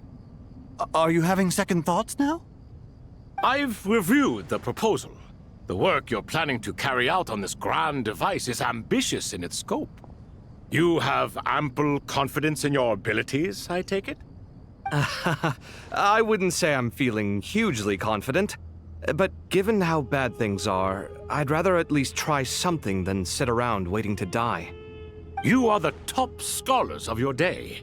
I trust you are aware that there are countless links between Aru and the Akasha? Aru and the Akasha? But... I thought the Akasha was the Academia's greatest technological accomplishment, created years ago by the Dendro Archon to help her people access knowledge. And you too? Do you not know either? You've read the instruction manual, right? You tell them. An instruction manual? The Akasha has an instruction manual? The Dendro Archon is a kind and thoughtful god indeed. It used to sit on a shelf in the corner at the House of Dana. Not the most popular read. If the manual is to be believed, Aru was in fact the original inspiration for the Akasha system. What? But there are so few records about Aru anywhere. And practically none of these scientific expeditions into the desert had anything to do with it. Ah, but this is something you could not possibly have known. You may have heard many stories about the desert, but what is the most important aspect of history? Consider this a quiz. Anyone from Vahumana present? I'm from Vahumana. It's, well, veracity. Precisely. And a large part of veracity is the chronological order in which events occur. I may as well tell you. In the beginning, Nabu Malikata, the goddess of flowers, descended upon Sumeru. The glory of the heaven was within her. She brought life, oases, and knowledge to this land. Then she created the Jinn, enlightened them, and ordered them to serve her. 2 other gods also walked upon this land where wisdom flowed in abundance, and the 3 met beneath the great green trees. It was the first and greatest alliance. We should speak with reverence of this covenant between the 3, which transcended both time and life. For they promised that in Sumeru, wisdom would be shared with all. All the great changes in Sumeru's history began with the goddess of flowers. For King Deshret's sake, she pried into the secrets of Celestia, and for this was burned to ashes by the flames of wrath. So grieved was King Deshret by her passing that he lost all interest in state affairs and devoted himself instead to the knowledge that she had brought back. It was after learning of the technology from that floating island in the sky that he first conceived of Aru. And so, the Akasha was inspired by Aru, while the basis for Aru itself came from Celestia's technology. Well, if the 2 share a common technological origin, then connecting one system to the other is an entirely feasible idea. Unbelievable. Have you no reverence at all for celestial technology? No, I do, but there's no time for that. The schedule is too tight. Blame it on the deadline. Perhaps you could try coming up with our cutoff dates. You know what it's like having to turn around 5 different drafts in one day? I wouldn't wish it on my worst enemy.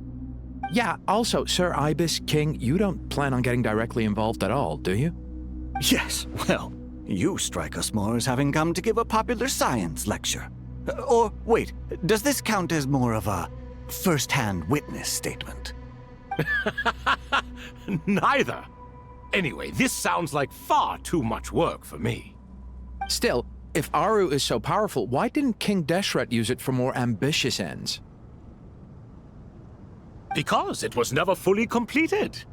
King Deshret had grand plans, but he perished before they could come to fruition. In the beginning, his wish was to create something that could rival the very world itself. The Lord of Flowers sacrificed everything for that ambition. What he desired, she bestowed, and thus was knowledge brought into the world. Her courage and sacrifice had to be honored with the most splendid of monuments, or King Deshret would surely have deemed it a grave injustice. And that monument, built from knowledge and technology, etched with a sacrificial and courageous love, even in its unfinished form, it deserves to be treasured. At that time, King Deshret said the following to the Lord of Dendro. Since we share an eternal covenant, I shall never be your enemy. Hence, the fruit of wisdom from the heavens is not to be devoured. Remember, it is not that I lack the power to become the enemy of wisdom. Yet you and she have taught me much and shown me kindness.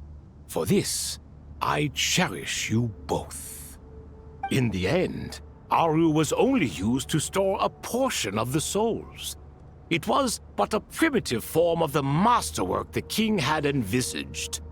His final hope for Aru was to return to the past, when she yet lived. So the point you're making is, King Deshret was both powerful and ambitious, and he only ceased his imperious ways out of affection for the Goddess of Flowers and the Dendro Archon. You could see this as an act of mercy, but you could also see it as the sentiments that lay between these three gods placing constraints on him. This was, after all, the foundation of the alliance between them. This explains why Aru was both a prison and a monument, and why the answer to the three questions was time. You have to be careful who you get involved with, or you invite all manner of misfortune. This is as true for gods as it is for humans. Love is the same. It is both a prison and a monument. All right, let us pause the story here for now. Seeing as you've been so diligent, I'll offer a little help. Who's in charge again? Is it you two? Ah, yes, me and him. Now then, close your eyes. Wisdom hides in the space between the tangible and the intangible. It is to convey the incommunicable through the simplest of mediums. By the power of King Deshret, I shall grant you a glimpse into the unseen secrets that lie at the threshold of existence.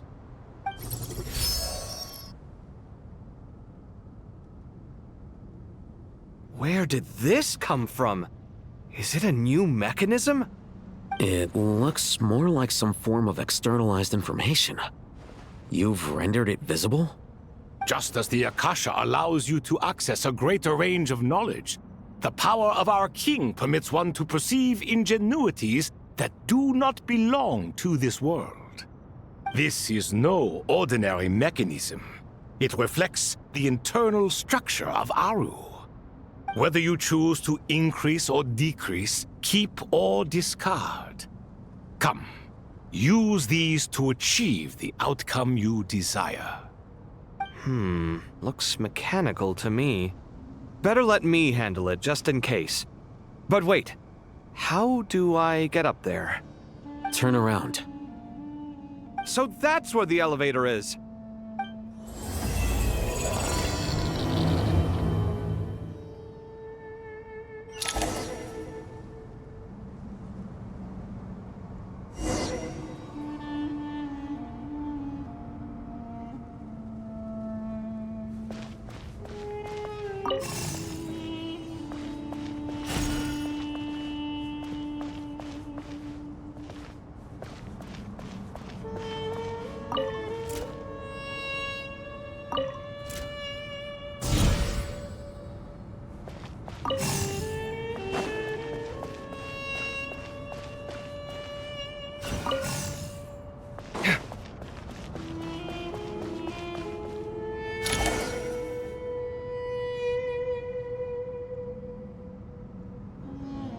Obelisks were used to record important information in the ancient desert civilization.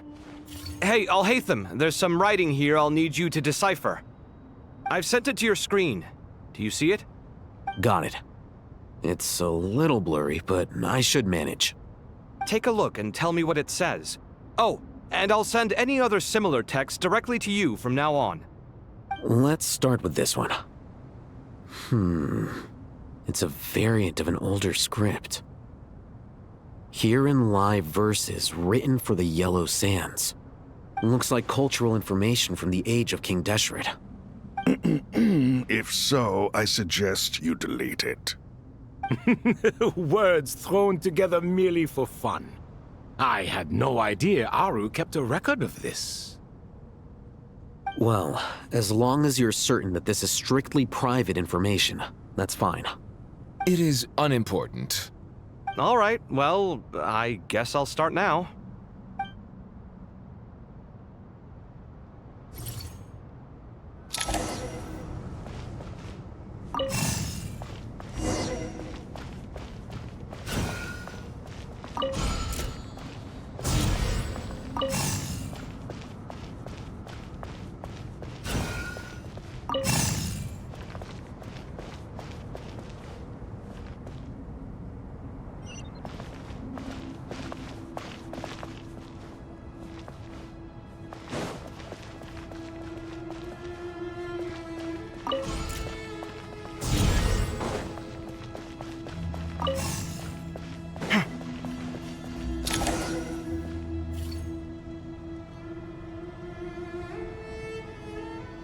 Found some more. Sending them over to you now. These are all reports about the Gurubad conflict. Can we delete them? I'd say so. Most of this information has already been archived anyway. What if there are details in there that Vahumana missed? What are we supposed to do if they come after us in the future? They'll just have to live with it. If we don't resolve these issues now, there won't even be an academia in the future, let alone a Vahumana Darshan. Yeah, you're right. Okay, done. There's some other similar monuments nearby. I'll check them out.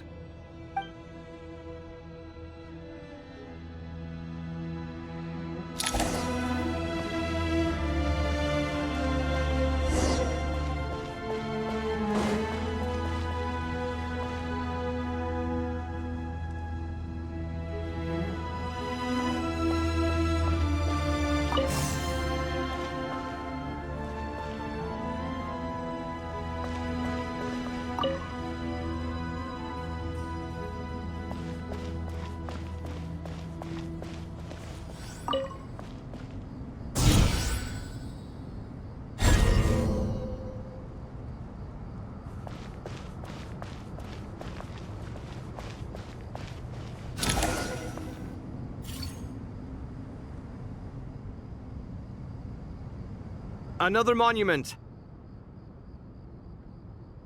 Hold on.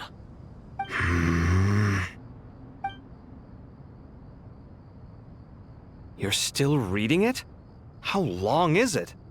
It records the development and governance of the Oasis civilization. Most of it concerns the Jinn, but it also contains records left by the artisans who built Aru. Is it important? Some of it. There was no way for me to read the whole thing in its entirety, so I had to rely on my intuition to pick the parts worth keeping. What about the artisans' records? What do they mention? They're speculations, mostly. For instance, they were wondering how to protect themselves if King Deshret decided to silence them after the construction of Aru was complete. Sounds like pure mythology to me. Surely that kind of thing didn't really happen. The records do emphasize that this was merely their conjecture based on various myths. Still, the artisans did leave details of their plans to survive, including blueprints for their escape route. Even that got recorded? Okay, well, I'll make a copy of this first before I delete it. Is that truly necessary? You won't be needing those. No, the blueprints are important. I want to keep them as a memento.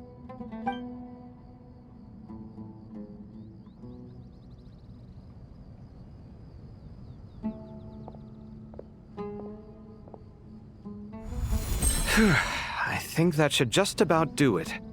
It meets the requirements of the contingency plans, so we should be good. I gotta say, it's the strangest feeling, this cross between reality and the intangible. It's like drifting between life and death, or in and out of a dream, using my own hands to manipulate illusions that are forever out of reach. Chasing dreams in the most literal sense. Definitely a novel experience.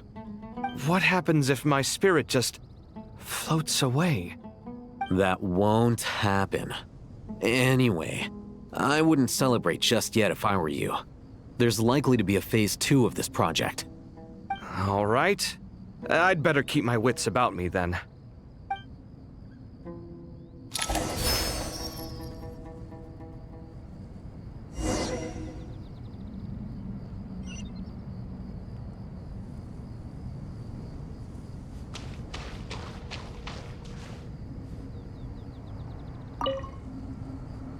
I expected that the outside world no longer respected the ancient gods, but even so, I do find the tone of these youngsters to be dreadfully impolite. It should hardly come as a surprise to you. I remember you saying the same thing last time. I assumed that was just a one-off. I did not realize it was the norm. Don't you think that young lad's matter-of-fact tone sounds familiar? It bears a rather uncanny resemblance to you, Goatee. Surely a sign that he is a man of rare intelligence. Oh. The rest of them, though, much better. The blonde-haired one, for instance. So sincere. That's the kind of kid I can respect. Oh, really? Well, what about your disciple, Nefer? She's about the furthest from sincerity that a person can get. And now you hit the crux of the issue. Thoth is spouting lies again. He cares nothing for sincerity. He likes Nefer simply because her personality is just like his. Thus, in giving his approval to Nefer, Thoth is simply validating himself. The rest is but smoke and mirrors.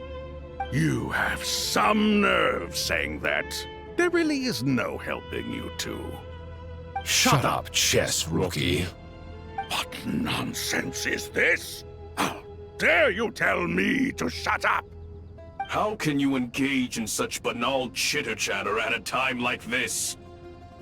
Aru has been opened. The glory and splendor of a bygone age is about to sweep over the earth like a flood. And you're here squabbling like petulant children. All three of you are insufferable. King Deshret was merciful, indeed, giving you a chance to be released from prison. I say, you should have been locked up for good. Ah, but Bennu, look on the bright side. Had they not been released, we would not have been awoken. Oh. You've been here this whole time. You should be scolding them along with me. I miss Hermanubis. It's not a real reunion without him here.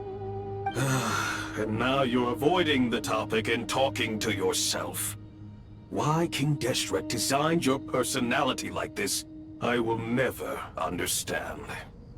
Isn't this simply proof that our king supports my free will? Oh, look at those two rust buckets. Suddenly, you two do not seem so bad after all. Here, here. If being stuck together for thousands of years fosters no friendship, I cannot say what would. Naturally.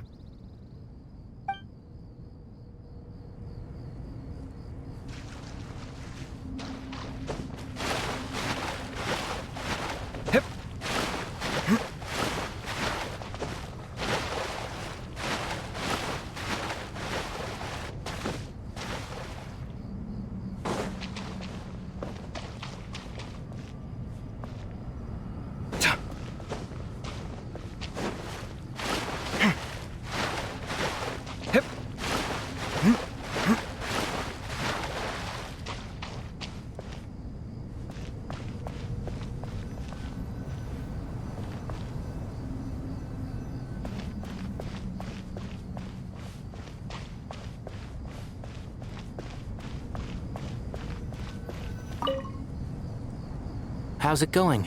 Are things progressing smoothly? Well enough, I suppose. You know how it is. The work itself is only half the problem. The other half is having to work with Al-Haytham. I'm sure the feeling is mutual.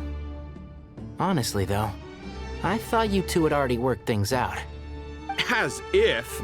Turns out working closely together is the best way to expose any tensions lurking beneath the surface. Besides, I just think that some people never change. Agreed. Case in point, you didn't make sure I was out of earshot before you started complaining about me. Old habits die hard. Actually, this is for your own good. Maybe if you spend a little more time listening to what other people have to say, you might actually realize that you're the problem. Naivete is another old habit of yours. I had assumed that you both volunteered for this project like us forest rangers. But now I'm getting the sense that wasn't the case. Definitely not. We were assigned to it by Lesser Lord Kusanali and Nephis. As much as I'd love to be doing normal work for normal clients, these Titan projects are all that's on offer right now. Though I'm sure they wouldn't be roping us in if they had any better options. Just goes to show how short-staffed the academia really is. I'm sure you've prepared yourself mentally, but I still feel the need to advise you to lower your expectations. It might make the process of working together a little less intolerable. I know! Same to you! But if you already understood that, you should also know not to say the quiet part out loud. Why don't you come help me with my forest patrols? Might help you avoid any further disagreements.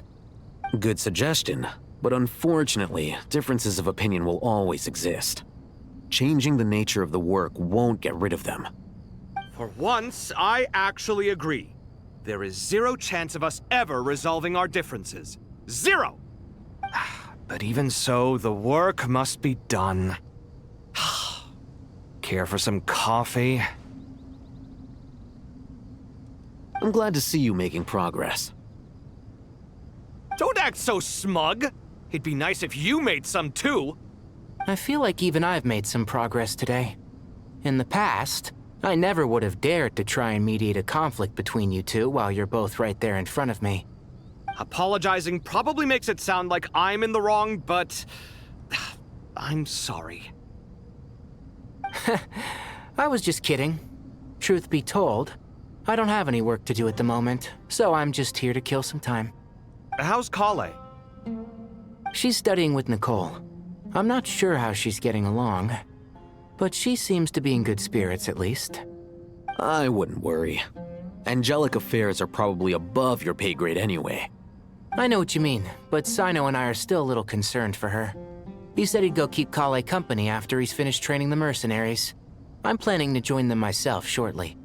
Kale will be okay. Have faith in her. Even we can see how much more confident and outgoing she's become in these past few years. Thanks to you and Sino being there for her and providing guidance every step of the way, she can finally stand on her own 2 feet. On her own 2 feet. Does it feel bittersweet? Watching the younger generation grow up and move on? No, not yet, at least. I was just thinking, I wish there was more I could do for everyone. She'll be fine. Yeah, she will. Just try to relax.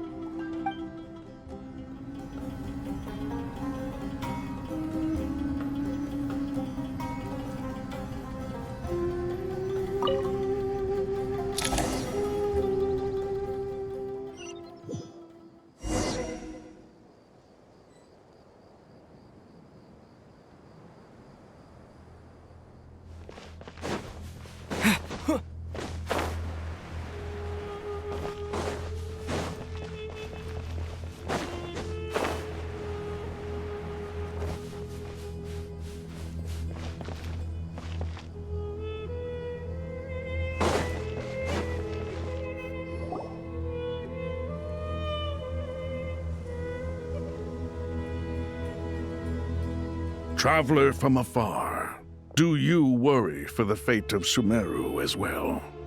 Whoa! It's Sobek the Crocodile King! Greetings, Crocodile King. Please be at ease. I'm just here to chat with you about Lesser Lord Kusanali. Sounds like you really care about her. Yes, although to be exact, it is a mixture of both concern and curiosity that I feel. Speaking of Nahida, Paimon was wondering how she's doing. Wait a moment.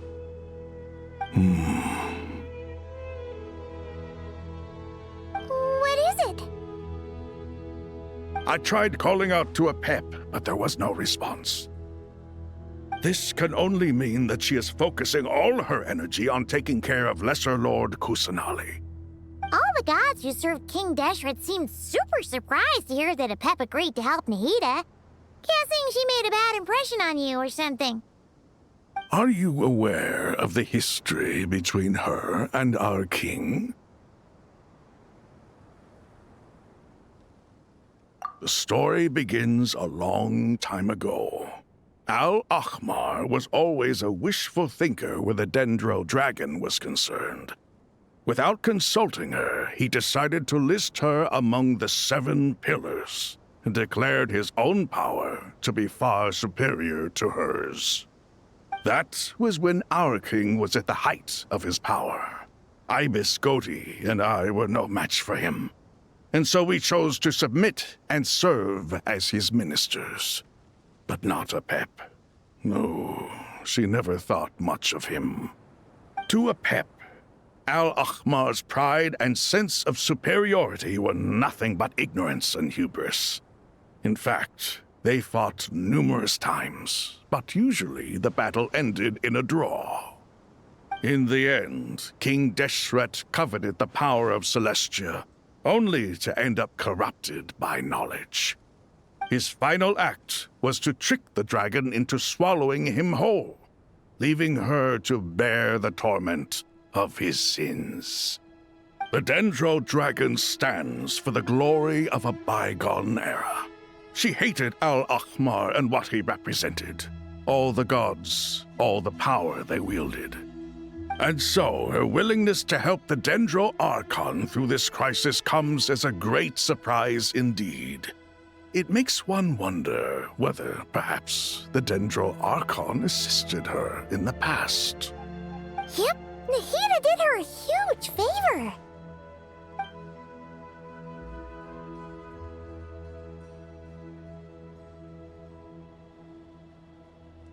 So Lesser Lord Kusanali put an end to the Dendro Dragon's many long years of torment. As much as she loathes the 7, a pep knows kindness when she sees it. No wonder she was willing to make an exception. Yeah, that's the sense we got from dealing with her too. She is not incapable of coexisting with other living things. Rather, she actively chooses to avoid coexistence. And this despite the fact that she symbolizes life itself. How ironic. All of this being said, I wouldn't expect too much from her if I were you. Nothing will change her hatred towards humanity and gods. We'll keep that in mind. Anyway, how much longer do you think Nahida needs to stay with the pep? For all we know, the Fatui might still be in the desert. Just to be on the safe side, why don't we grab anyone who isn't busy right now and go look for her? I'm alright, Paimon. Huh? Was that Nahida's voice? It seems the treatment was effective. Since when do my deeds require your evaluation?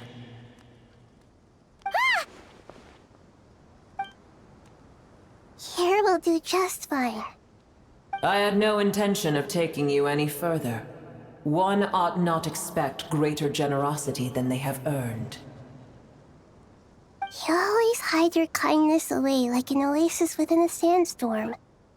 Only those who make it through the swirling winds can know just how beautiful that oasis is, and how much hope it brings. You dare appraise my being? No, I'm expressing my gratitude. I want to thank you for sharing your precious life force with me.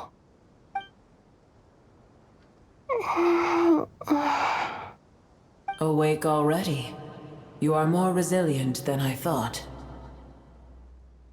Pep. I feel much better. Thank you. Gods and their gratitude mean little to me. I would rather you give me your assurance that the situation with Irminsul and Sumeru's ley lines will be competently managed. If I suffer any ill effects from the ley lines, you, as the god of this land, will be held responsible. And you would not enjoy being held to account by me. I understand what you require, but I would assume this task even if you did not demand it. Sumeru is my responsibility. I must resume my duties as soon as possible. A farcical notion. God of Sumeru, I hope you realize how unextraordinary your strength is. And yet, maybe it is precisely what defines me. A god of wisdom is not meant to rule by force. Then hold steady. We go forth. Well, I'll be. Is that a pep? Do my eyes deceive me? Of all places, the Dendro Dragon has decided to visit the mausoleum of King Deshret? I see that after all this time, El Ahmar's menagerie of ministers remain as vile as ever. It's a pleasure, Dendro Dragon. Had you arrived but a little sooner, you might have attended a meeting of the Seven Pillars. What a nauseating thought. You are not the first insects I have had the displeasure of dealing with today. A swarm of them tugged on my tail on my way over.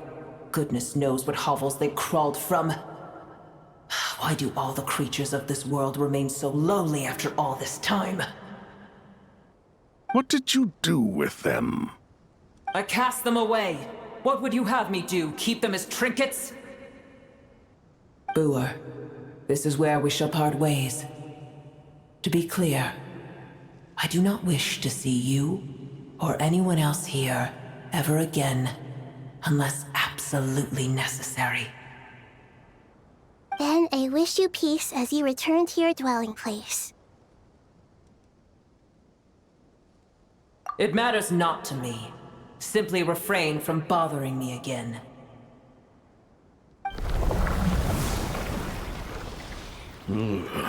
A force to be reckoned with. At times like this, I feel glad that she has no interest in any of this. Hold on, just hold on, okay? We're almost there. We made it. Huh? Wait, that voice! It's...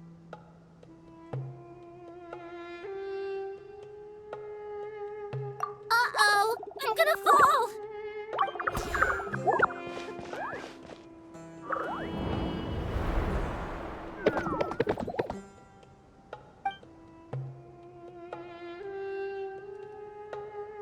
Well, that's a relief. A pair of safe hands indeed. The Dendro Archon's familiars. They are the last thing I expected to see here. Huh? Wait, what are the Aranara doing here? Don't you guys hate the desert? Obviously I was worried about the Dendro Archon. I've been supporting them with my Pari powers the whole way here. Oh, you seem pretty nervous. Is it because there are too many people around? Not just people. It's all these non-human beings, too. It's hard on them. I can't believe you made such a long and dangerous journey just for my sake. I appreciate your support so much. Thank you all. I'll have to ask everyone to wait while I help our new arrival settle in. Once I'm done, I'll gather everyone to discuss our next steps.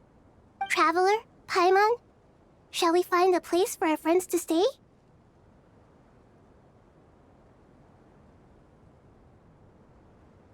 Awesome! Let's go! Well, first I have some questions.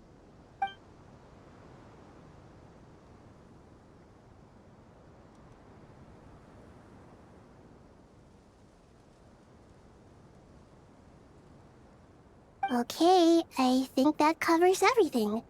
Thank you. We can get going now.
Hello, everyone. It's only us.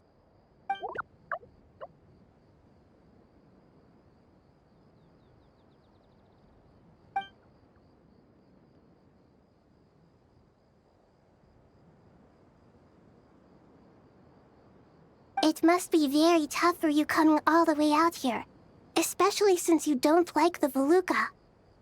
Is everyone back in Vanarana doing well?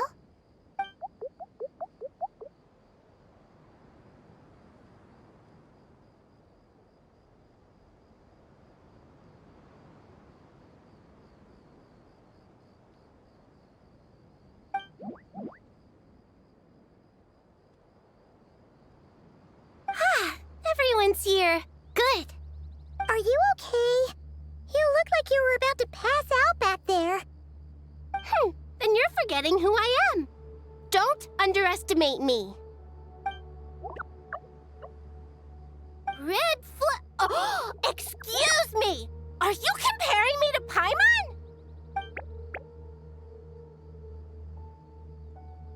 I suppose everyone is gathered here because of me.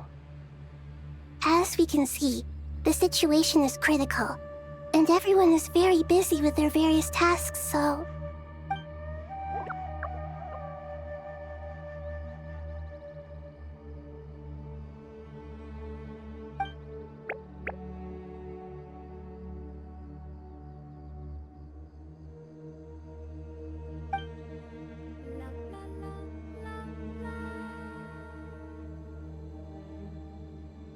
I can't thank you enough. Right now, we're focused on restructuring Aru, processing excess information, and helping restore everyone's confidence. I'm sure you'll find it all very straightforward. I can help too! Just let me know where I'm needed.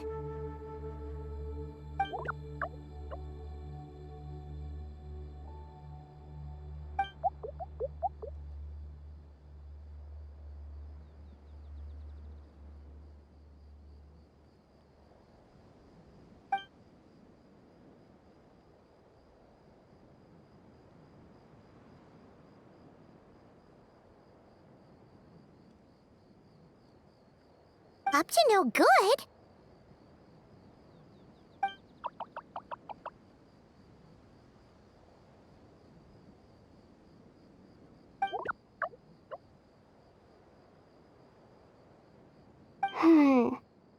That definitely sounds suspicious. Traveler, Paimon, I have other work to attend to here that needs to take priority. Could I trouble you to investigate the situation Arabalika spoke of? No problem. Leave it to us. Thank you. I'm counting on you.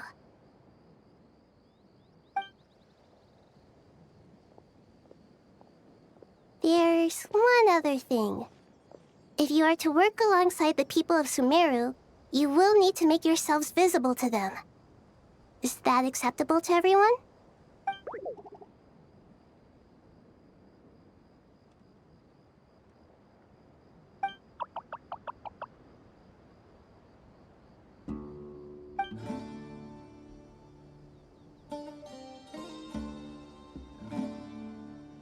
There's nothing to fear.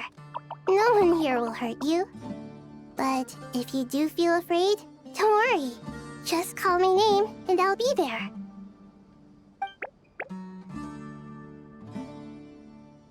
Very well. Now, I shall bestow a small blessing upon you all. Whenever people see you and interact with you, from the moment their gaze meets yours, they will experience the most beautiful of dreams.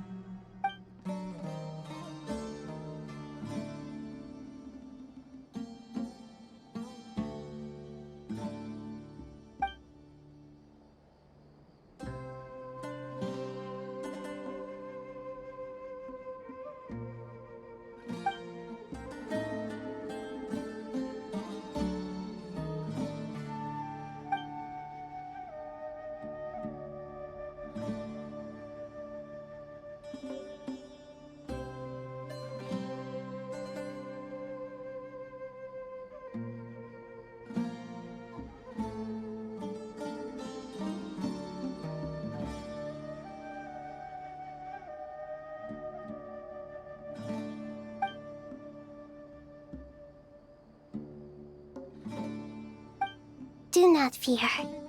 We will face it together. This too shall pass.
Let's go find some treasure.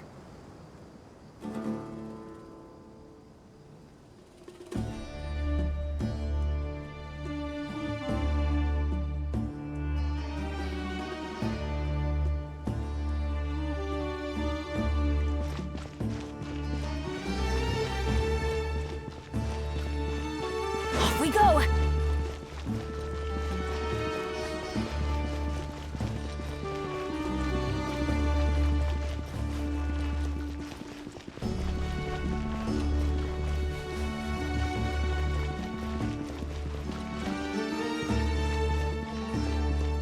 Adventure time!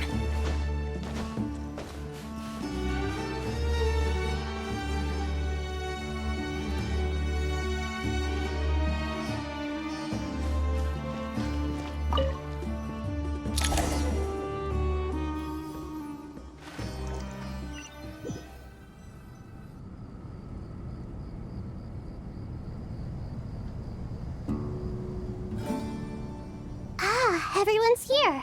Wonderful. Dendro Archon, you're back. Are you recovering all right? You mustn't push yourself too hard. I'm doing very well. Thank you for your concern.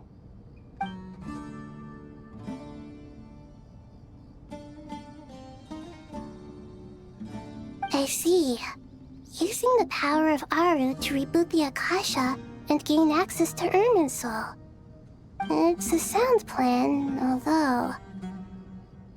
I regret to be the bearer of bad news, but with the state that Irminsul is currently in, it's impossible to access via traditional means. Even the Akasha won't change that. Alas, we had feared this may be the case. And what about non-traditional means? Non-traditional means? Are you saying... Desperate times call for new measures.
Ah, it's you.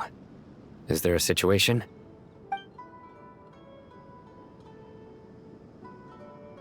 The Aranara have good intuition when it comes to people. In other words, there may well be a traitor among us. Given everything that's going on, I'd be more surprised if there wasn't. Miss Nefer, as a professional intelligence broker, I trust you have a solution? Not one that I'm willing to volunteer. What's in it for me? Let's say I'll treat this as a pilot project aimed at expanding your intelligence operations. Whatever business you're in, an avenue to demonstrate your abilities could never hurt. I like the sound of that. Glad we're on the same page.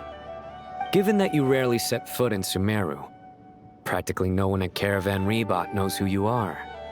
I take it you've read the files on everyone in the area? Yes.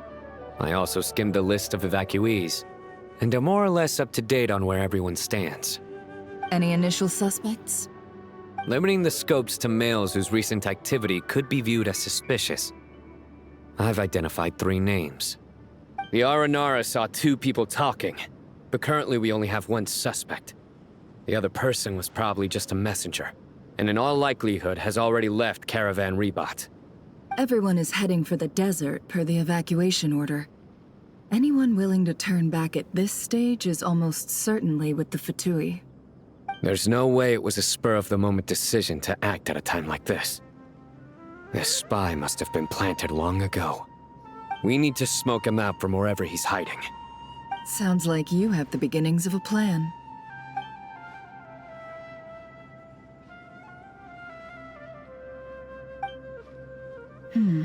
I see. Your suspicions are well-founded. I'd be watching him too if I were you. So far, we still lack solid evidence that he's been bribed. He hasn't made any recent purchases that would indicate he came into some cash. Then let's get closer to him to confirm before we make our move. I can handle it. I'm not based in Sumeru, so barely anyone at Caravan Rebot knows who I am. And you're certain you've never encountered this person in Nodcry? I'm certain. Besides, it's extremely rare for me to have had any direct contact with Sumeru mercenaries besides Jet. There's no way he could have seen my face before. Sino, stay out of sight and wait for my signal. If he raises any red flags, I'll bring him toward the main road. Understood. I'll take it from there. Excellent. Well, it's a pleasure working with you.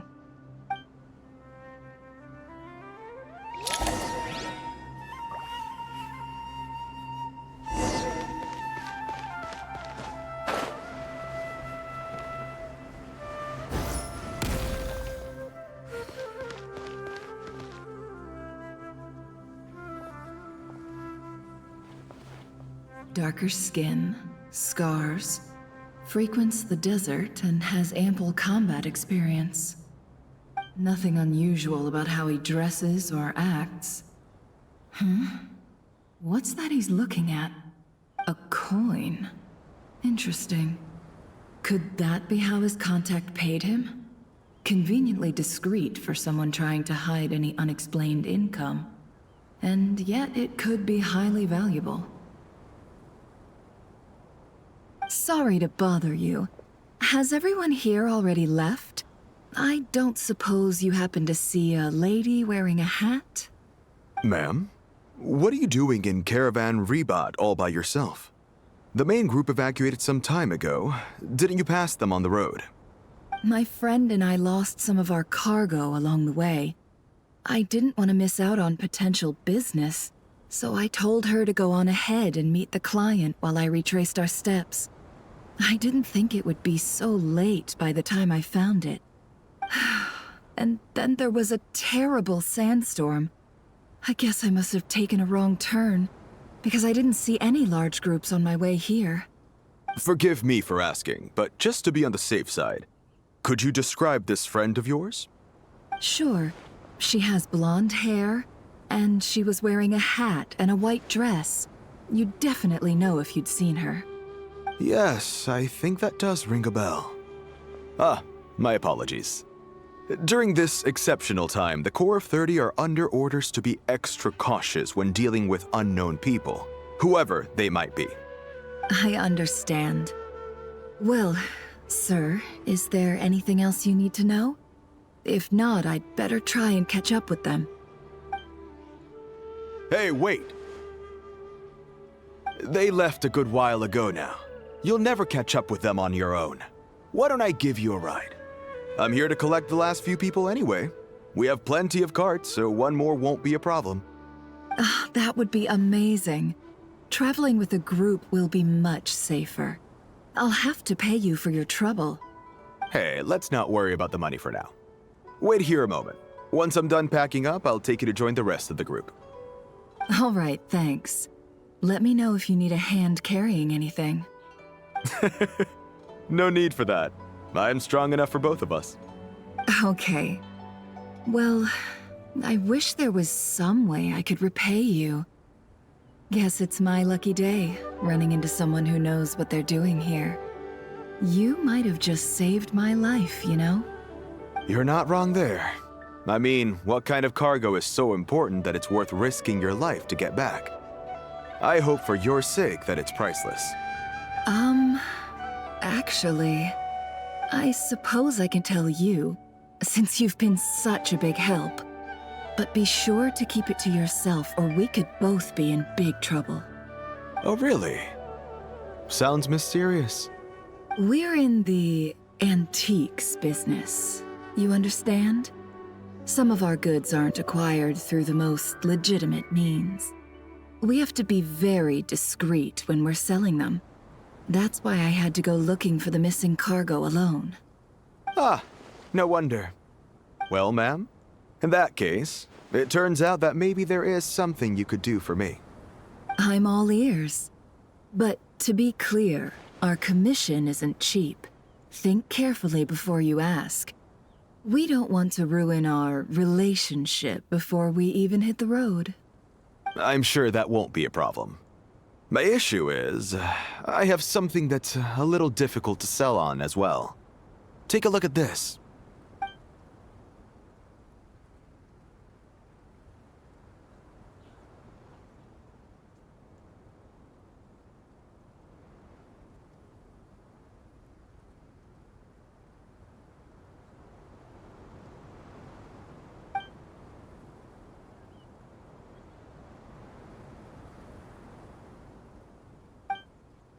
Pure gold. That's quite something. How'd you come across it? Dig it out of some ancient tomb? If you look hard enough, there are many treasures to be found in the mausoleum of King Deshret. It has no distinct Snezhnayan markings. That'll be why he's going with that story. And he clearly doesn't want to arouse suspicion, so he's on the lookout for an opportunity to make a quiet trade. Surely you have an existing business partner.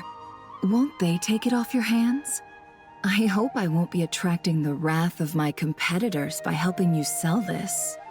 The shop I used to work with is having cash flow issues at the moment after losing some money. I'm under enough pressure as it is without having to deal with them. On the off chance anything went wrong, I'd never get my money back. I understand. Gold is the last thing that traders with cash flow problems want to see. Well, in that case, I think we can work something out.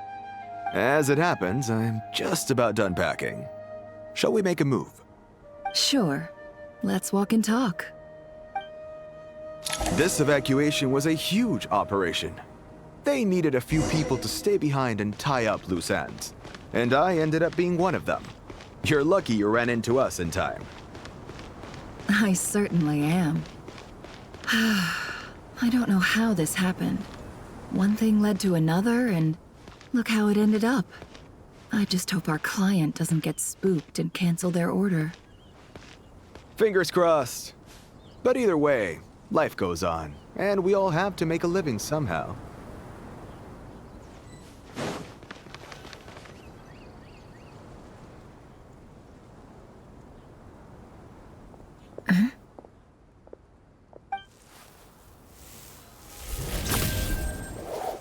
Hands where I can see them. General Mahamatra! No, wait! What are you doing? This is the coin? Good. Sadly, you won't have the chance to spend it. Nicely done. Looks like Sumeru's Matra are a well-oiled machine nowadays. Unmarked gold coins are quite difficult to trace. Thanks to you, we have secured the evidence. Here's what's gonna happen.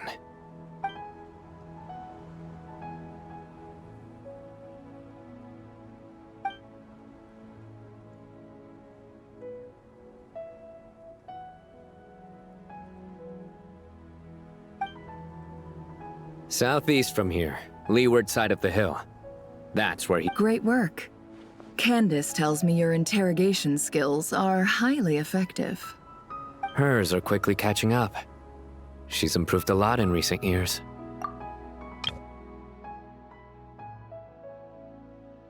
Southeast from here, leeward side of the hill. That's where he's meeting his contact. Looks like it's over to you for the next step. Because I'm quickest on my feet? Because you know how to trail a target. Plus, it'll be easier to monitor their activity from the air. Fine. I'll be quick. One more thing. The Traveler just brought a message from the Dendro Archon. Once you're done with this, we're to meet up at the mausoleum of King Deshret. Got it. Will do. Are you sure you'll be okay on your own? Gee, I don't know. Maybe you should come with me. Okay. Then Paimon's coming with you. Really? You do know this is a stealth operation, right? Meaning, you have to be quiet? Paimon, are you sure about this? Well, Paimon at least wants to give it a shot. Like everyone says, if you never try, you'll never know. Besides, being the best guide in Tibet has to count for something. This should be a piece of cake. Fine. Join me if you want. But be warned. If anything goes wrong, I'll have to gag you and shove you into a bush. No need! Paimon will be super careful. Promise! Good. Then what are we waiting for? Let's go. Ah! Coming! Coming!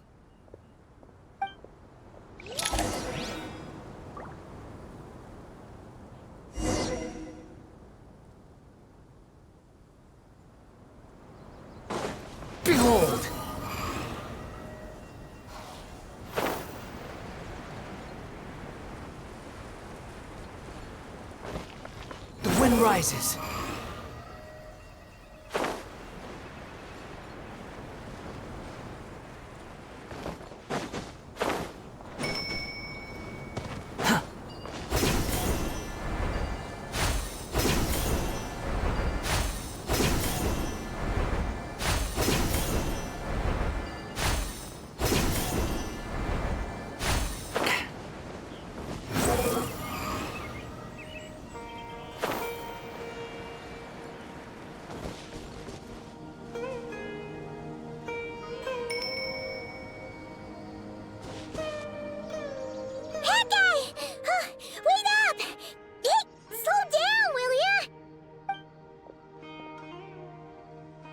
We're here. Now we wait. Okay, yeah, cool. Cool. What's on your mind, Paimon? Huh? Oh, nothing? I thought all you cared about besides being a guide was food and sleep. Why the sudden urge to go on a dangerous mission? What's that supposed to mean? Paimon's been on plenty of dangerous missions before. But never on your own. You hardly ever leave the Traveler's side. Just saying. I'm kind of at loose ends right now. So if you did want to share, I suppose I'd have to listen. If not, suit yourself. Makes no difference to me. Hat guy? Do you think Paimon is useless? What? Where's that coming from? When we were in Notcry, Paimon suddenly realized something. Even though Paimon's with the Traveler every single day, whenever we face real danger, she can't do anything to help. Paimon doesn't get like this very often. She just got really scared when the Traveler got kidnapped that time. What if he never came back? What would Paimon do then? And the more Paimon thought about it, the more useless she felt. But Paimon doesn't want to be a burden. Paimon wants to be a friend who's actually useful. Does that make any sense? You know, that feeling of just being completely useless and... Oh. Paimon probably sounds so ridiculous right now. You asked the right person. Boy, do I know that feeling. Oh, hat guy. I'm not gonna try and encourage you. What I will say is this. When you start doubting yourself, you have two choices. Give up or change. You have to make the decision to move forward. Otherwise, no amount of consultation from other people is gonna help you. So ask yourself, what do you want? To get stronger? To learn more? Whatever it is, go do it. You won't have any regrets if you can at least say that you tried. Oh. All right. Something's not right. Shouldn't they be here by now? Paimon, is it just me? Or is it a little too quiet around here?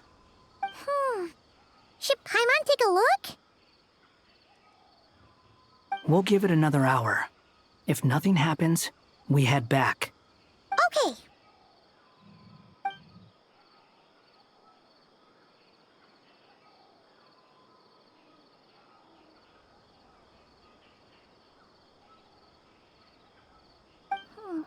How strange.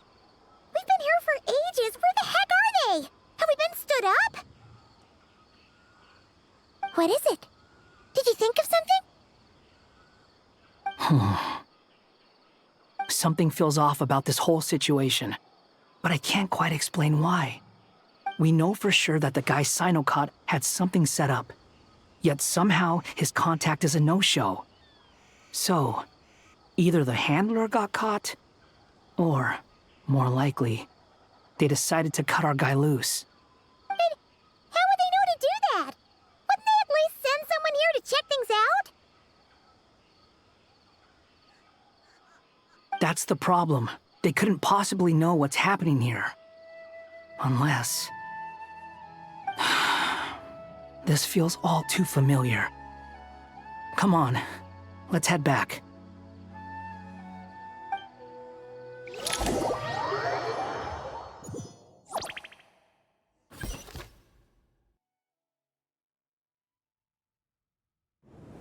Even though this isn't a formal meeting, I'd still like to start by saying how grateful I am to each and every one of you.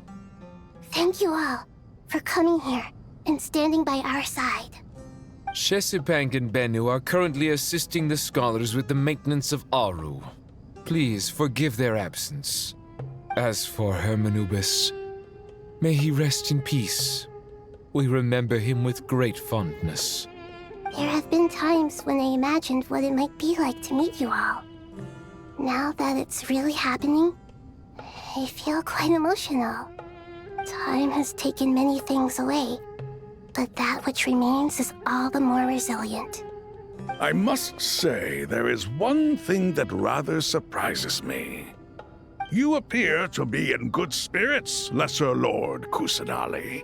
But even so, I can sense that the life force given to you by the Dendral Dragon has far from fully resolved the problem of your vitality. Oh no! So even a Pep's power didn't work? Don't worry, Paimon.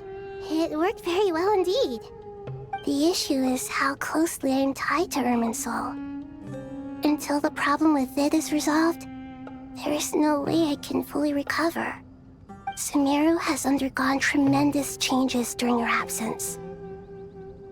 When gods pass away, inevitably, people's faith in them grows weaker. You must have sensed it already. Your power is not what it once was. Regrettably, this is true. I too have grown weaker due to the effects of Irminsul. Right now, we're all in quite a sorry state. Then what do you suggest? We take all the help we can get. Sumeru is our shared home. You and I, gods and humans alike. We must unite all our strength in this moment.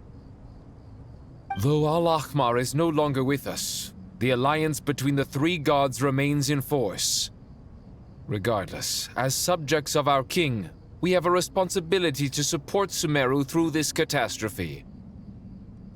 Not to mention that it was the people of Sumeru who released us from this prison of Aru. Times have changed, and the people of today possess greater wisdom than those of the past. You really know how to give a rousing speech, Goti. Now then, let us learn more about your plan. The brightest minds of the Sumeru Academia are busy opening and renovating Aru. They claim it has something to do with Irminsul? Correct. Irminsul has existed in Teyvat since the very beginning. But during the Age of the Dragons, it did not possess the significance it holds today. After the heavenly principles arrived, the power of the Light Realm was divided into elemental energy, and Irminsul was refashioned as a device that records and preserves all information. Since then, everything in this world has been inextricably linked to it. As the Dendro Archon, I have a duty to protect Irminsul. To Sumeru, it is both a national treasure and undeniably a major threat. Teyvat has seen many upheavals in the last few years. The most recent of these was a major crisis in Notcry, which forced Sumeru to be even more vigilant than usual. I made sure to monitor all the pathways through which an outsider could potentially transmit themselves into Irminsul. But despite my efforts, a major problem still arose within. I still believe that someone has actively invaded Irminsul. But rather than taking any of the pathways I referred to, the intruder chose instead to utilize the most direct route, and the only one that cannot be protected against, by entering Irminsul through death. I see what you mean. You cannot simply stop all deceased souls from returning to the ley lines because of a potential invasion that could occur at any time. That's right. As important as it is to guard against external threats, I couldn't allow myself to stop the souls of the departed from finding peace. Please, understand how difficult this predicament was for the Dendro Archon. Defense has never been an easy task. After Irminsul was invaded, my authority was quickly restricted. Soon after that, the tree began denying access to any connections. I'm sure you feel responsible, but you are not to blame. No one can predict every possible disaster. There will always be trials and tribulations for the world to endure. But the people of Sumeru should not have to endure this. We must find a way to break through the lockdown and connect to Irminsul. And this is why you need Aru. Yes. The only thing in Sumeru capable of rivaling Irminsul in terms of overall function and performance is Al-Akhmar's legacy, Aru. All I managed to do before falling into a coma was make some minor adjustments to Irminsul. Using Aru is a last resort, and a move that comes with enormous risks. The Scholar's initial plan was to borrow Aru's power to reboot the Akasha, then use the Akasha to connect to Irminsul and investigate. Unfortunately, Irminsul has suffered far greater damage than they first thought, rendering that plan futile. To rise to the challenge, we had to resort to more extreme and far costlier means. This has led to a number of new contingency plans. To reclaim Irminsul, her brightest scholars have made further modifications to Aru with multiple goals in mind. I thank you all for giving them your blessing in this endeavor. Human wisdom has clearly improved over the millennia. You have not only our support, but that of the Jinn, the Aranara, and the Pari. Together, we will do everything in our power to save Irminsul. By the way, when you spoke earlier of an intruder, it almost sounded as if you knew who you were dealing with and what they were capable of. Well, since you ask.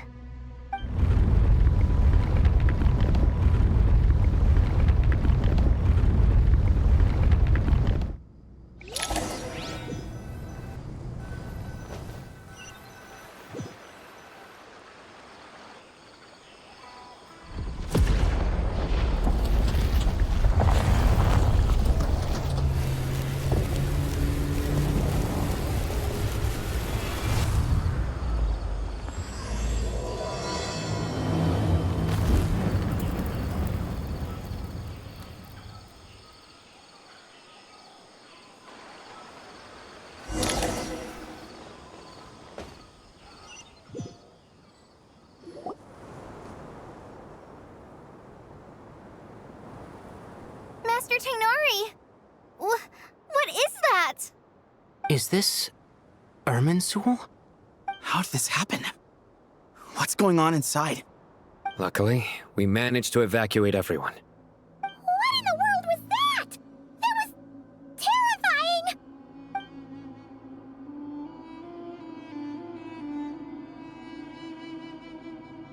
Oh my.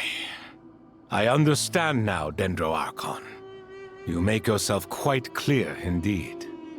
Not once over the millennia has Irminsul been so terribly afflicted as this. Please continue, Dendro Archon. Irminsul's root system is what comprises the ley lines. In the past, it has always been hidden away, going unseen by the general populace. But now, an evil intruder is making it reveal itself. It has become a tree of unbridled greed. A clear sign that a deranged experiment has advanced to a new stage. Blasphemy. From where I stand, an experiment in the name of blasphemy sounds rather improper. But if we are to honor Dottores' will, this is what we must do. The birth of this tree proves to me beyond doubt that this incident is connected to him. But to explain the situation in full, there is someone I need to tell you about.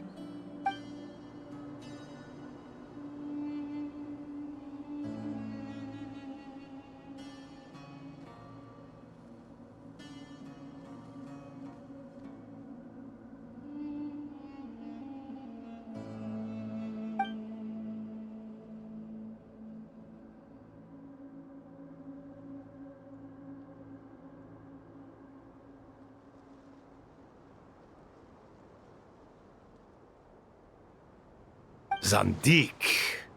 So it was him. I saw him in the desert once. A man of supreme arrogance. So this is where it has taken him. But didn't Dottore die and not cry? How is he still able to do all this? He must still have loyal followers amongst the Fatui. Even so, I'm still unclear as to how he has been able to wield such a profound influence over Irminsul. I can confirm that Fatui forces have arrived in Sumeru City. Furthermore, Irminsul seems to be undergoing some kind of mutation. Evil branches are beginning to grow. Things that do not belong to this world are slowly but surely materializing. Sorry, I couldn't think of any other word to describe it. They don't seem to be fully formed physical entities yet, after all, but they are gradually becoming real. A baleful tree climbing up into the heavens. Speaking of Dottore, I have some information on that front as well.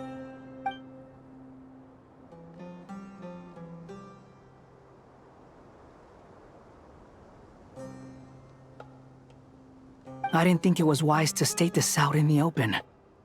But my theory is, the mole wasn't cut off after he was caught. They wrote him off from the beginning. You mean, the Fatui never intended to follow through with him? Then why plant a mole at all? It's hardly a conventional strategy, and the rationale behind it is pretty twisted. But as it happens, I know someone who works exactly this way. And when it comes down to it, his goals are very simple. He just wants to confuse people, so they can't figure out what he's up to. He's been a collaborator of Dottore's from the outset. That fact alone confirms that Dottore is involved with this somehow.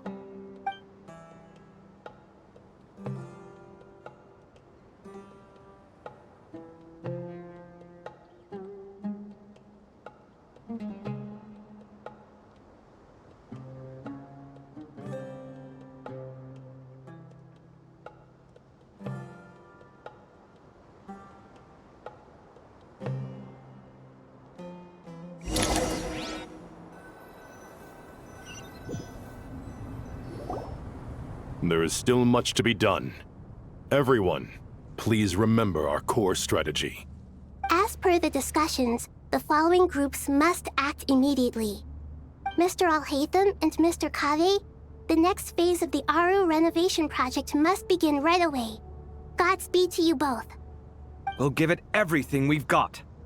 The plan looks feasible, but the implementation will require certain resources. General Mahamatra Sino and his team will help to procure the materials required for modifying the terminal. No problem. I've already spoken with Sethos and Hat Guy, and they've agreed to assist me. This kind of thing is best left to the fleet-footed, right, Hat Guy? If it's efficiency you're after, we're the right people for the job.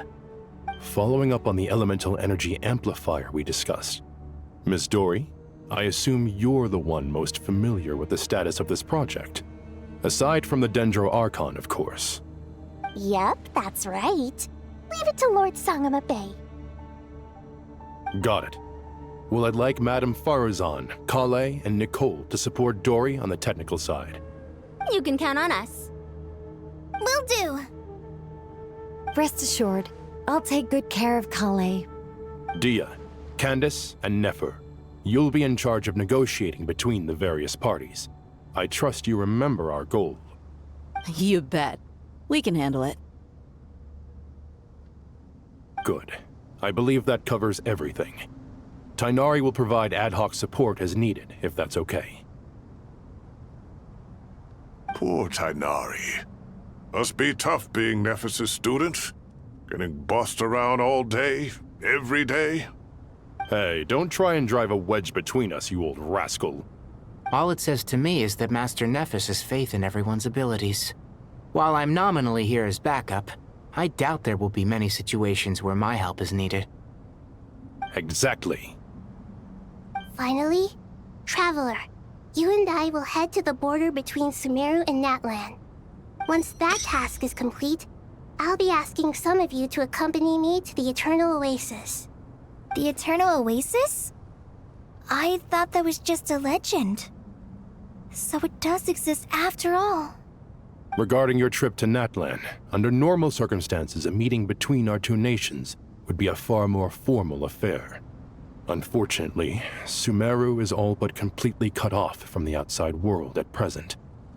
So regretfully, we won't be able to give the Pyro Archon Mawika the grand reception that she deserves. My apologies for the inconvenience.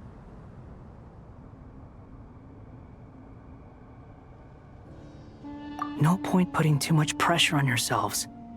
That goes for everyone. Right. Especially you, Dendro Archon.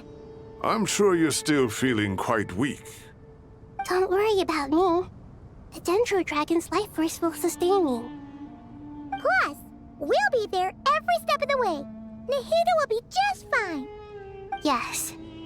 I believe in myself. And I believe in every one of you. Well, time to get going.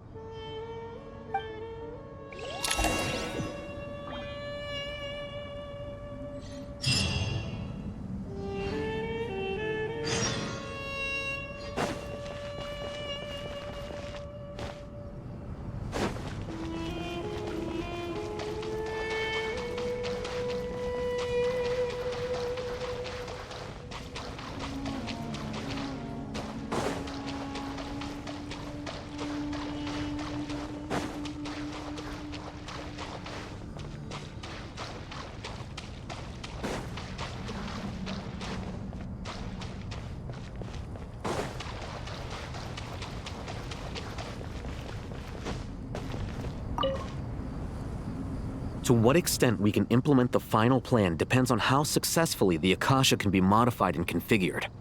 And to make sure the configuration works, Aru will also need some further optimization. Yeah, no surprises there. Once we roll this out, any Sumeru citizens who already have Akasha terminals can simply continue to use their existing devices. This still leaves us with a significant equipment shortage, though. Many groups of people were never issued Akasha terminals, including mercenaries, the desert folk, and many others. We'll need a supply of rare materials for the renovation of Aru and the production of new terminals. Right now, the best place to source these locally is from the primal constructs within King Deshret's mausoleum. Time is not on our side here. It's gonna be a race against the clock. The Aru merge and renovation project will have to be carried out by you two. Everything's riding on this, so failure is not an option. Best of luck to you both. As discussed, General Mahamatra Sino and Mr. Hat Guy will source the required materials. Mr. Sethos is quite familiar with the layout of King Deshret's mausoleum. With him accompanying them, things should go quite smoothly. I have every confidence. In the meantime, we may as well take a breather. Makes sense. There's not much we can do until the materials arrive. Get in formation and stay close. What is this, boot camp? Knock it off. It's just Sino being Sino. You know what he's like. Everyone clear on our mission objective. Look at the excess primal constructs, dismantle them, and extract the required materials. And King Deshret's 7 pillars agree to this? If they're just sitting there doing nothing, we might as well put them to use. Thoth's words, not mine.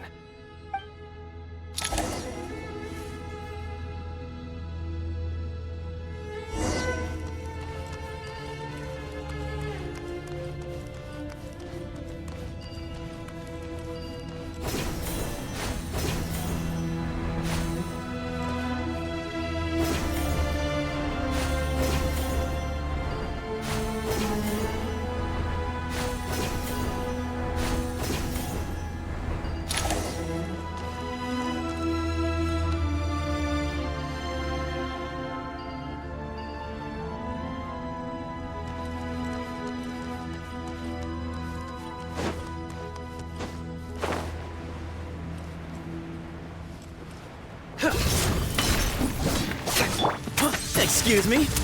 Move or be moved! Through me, justice is served! You think? Well played. Cry louder! Squall and fury! Ha! Ha! Where you heading? Surrender!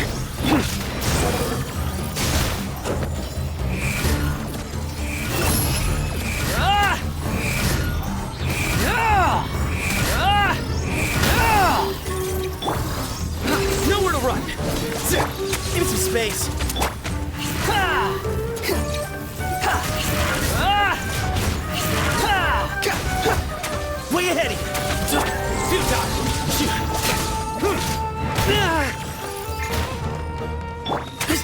Al Akbar! Give me some space. The wind rises.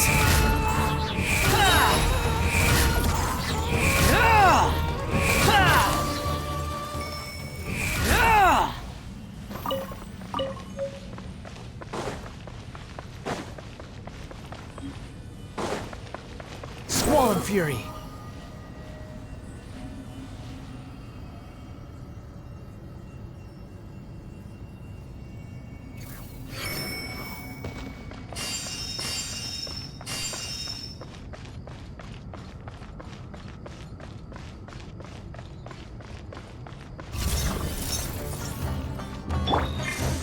Where you heading?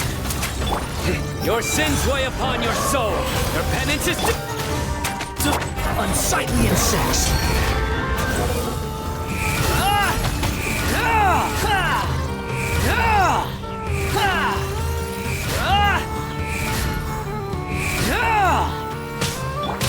Surrender. Excuse me.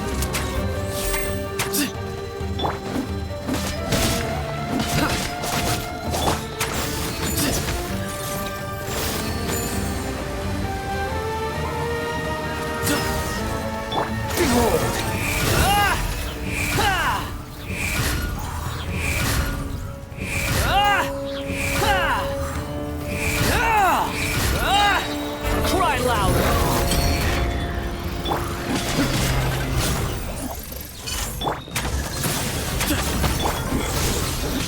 The wind rises.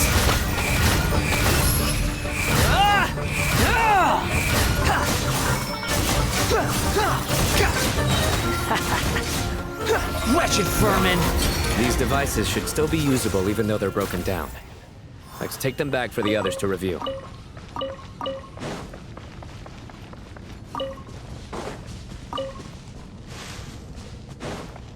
Squall and fury. Ha!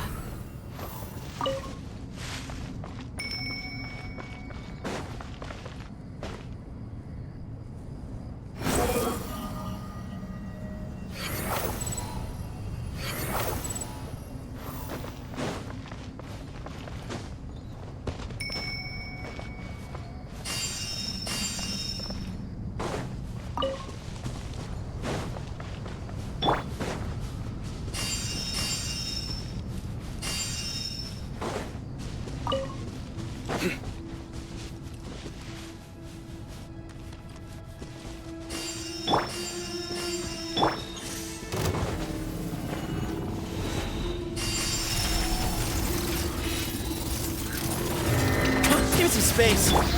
Nowhere to run. Through me, justice is served. Sage's wisdom. Behold. Cha. Cha. Ka. Ha. Ka. Yeah. Cha. Surrender.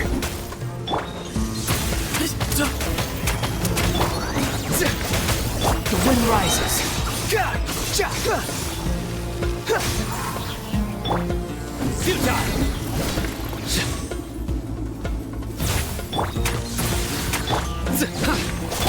Cry louder!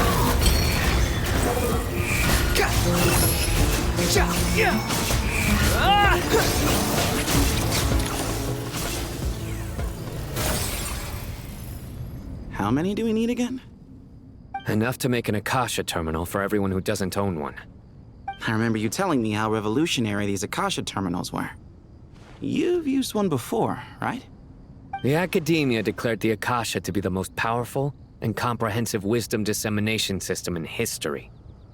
That should give you an idea of how powerful it is. Certainly sounds impressive. Neither Hat Guy nor I have ever had an Akasha terminal. Well, if it all goes to plan, that's about to change.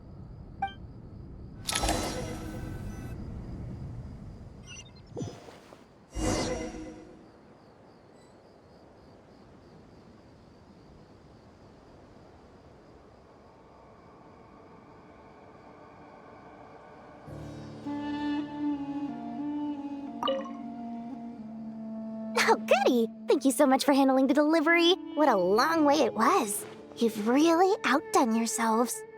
I'm well aware what a bumpy, dangerous journey it must have been. Now, I would have loved to oversee the process myself, but of course, those of us who know the plan can't leave the mausoleum. Oh, trust me, I'm patting myself on the back for my assembly work here.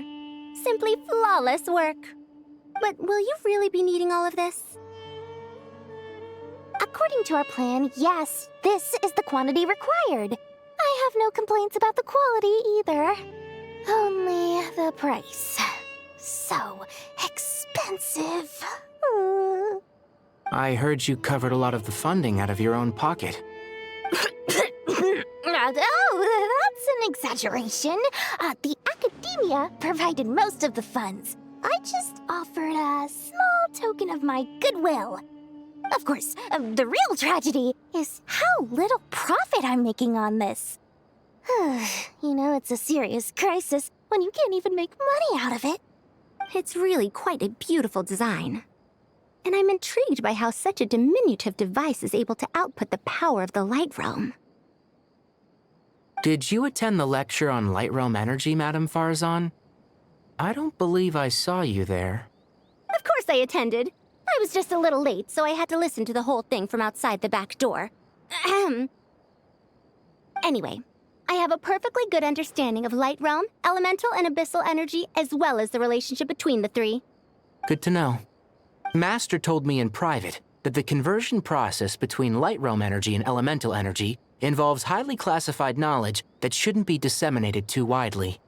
But even so, the scholars still shared said information. Well, you can't enforce a rule that everyone breaks. Is that the idea? At first, the Dendro Archon was reluctant to explain it in great depth for safety reasons.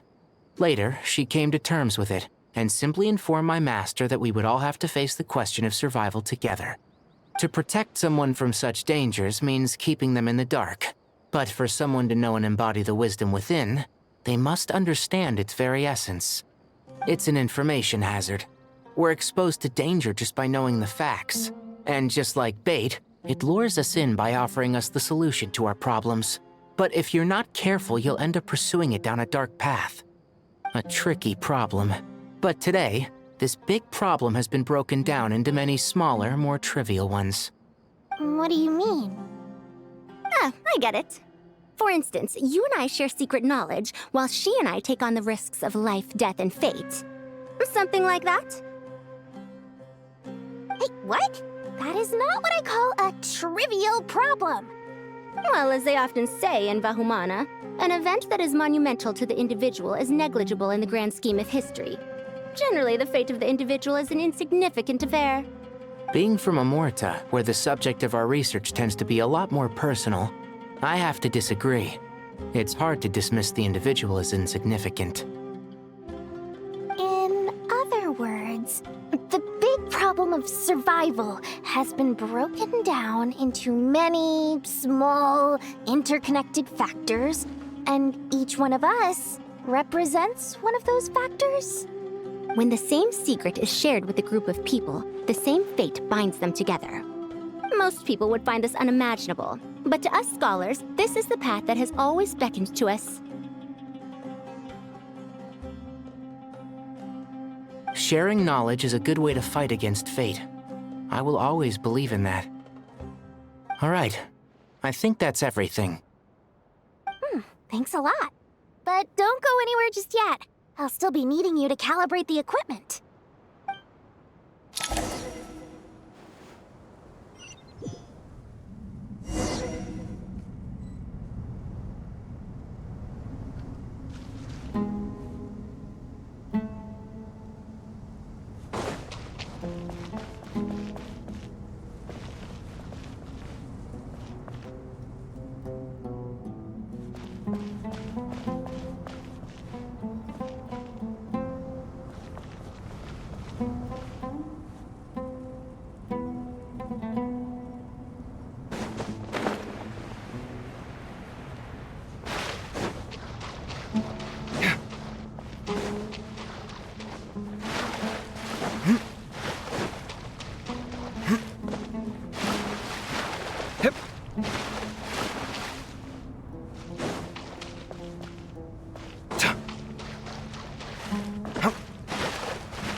Okay, the materials are ready.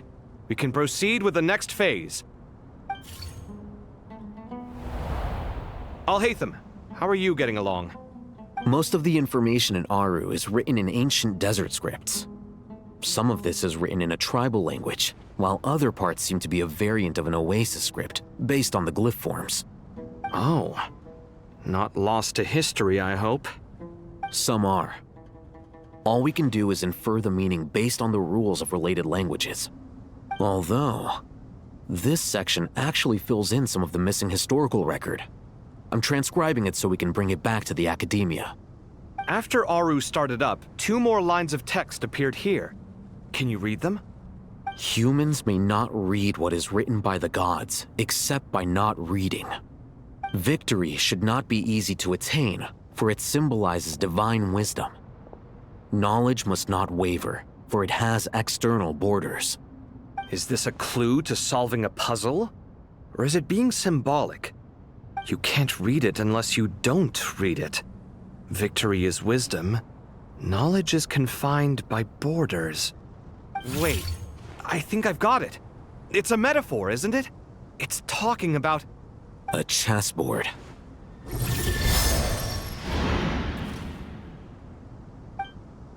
You were right. The youth of today are skilled at solving riddles. Have the secrets buried in the desert not been unearthed over the years all the same? Since Aru is a place reachable through wisdom, this day was bound to come sooner or later. Oh, I've always been against overly cryptic sentences. Don't you get tired of reading and writing all that? Ah, it's you 3. Just in time. We've been delving deep into Aru, and now this board has appeared. I've heard this was how you'd while away your free hours. You must be quite the experts by now in that case. It is true.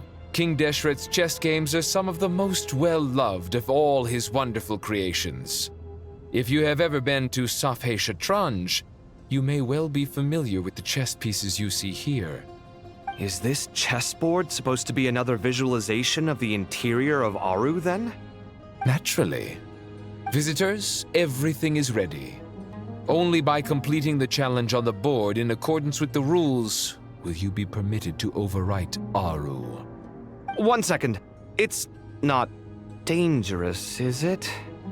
Dangerous? Why, yes, of course.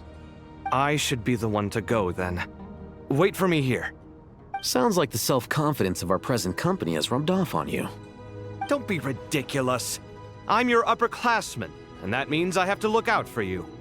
I appreciate the sentiment, but a game of chess typically requires 2 players. Besides, I'm sure they won't let things get out of hand. Keeping things relatively safe is in your best interest too, isn't it? Fair enough. I mean, you guys are controlling the difficulty, so please don't go too hard on us, all right? Ah, but Bennu said he wanted to put some respect into these whippersnappers. All right, all right. Thank you. Obviously, we'll still try to be careful.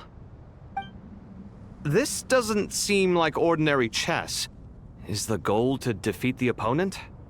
No, you must enter the board and pass the trials we have placed there. Ready? Let's do it.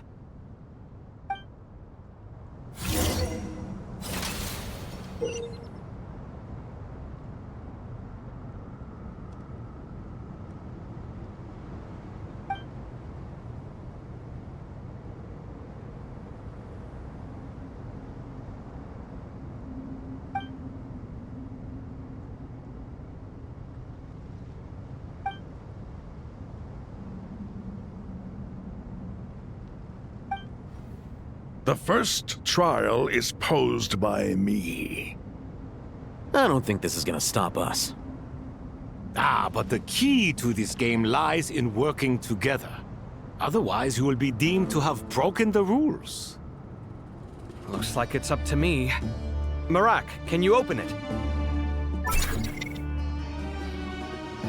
King Deshret's favorite primal construct, living on in suitcase form of all things. Amusing. Ho ho! Excellent work.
The first trial is posed by me. I don't think this is gonna stop us. Ah, but the key to this game lies in working together. Otherwise, you will be deemed to have broken the rules. Looks like it's up to me. Marak, can you open it? King Deshret's favorite primal construct. Living on in suitcase form, of all things. Amusing. Ho ho! Excellent work.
Now is the time for my trial. Now, don't be nervous. I'll make it nice and easy for you. Really? Thanks in advance. We appreciate it.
Ibis King, don't you think this all rather inappropriate?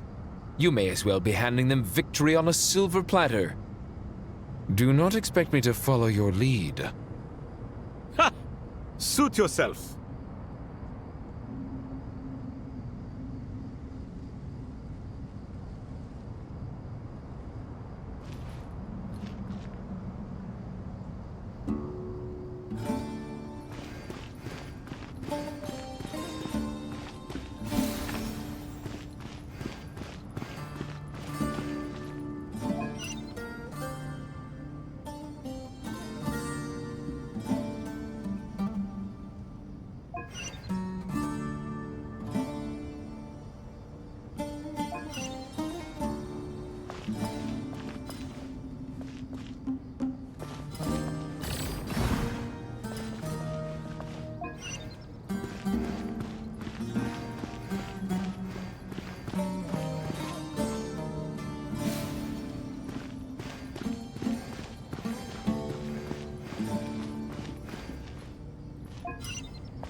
Strange time to catch up on sleep.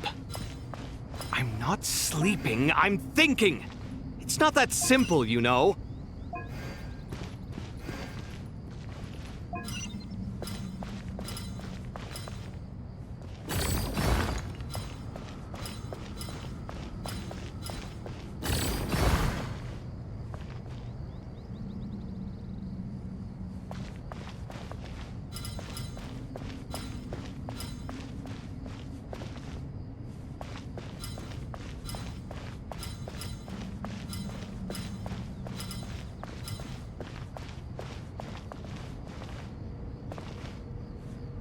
Strange time to catch up on sleep.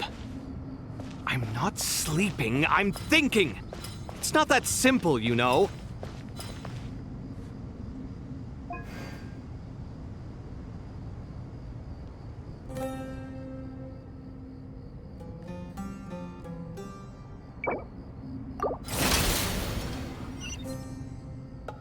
Ibis King, don't you think this all rather inappropriate?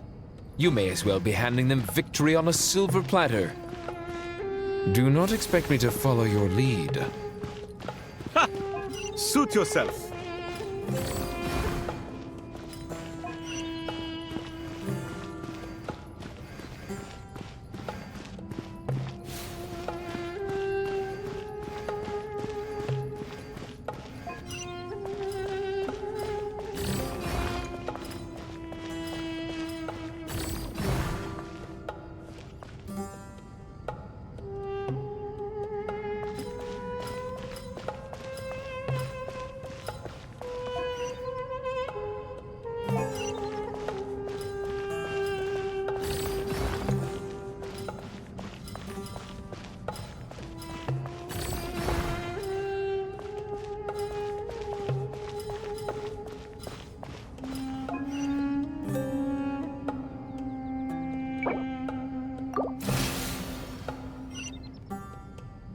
Ibis King, don't you think this all rather inappropriate? You may as well be handing them victory on a silver platter. Do not expect me to follow your lead. Ha! Suit yourself.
Strange time to catch up on sleep. I'm not sleeping, I'm thinking! It's not that simple, you know.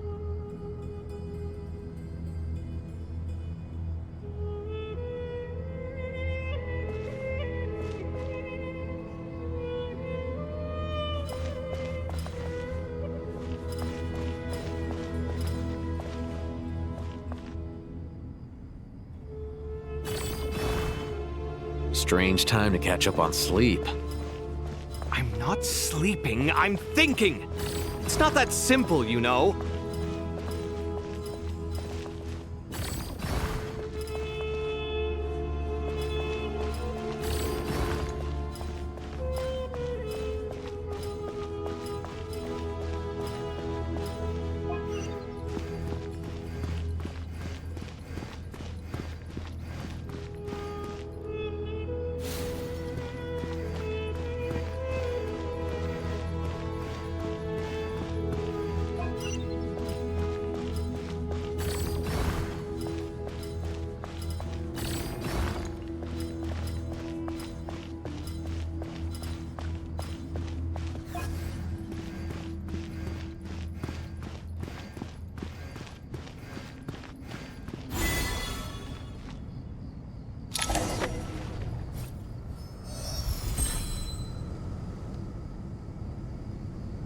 Done.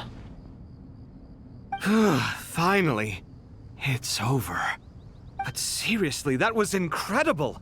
Standing on the chessboard felt completely different from standing on solid ground. And also... Oh, sorry. I'll save my thoughts for later. Thanks to the three of you for helping us out with this. Is it just me, or were you giving us quite a lot of guidance along the way? We made but a humble contribution. You lived up to our expectations. Bravo! Our aid was not given for naught. In addition to the existing functions, I'd like to ask you for another favor. Since Aru's interference shield can cover the entirety of the mausoleum, it should be possible to extend its range even further. Perhaps you can find a way. So, building upon the existing functions to... Ah! I'm with you! Imagine for a moment. What would the ideal outcome look like if this function were compatible with the devices? I agree. This is the best solution possible. Please, everyone, we beg you to help us. Me, oh my! Well, since you ask so very nicely, I suppose... Goti? Croco? What do you say? Naturally.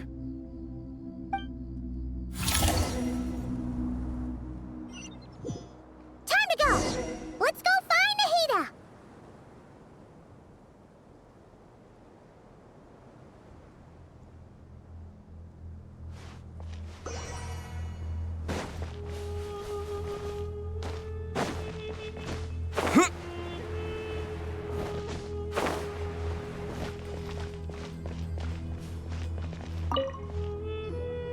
There you are. Miss Nicole truly is an angel. She shows great wisdom in guiding others, and she has already sent word to Natlan on our behalf. She said that while the other members of the Hexen Circle are busy with important work, she is quite free, and she's more than willing to accompany the people of Sumeru for the entire journey. Oh, yes, Nicole, all right. Always super patient and loves to help everyone out. She's the best. She is. So kind and enthusiastic. Well, time for us to get going. Let's head out.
This should be one of the closest places to Natlan in all of Sumeru.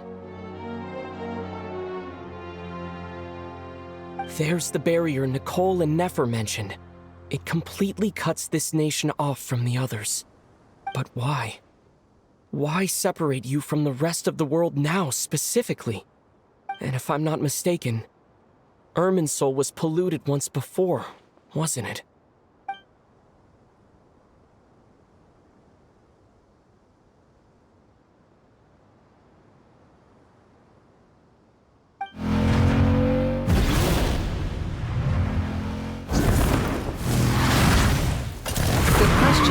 I'm wondering the same thing myself. That voice. Mawika! You got here pretty quickly. Hello, traveler. It's been a while. Hello there. Hello, Dendro Archon. Mawika, I apologize for asking you to meet at the border on such short notice. I also apologize for not being able to greet you in person. The form in which you see me now is one carried by the Traveler. The real me is inside the mausoleum of King Deshret, and I am reaching out to you with my mind from here. Irminsul has been infiltrated by the Doctor. We must be on our guard, as he can spy on information in the world from within the tree. Fortunately, there is no record of the Traveler in Irminsul, and you are still within Natlan's borders. My records will be preserved in the Night Kingdom, rather than the ley lines. As long as the Night Kingdom remains disconnected from the ley line cycle, the Doctor has no way of knowing my movements. Exactly. So by meeting each other in this way, the meeting essentially never happened. No wonder Paimon didn't come. You were concerned that her activity would be recorded by Irminsul. The Natlanese have heard about the situation in Sumeru. With the borders sealed off, merchants have been forced to stop their shipments. It's pretty serious, and you're the ones bearing the brunt of it. I'd like to address the question you raised at the beginning. I can offer a brief explanation, although it will sound rather cruel. I don't reach this conclusion gladly, but Irminsul predates the Heavenly Principles. It existed long ago, when the dragons of Natlan were at the height of their power. So even when the people of Sumeru became ill because of pollution, it was not a critical issue from the perspective of Irminsul itself. As long as it continues to function normally, the barrier will not be activated. But this time, the Doctor's invasion has directly affected the tree. That is what caused the barrier to deploy. The Heavenly Principles established a rule that when Irminsul is plunged into grave danger, a portion of power will be reserved to isolate Sumeru. That way, even if Sumeru is destroyed, the outside world at least has some time to catch its breath. We'd certainly need it. The Heavenly Principles created almost everything that exists in Teyvat today. To them, preserving the existence of the world and its inhabitants takes priority over protecting Sumeru. Meaning, protecting Sumeru now falls to you. Yes. My own power may be limited, especially compared to yours. But that doesn't mean that we're just gonna sit around and wait for the end. If necessary, I will utilize any and every means at my disposal. Nicole of the Hexen Circle didn't say exactly what this meeting was about. But after hearing everything you've said so far, I think I can guess where this is going. That's right. Nahida and I discussed it at length. We both know how presumptuous this is, but... You need the pyronosis, don't you?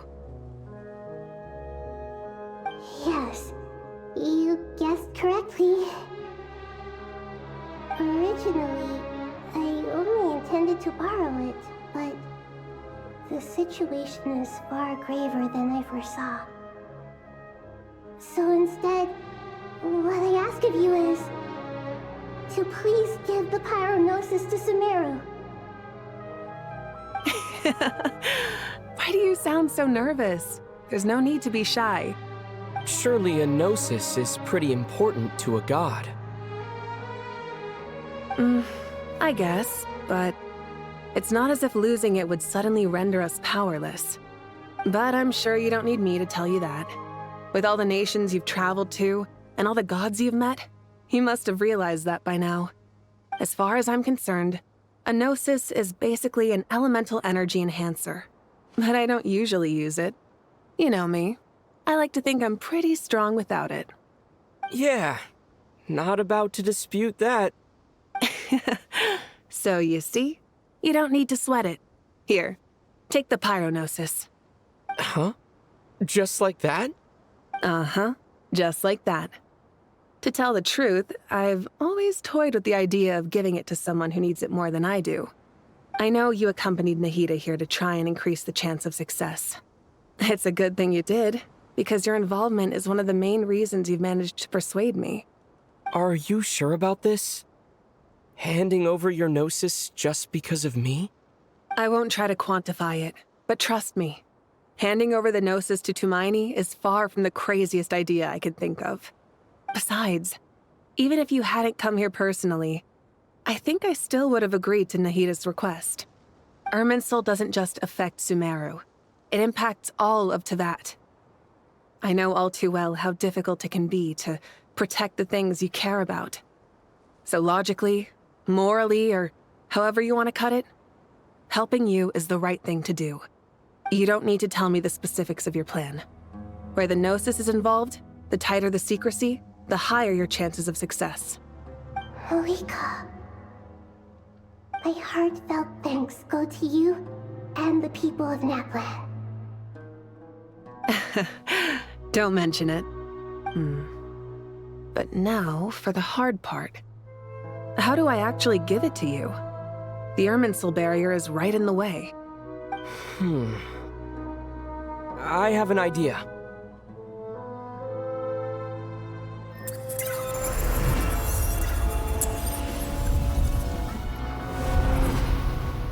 Just as I thought. Incredible. What did you do? Just made a lucky guess. This seems to happen quite a lot. Things that apply to everyone else don't seem to apply to me. I figured the same might be true here. Irminsul usually produces effects based on the records it holds. Since the Traveler is a Descender, Irminsul contains no records of him, and thus has no way to impede him. Is that right? You really are full of surprises. Catch. Whoa! Thank you, Mawika. Thank you for trusting us with something so important. All right. No need to get so formal. It's not like we're strangers. Besides, there's still one problem. You might be able to pass through the barrier, but I don't know about the Gnosis. Any other surprises for us, Traveler? Let me try something. I have the Pyrognosis in my hand. It feels strangely ordinary. Not particularly heavy, and yet, this tiny thing symbolizes the mighty authority of a god.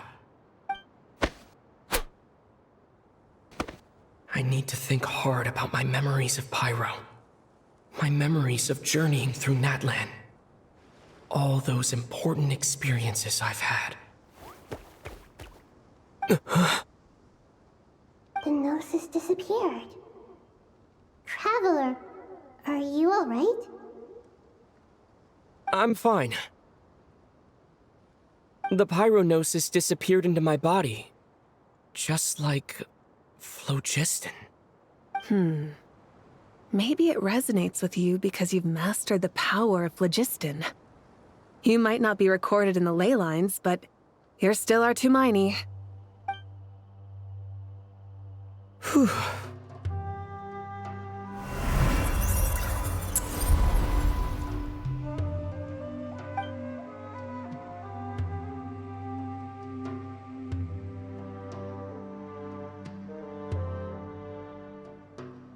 Please allow me to express my gratitude once again, Malika. Pleasure. Well, I've given you all the help I can. The rest is up to you. Good luck. We won't let you down. Yeah, we aren't about to lose.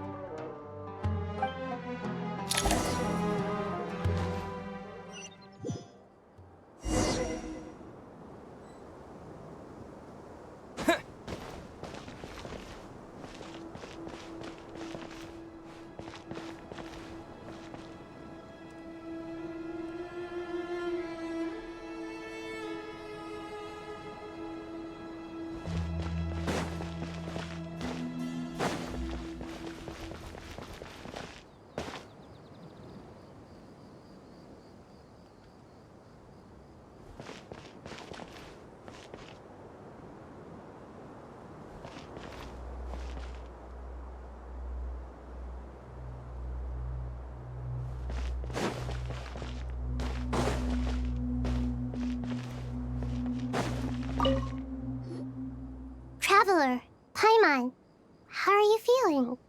Paimon's a teensy bit nervous, but only a teeny tiny bit. Seems like she's gotten way braver over the last few years, huh? Of course.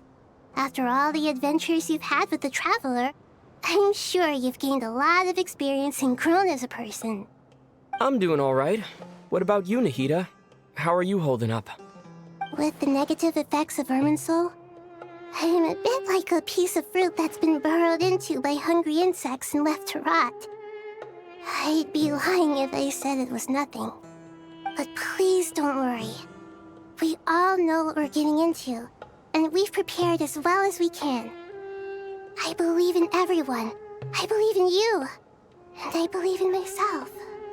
Stoking the fire inside oneself is certainly one way to live, but knowing when to rely on one's companions is also a form of great wisdom. I've been quietly learning little things from everyone, like plucking tufts of fur from a sumpter beast. Me too. With the constant traveling, I'm always learning and growing. That's the journey of life.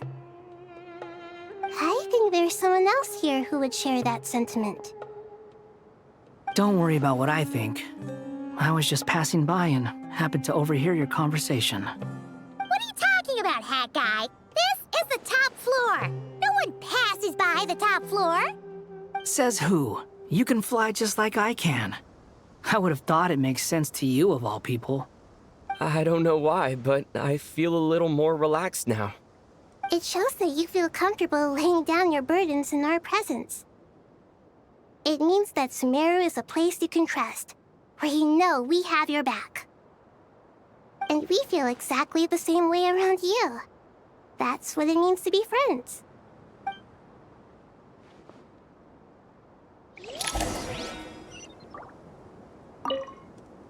Feel free to mingle if you'd like some time to catch up with people.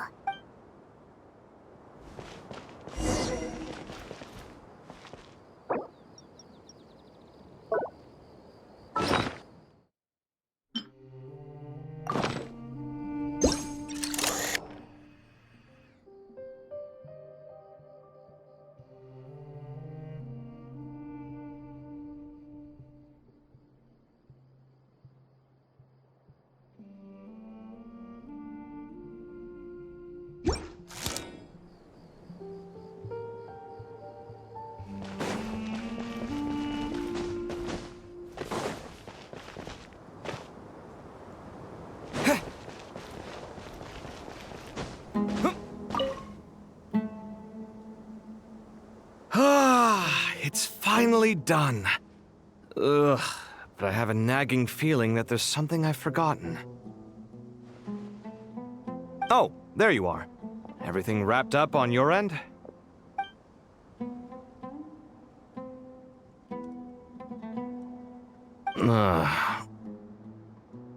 Okay, fair enough. That was a pointless question.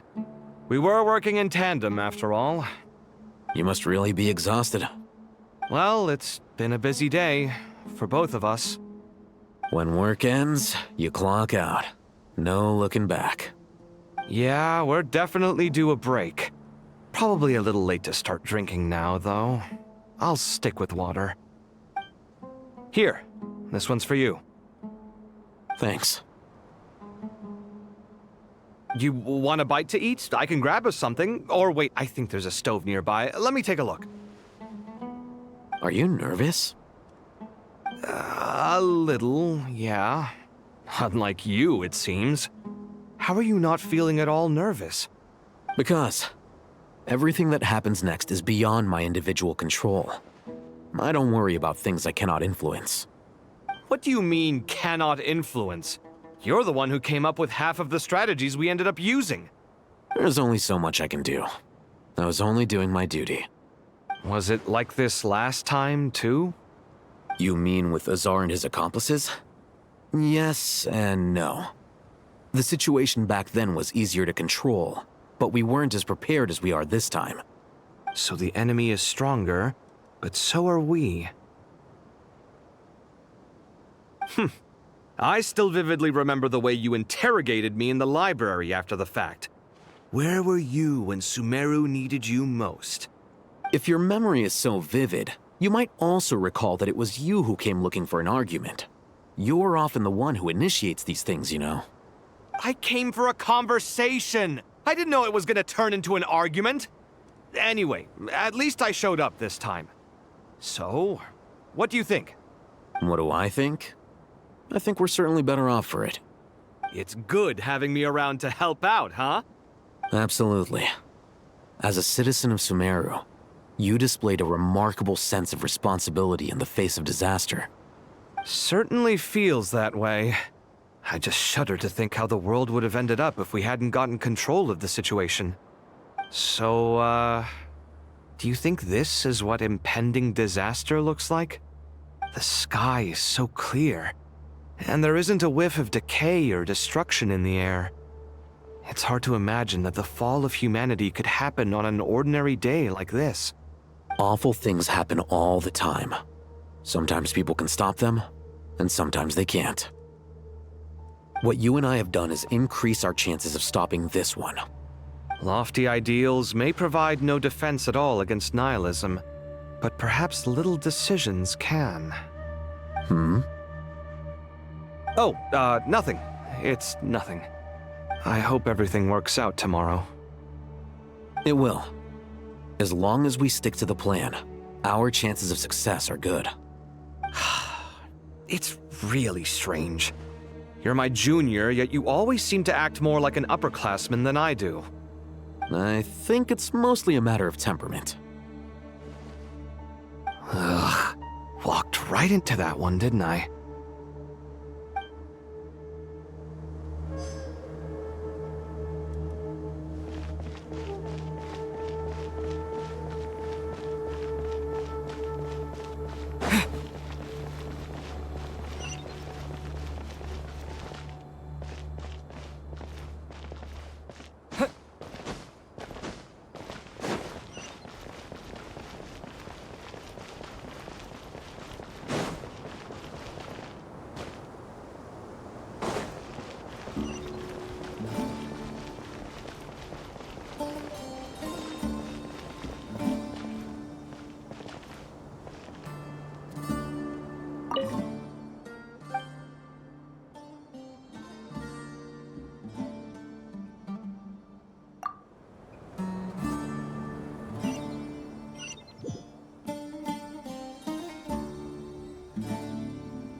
Look at the time. I should head back. I'm so sorry. I was in a hurry and didn't look where I was going. Are you all right? I'm fine. Wait, you're... Have we met? Not exactly. I think we may have crossed paths by the house of Dana before. Oh. You're Hat Guy! From Vahumana, right? You recognize me? The clue's in the name, Mr. Hat Guy. Fair point. It's getting pretty late. What's keeping you up? I could ask you the same question. If I'm not mistaken, all the workload for the Ratawa Darshan wrapped up a good while ago. Well, I have something of a background in Satyavada life, so I was helping the Dendro Archon make some preparations. But I must have lost track of time. Did you find the experience enlightening at all? Honestly, it was tedious and uneventful at first. But eventually, I think I did sense some profound truths. But they also brought a lot of suffering with them. I was told that I even shed tears while I was meditating, though I have no idea why. Sorry. I hope I'm not scaring you. Not at all. It just proves you're very accomplished in your research. Good night. I wish you all the best for tomorrow. Thank you, sir. You too.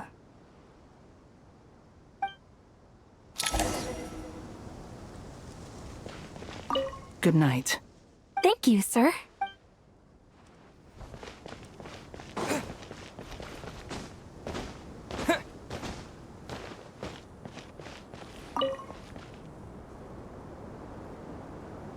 Too bad we've got a fight tomorrow. I could really do with a stiff drink. Let us pray instead. Prayer. How nostalgic. Lord Sangama Bay. Came to get some fresh air too, did ya? That's right. Actually, I was hoping I might run into you, Dia. I wanted to let you know that I've stocked up on that perfume you said you were so fond of. No, really? I'll take 2. Any chance of a friends and family discount? I knew you'd ask that. And I'm afraid to say that. Surprise! It's free of charge. That's very generous of you, Lord Sangama Bay. Does this mean you've made a fortune in Not Cry? Nope. Turns out it's not that easy to turn a profit there. I even ran some assorted losses. But anyway, that has nothing to do with why I wanted to give you and Dia a small gift. Remember that merchant caravan you two rescued in the desert last month? That was transporting my goods! No way! I had no idea that was your shipment. Explains the, eclectic mix of goods, though. Lord Sangama Bay's investment in the desert and generous stockpiling of goods has helped many people over the years. The shelters you funded especially have made life a little easier for the children and the elderly. Wait, how did you know about that? Oh, I see. Nefer told you, didn't she? That pesky lady. Aren't intel brokers at least supposed to charge for divulging people's secrets? She and Candace go way back. It's normal for close friends to share things you wouldn't tell to everyone else. Sure, but why did they have to be things about me? That's how Nefer shows that she cares. She wishes for all of us to know what a generous person you truly are. It must be hard trying to make a living far away from home. Just because we can tell what kind of person you are doesn't mean everyone else can. Well, maybe her intentions were partly good, but I don't think that's the full story. I'm sure she enjoyed knowing how much it would annoy me. I'm telling you, Nefer's got a mean streak. Definitely with you on that. Does praying help you stay calm? Defending one's home is a just cause. My heart is filled with a mix of anger and hope. Anger. You know, being able to get angry is a good thing. It shows that you're in touch with the real world, and that you have the passion to pursue something you believe in. Oh, my lady? What are you doing out here? Just taking a walk to clear my head. And look where I ended up. Were you praying just now? Yes, Miss Dunyarzad. Would you like to join us?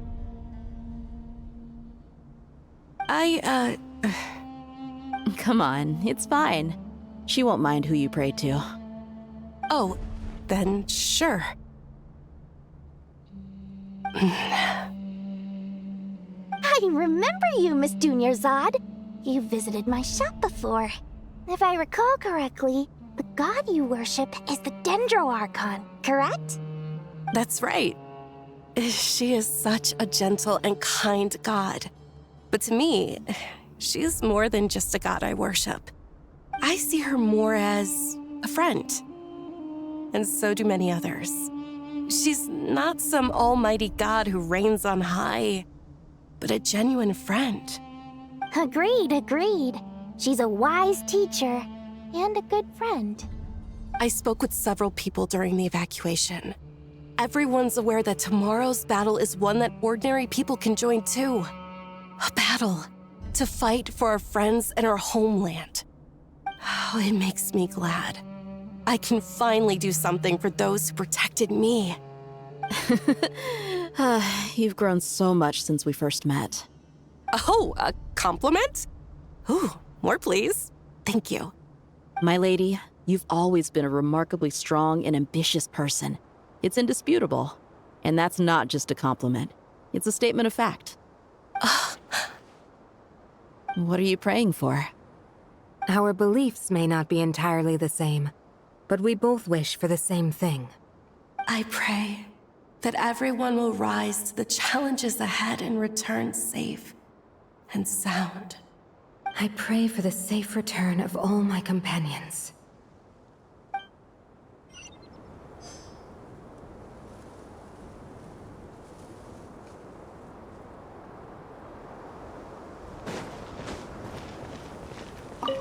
What are you praying for? Our beliefs may— I pray for the safe—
Something on your mind, Miss Nefer?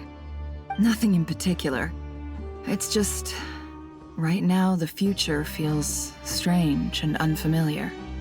But the future has not yet arrived. How can you say how it feels? Some people know that there's an impending disaster. Others remain blissfully unaware.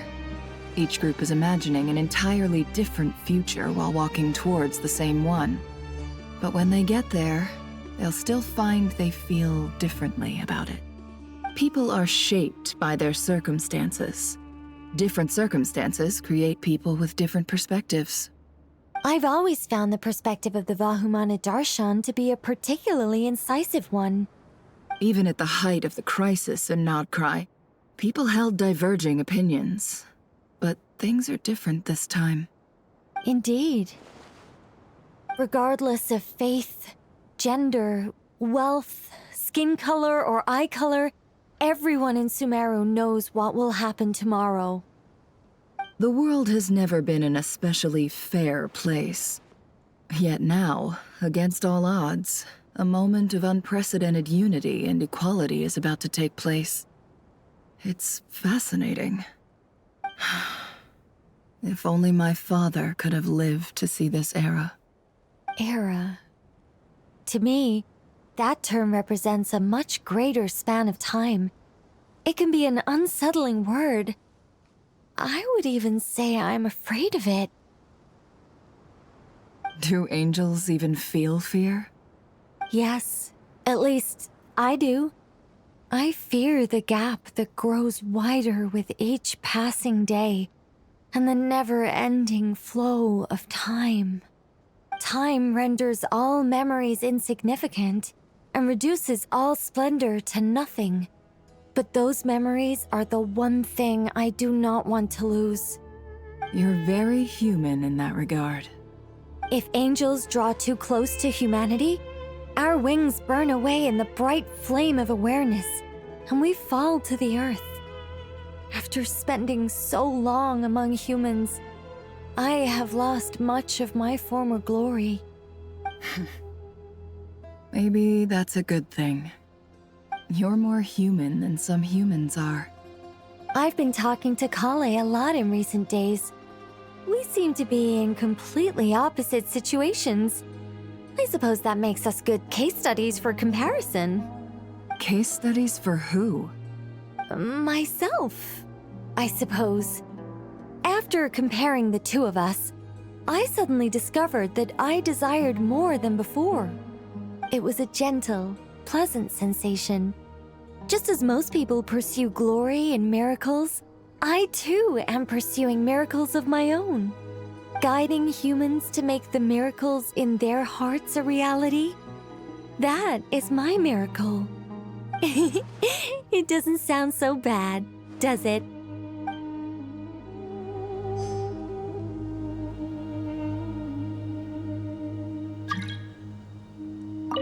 It was a gentle, guiding humans to make... It doesn't...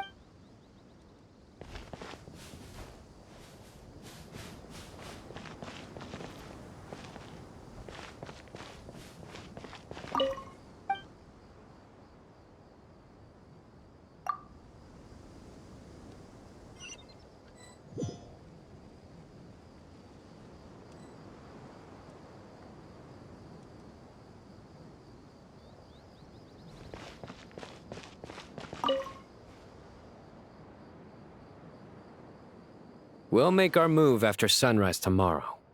Good. Is everything ready? As much as possible. That'll be enough. Don't let the pressure get to you. We'll take things one step at a time. That's how we've always done it. Master Tainari! Mr. Sino! So this is where you were. I brought some juice and some water. Would you like some? I know how easily you get dehydrated in the desert, so you should definitely have some water. In which case, I'll have the juice. I gotta ask, though. Who's on juice-making duty at a time like this? Madame Farazan said she was feeling a little nervous, so I told her about the automatic juicer my friend invented. She took it right off me and started making carton after carton of juice. A juicer? Did Sucrose send that to you? Yeah, I hadn't had the chance to try it out before this incident occurred, but I couldn't bear to leave it behind in Gandharvaville. The juice is very sweet. I think so too. Kale, how are you feeling? Physically, I'm okay, but it just still feels strange to me. Why would a great power like this come to someone like me? I know the feeling well. That same question ran through my mind every day as a kid. At least now, you have someone who can relate to you. All the more reason that you should apply for Spontamod. Tainari fiercely opposes the idea, though. Those two things are completely unrelated. What are we all chatting about, Would anyone like any juice? Oh, you have some already. I had some earlier, ma'am. Maybe give the extra to someone else? Very well, very well. I shall be off then. There's this enormous power, and then there's little old you. You feel like there's no connection between the two. And that sense of dissonance is difficult to get used to. Yeah. But after all this time, I can't believe this stuff still gets to me sometimes. Makes me feel a little childish. Kale, just because we normally keep the conversation light doesn't mean we can't discuss deeper issues. I don't think it's childish at all. You were the victim of a terrible crime. It's normal to struggle with the fallout from it. You have absolutely nothing to be ashamed of. My professor once told me that no incident can be considered truly resolved until the victim says it's over. Your rage and your pain are completely justified. Thanks. Miss Nicole said that the same god remains which were once used to inflict so much pain upon me have now become a weapon with which I can protect everyone. It's like my own personal kind of evolution. Every innocent person who's been hurt needs time to realize that it wasn't their fault. I was the same. But it's all about to be over. Tomorrow, it ends for good. I don't know if you've noticed, but you rarely stumble over your words anymore, and your outlook has become much more positive. It's a big change from how you used to be. And since this isn't over, you can settle the matter on your own terms. It's time you seized back control. I believe in you. Yeah, Sumiro is my home, and it's so important to me. I have to protect it. No, I will protect it. And once you're done, how about you come back and apply for Spontamod? Stop it with the sales pitch, would you? Hey, excuse me. There are still 3 unclaimed cups of juice here. Why don't you take one each? Ugh, my arms are getting sore from carrying them around everywhere. Madame Farazan, why are you... Here, let me take them off your hands. Thank you, Madame Farazan. Drink up and enjoy my handiwork. I think I'm going to make something else now instead. Please, try to relax, Madame Farazan. Your nerves are starting to get the better of you. I know, I know.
not felt this way in a long time. Standing up high, gazing out at the rolling dunes.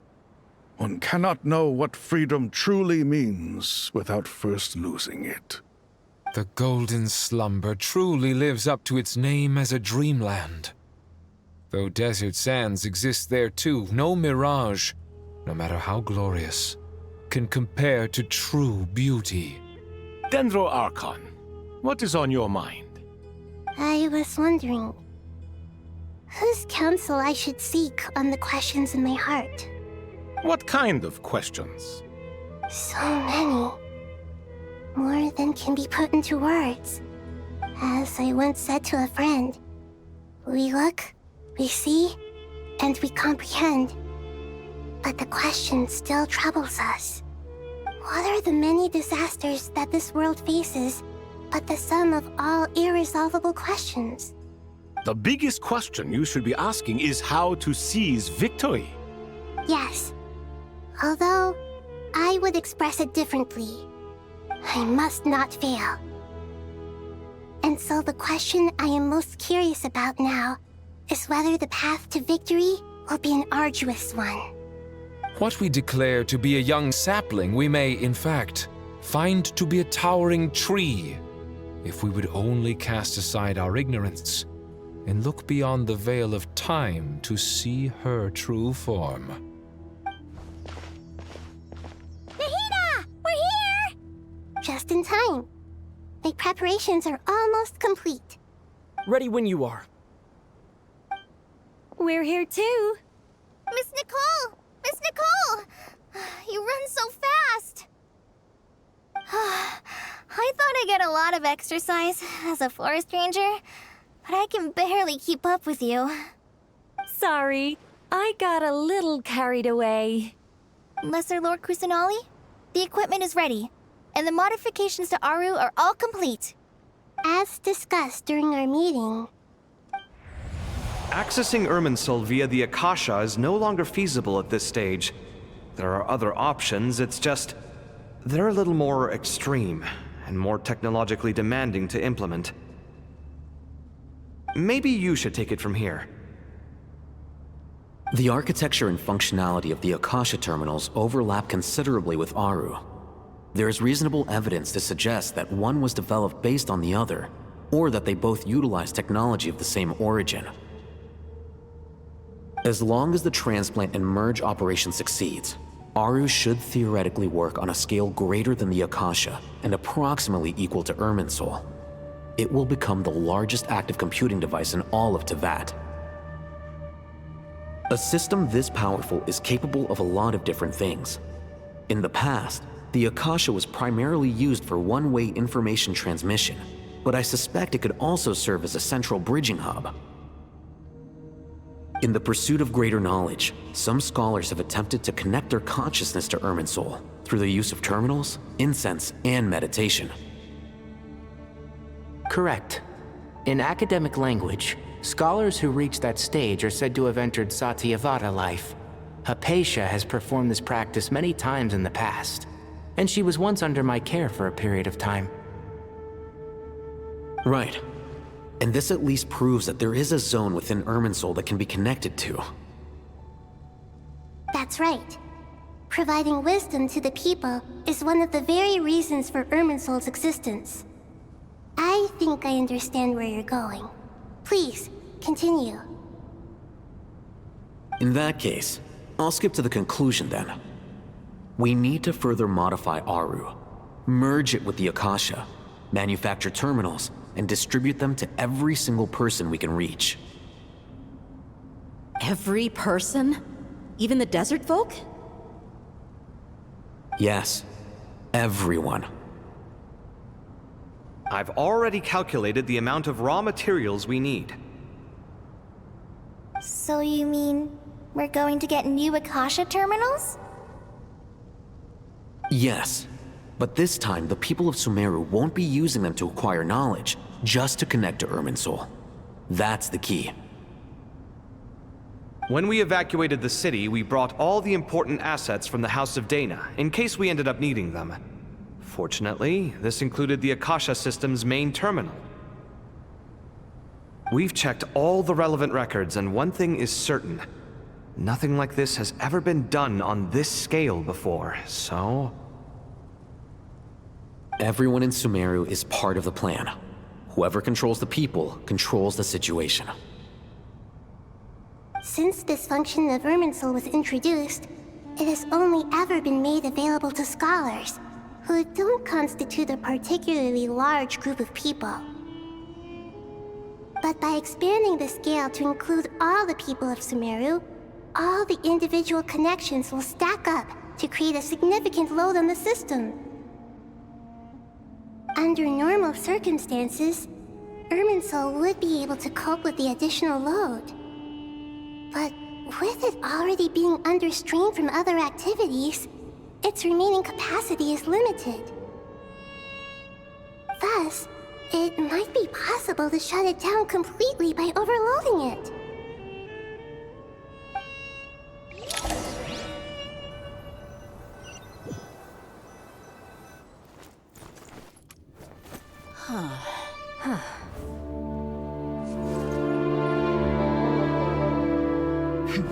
Counting down. 3, 2, 1. Are you ready? Ready!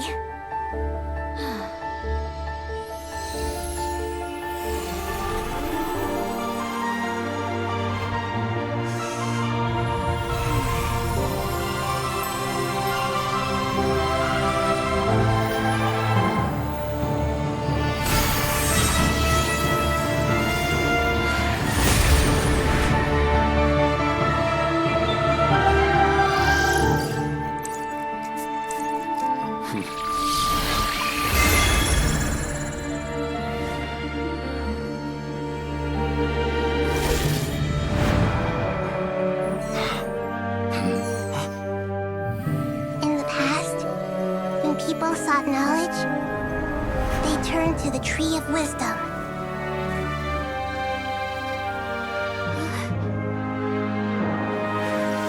Today, we use it to save Sumeru and the whole world.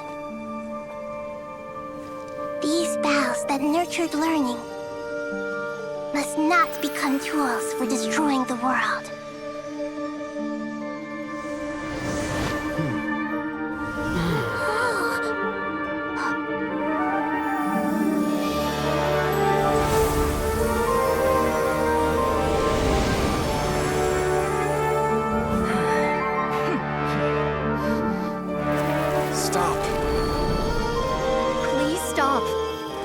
Transformation.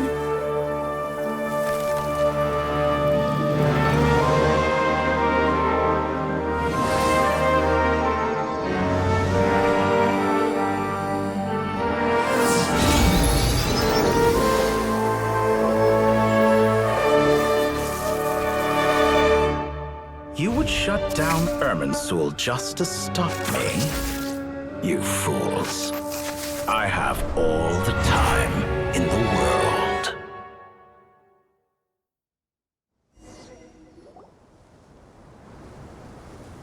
Success! The evil Irminsul tree has stopped growing! Great!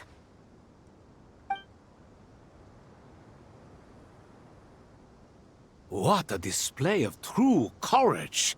The courage to think and the courage to act! I never thought I would witness the shutdown of Irminsul with my own eyes. Perhaps this is human wisdom in action? Indeed, only humans could do such a thing. Gods are few and far between. What was once created for spreading knowledge is now used for another purpose. A rather ingenious plan. I am grateful to you three for your help. Only thanks to you were we able to extend Aru's interference capabilities to cover all terminals. Now, nobody who wears a terminal will have their activity accurately tracked by Irminsul. No matter how many eyes Dottore possesses, he will not be able to see us clearly. Now for the next step. I will need the help of your supreme powers once again. How might we be of service, Lord of Dendro? to reach the Eternal Oasis immediately. Right now? In that case, Ibis King, would you agree that this is a fine opportunity to dust off our old tricks? Never. I assume you have that chess set with you? You mean the one you gave to me as a gift? Asking for it back, are you? How could I? You misjudge me. I just wanted to show you another way you can use it. Connect to Safei Shatranj.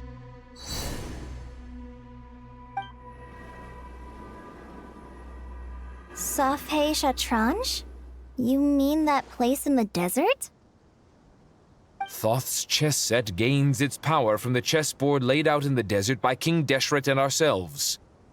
All ceremonies conducted using the chess set must be activated via Safei Shatranj. In other words, the chess set is an extension of the chessboard. In the past, moving a chess piece was a sacred and momentous act. Transfer initiated. Entering live combat mode.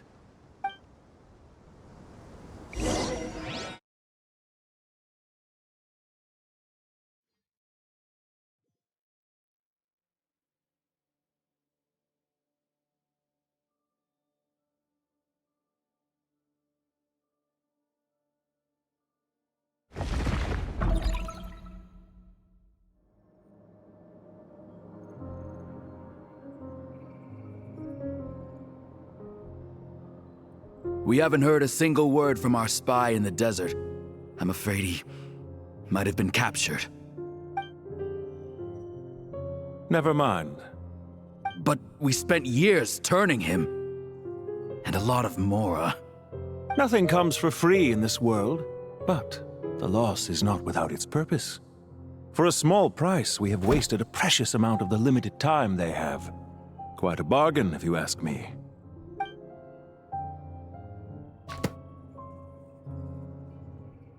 Understood. Weighing profit against loss is a necessary part of life. But to tell the truth, I have been operating at a loss since this all began. Since many centuries ago, in fact. For instance, why would a banker act as the executor of a will? If you hadn't deposited your personal belongings at Northland Bank, I would have no reason to be here right now.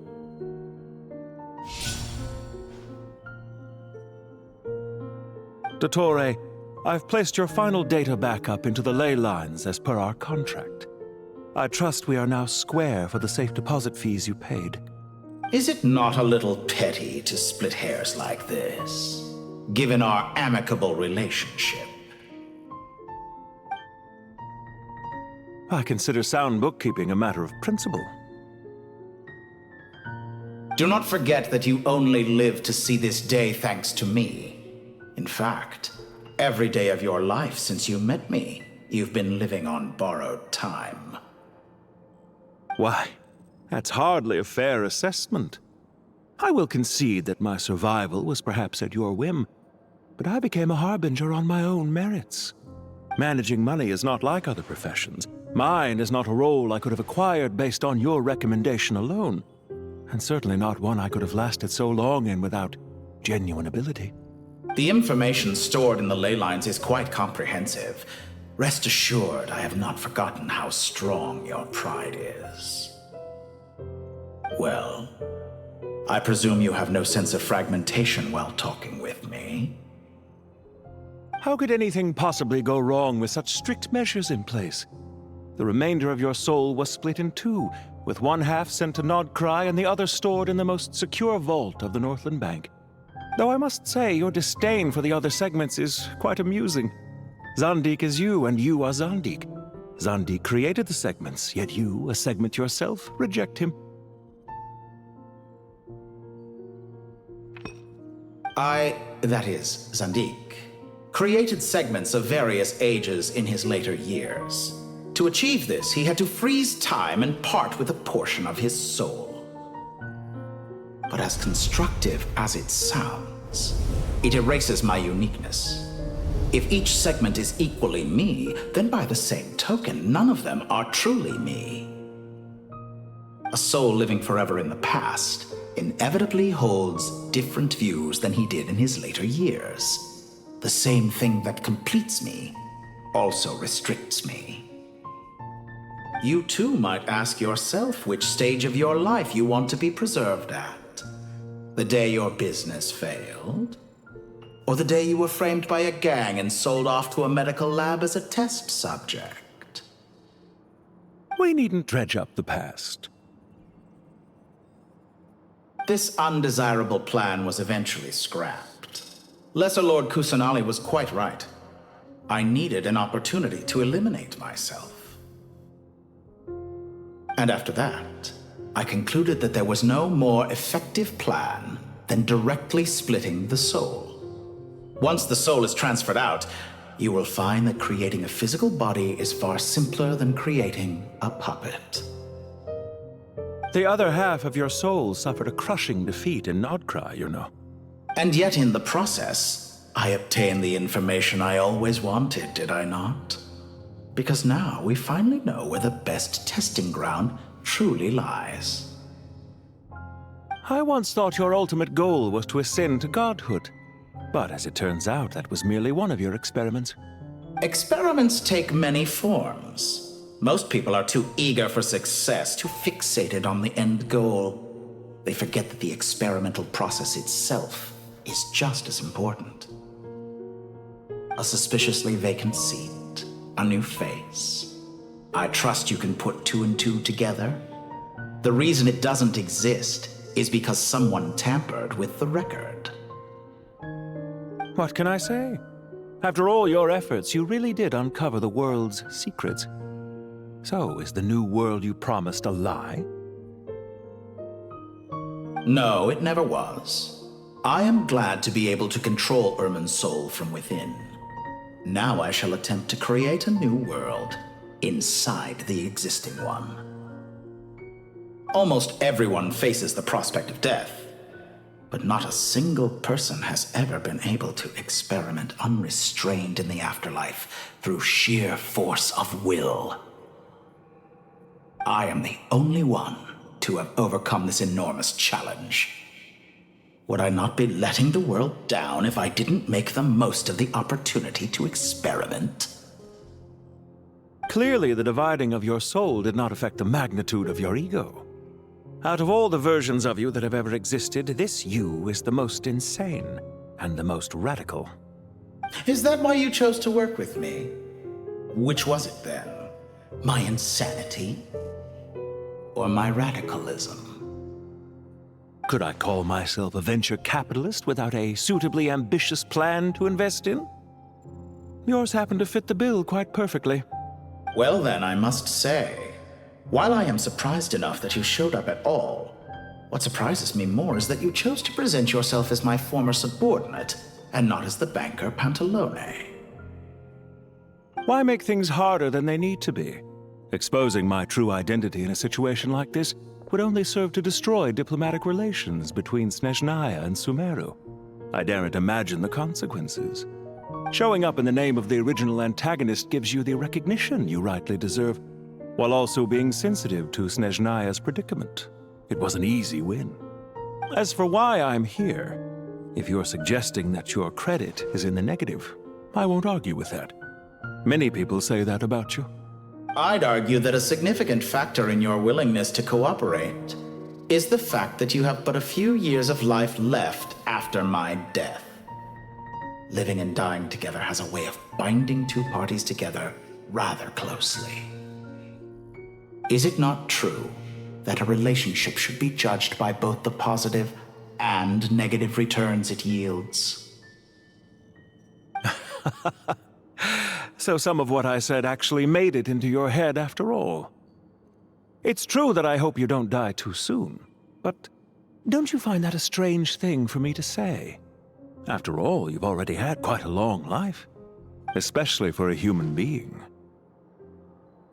Let's not pretend that you're any more innocent than I am. Are we not the same in this regard? We both despise the existing laws of this world, and neither of us enjoy being under anyone else's control. Is it really so greedy to want the world to operate by a new set of rules? Of course not, my dear friend. And as I've said before, mutual interest is the foundation for the most reliable of relationships. You can attest to that. I just hope there never comes a day when I have to work too hard to prove that. Regrader, sir. People have been spotted approaching Sumeru City. How strange. Despite your access to Irminsol's data, it appears the soldiers noticed before you did. They must have found a workaround. Well, Dottore, I trust you know what this means. The fact is... They're coming. They'll breach the city gates any moment now. But even so, I would say Irminsol is a wonderfully convenient thing on the whole. If you do manage to create a new world, perhaps you could plant one outside my office, too. I'll consider it. What do you need me to do? Stall them? The experiment will take time. Stall them for as long as possible. Very well. But you're really asking for the moon here. Have you heard this story? There was once a guilty man, kneeling in the center of a church while an angry mob outside waited to bring him to justice. He pleaded with the gods, begging them to grant him one final request, the chance to finish confessing his sins before he was sentenced. Many suns and moons passed, seasons changed, and still his confession continued, as if he intended to speak until the end of time. Are you suggesting I worship you as a god? Or were you hoping that I might confess my sins to you? Certainly not the latter.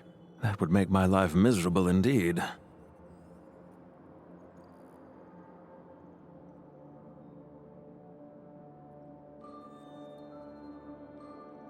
What's on your mind? The limits of humanity. It's a pity. Despite running countless calculations, I find there is simply no way to reduce any further the amount of one's soul required to sustain an individual.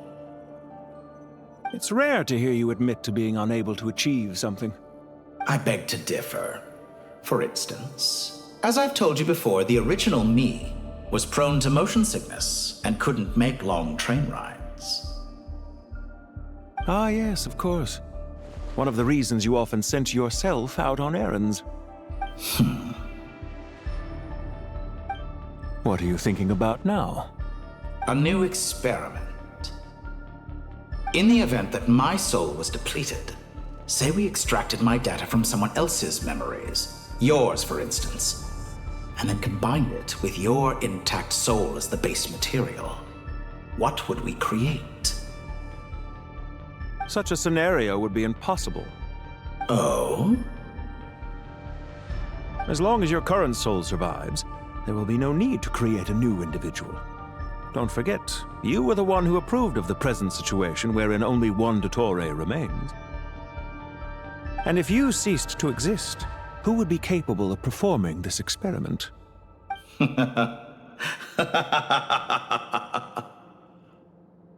Since the day I met you, you've always excelled at talking your way out of a quandary.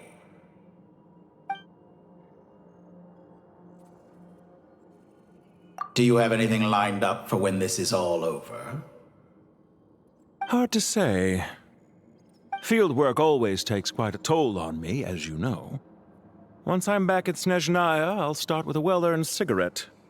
Why are you so eager to ruin your lungs after I went to the trouble of replacing them for you? If you have an issue with it, feel free to try to stop me.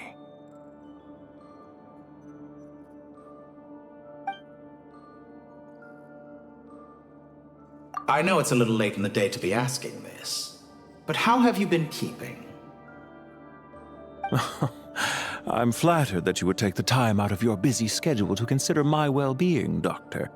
The part of your soul that went to Nodcry caused quite a stir, sending our organization back to the drawing board on numerous fronts. It was quite a headache for everyone involved.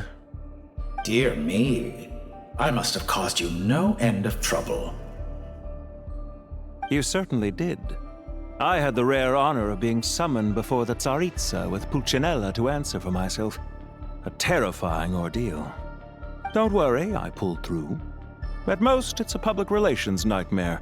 I made sure of that. Now I'm curious. How did you explain yourself? Oh, it was quite simple. I just pinned the blame on someone who wasn't there to defend himself. I could hardly be expected to defy the demands of someone as insistent as the Second Harbinger, now could I? How you slander me. You know full well that I am perfectly amenable to reason. There's no question that you are partly to blame for the ruin of my reputation over the years. For someone who despises them so, you never seem to have any objections to me creating or becoming one. At first, I thought you'd be furious.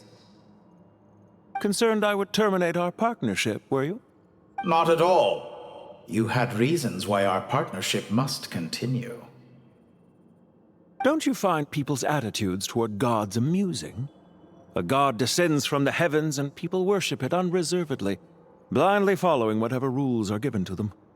And yet, when they see an ordinary person gain godlike levels of power by virtue of their own hard work, they treat him with nothing but suspicion, even if he is a compatriot.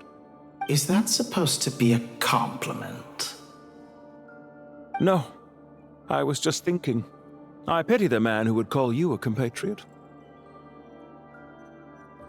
There's no need to be so self-critical.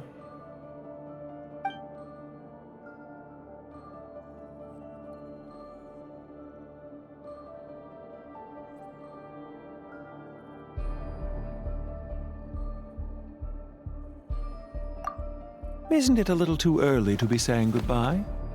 Not that I wish to keep you from your business, of course. Very well. Let's leave the conversation there for now.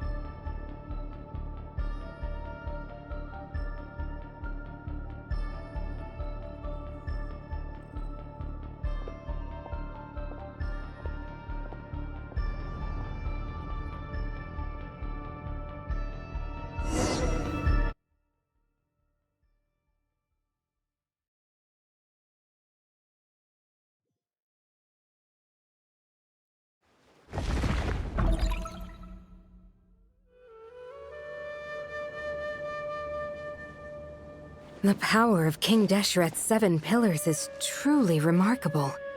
With just a chessboard, you can move an entire unit across the material plane. Yeah, sets us up for a much easier fight. Really makes my day. The last time we stormed the city, it involved a lot more running around. I wonder how many people can say they stormed a city twice in their lifetime. I was just thinking that. I've definitely had more than my fair share of unusual experiences in my life. This is my first time here, actually. We never usually leave Gandharvaville. I hope this will be my last time. Does everyone have to chime in? Can't we just fight? What an amusing comment, my dear lady. Yet humans often alleviate tension via small talk, do they not? Whoa! Why is Candace's shield talking? Because the image on her shield is one of me. And I, of course, can appear wherever I wish to. Huh. Well, la-dee-da. Isn't that fancy? Could I get in on this? You wish for your gauntlet to speak? Why, certainly. Ahem. I think you'll find that it is I whose image is carved hereupon. Thanks. Definitely feel stronger now. You're welcome, my lady. I am glad to lend you my power. Sino, what's the situation? There are troops stationed at every entrance. As we expected. A frontal assault will suffice. Everyone, stick to the plan. We'll take the main entrance. You head for the House of Dana's side door. Move out.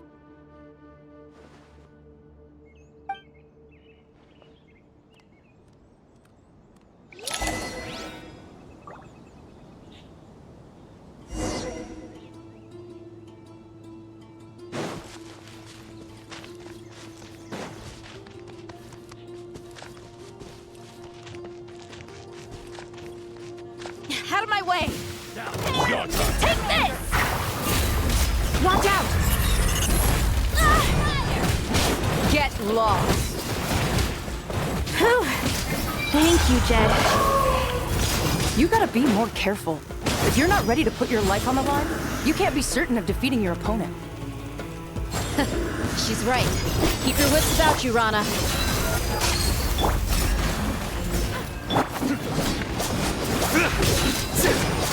Nowhere to run! No escape!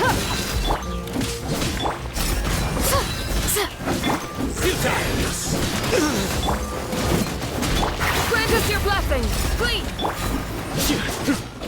Let's get it on! Nowhere to run!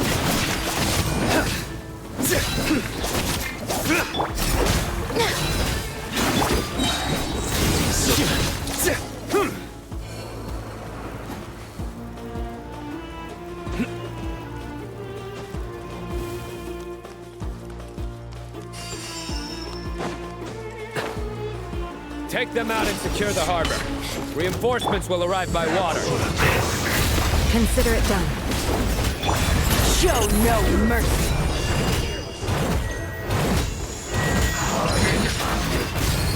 Where are you? Your sins weigh upon your soul. Your penance is due.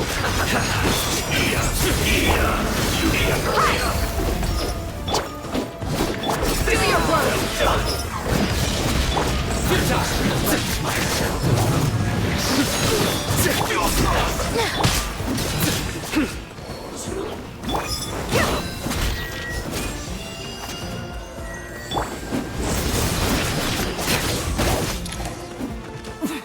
The winter shall eventually come.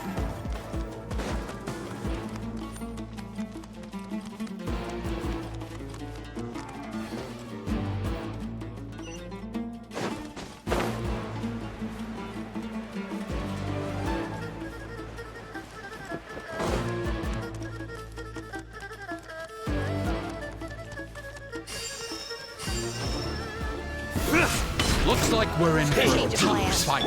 We shall prevail! Yield! Nowhere to run! You asked for it! So...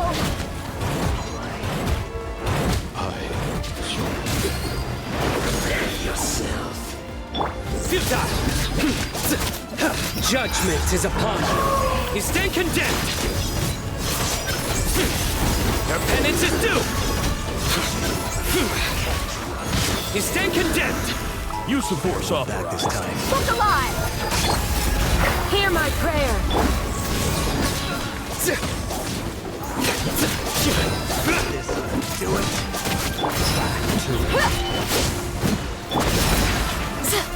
Resistance! Surrender! Your sins weigh upon your soul. Your penance is due. Guilty.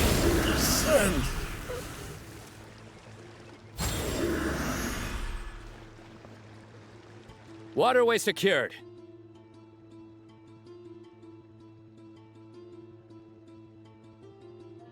Brothers! Sisters! Perfect. Just in time. Welcome. Once we've linked up, we'll continue the advance. The team has arrived at the north entrance, as planned. Good.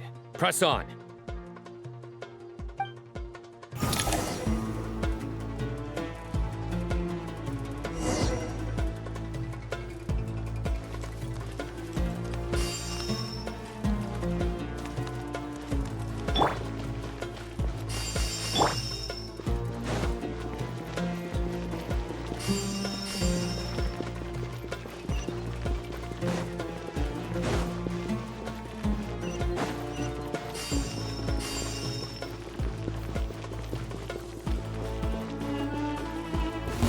We got ourselves a straggler. Do your work! Nowhere to run! Gloves off! The more, the merrier. Ha! Grant us your blessing! Futile!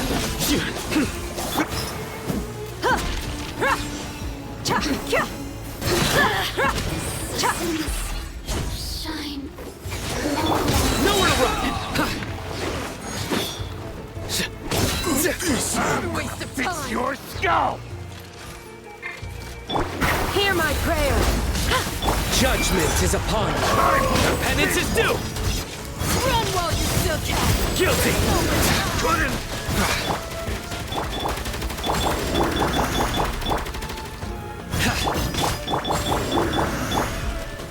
You sit. Let's get it on!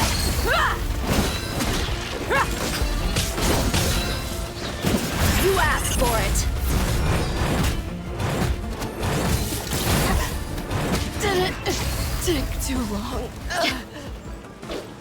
Futile! Look alive!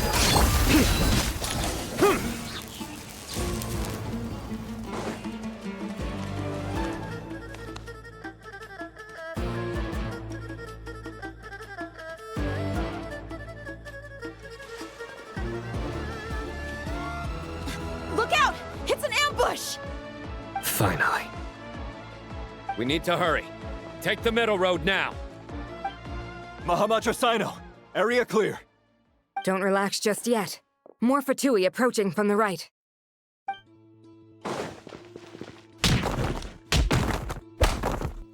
Irminsul cannot track our movements. If necessary, we could split up. Don't worry. We'll wipe them all out. As you can see, our people came raring to go. Good, good. How are things with the Traveler? Can Tainari keep him safe? Don't underestimate Tainari just because he's a forest watcher. He can handle it. All right. You know that's not what I meant.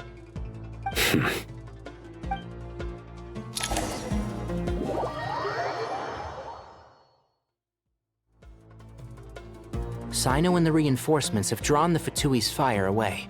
It's our turn. By using a cluster leaf of cultivation, we can pass through certain terrain silently. Good luck with that. We'll just fly up there. Huh? Oh, yeah. Paimon forgot she could fly. Ready? Ready!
Shroud!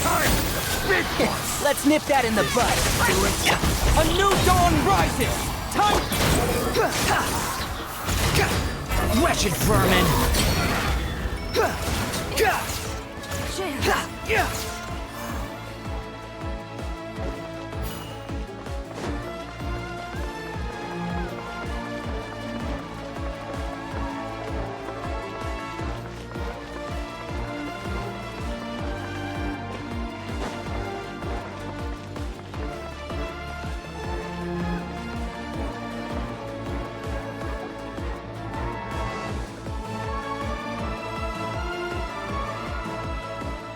Fatui soldiers up ahead.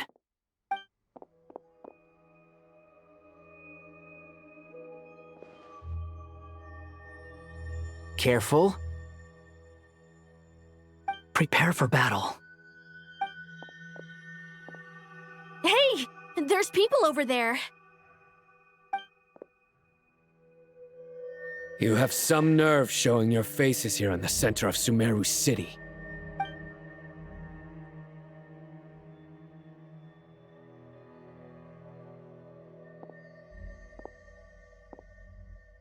You're right on schedule. Well, this guy sure as heck isn't your average Fatui sergeant. They've stationed quite a few people nearby. It definitely looks like they were waiting for us. But something feels off. Everything about this guy feels too deliberate. I highly doubt he's just a subordinate of Dottores. And he's no mere sergeant. Whatever his rank is, it's high. Much higher than we thought. So you've been waiting for us. But it looks like you're geared up for a conversation, rather than a battle. Very clever, General Mahamatra Sino. I know you're the one in charge of this siege, and I look forward to making a deal with you. A siege? Sumeru City belongs to us! Historically, yes. But things can always change. We have quite a sizable force with us, you know. For instance... There's a Fatui ambush at the north gate. Can you handle him? We can for now. Yes, I'm quite sure both sides can hold their ground for the time being. The battle has not yet reached its climax. But what happens next? Do you enjoy watching bloodshed? Surely some of those here are people you count as friends. Once a war begins, some people must die. I doubt you wish that fate upon anyone you know. Wait a second. It's a trick. He's not even there. Silence! He disappeared. What was that? A ghost? Curses! He was never there to begin with. That was just a shadow projected there to lure us in. Enough talk! Attack! I apologize for being unable to accompany you at this crucial moment, but I am compelled to leave for reasons beyond my control. Please excuse me. Sumeru's General Mahamatra is quite ruthless. It's a good thing I wasn't there in person. Your illusion held them up for a time just fine. But now that they have seen through it, they will realize you were just a decoy. Decoy or not, what matters now is that they will be heading your way imminently. Not imminently. They are already here.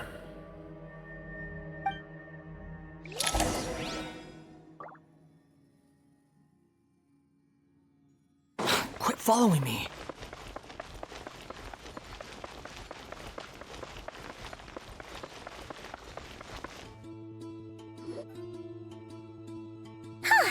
We made it! This is far enough. Tainari, you go help Sino. Don't worry about us. We'll manage from here. Are you sure you don't need me to stand guard? No need. Once the connection is established, we'll disappear from the sanctuary of Surasthana. Go help the others. All right. Goodbye for now, then. Please tread carefully.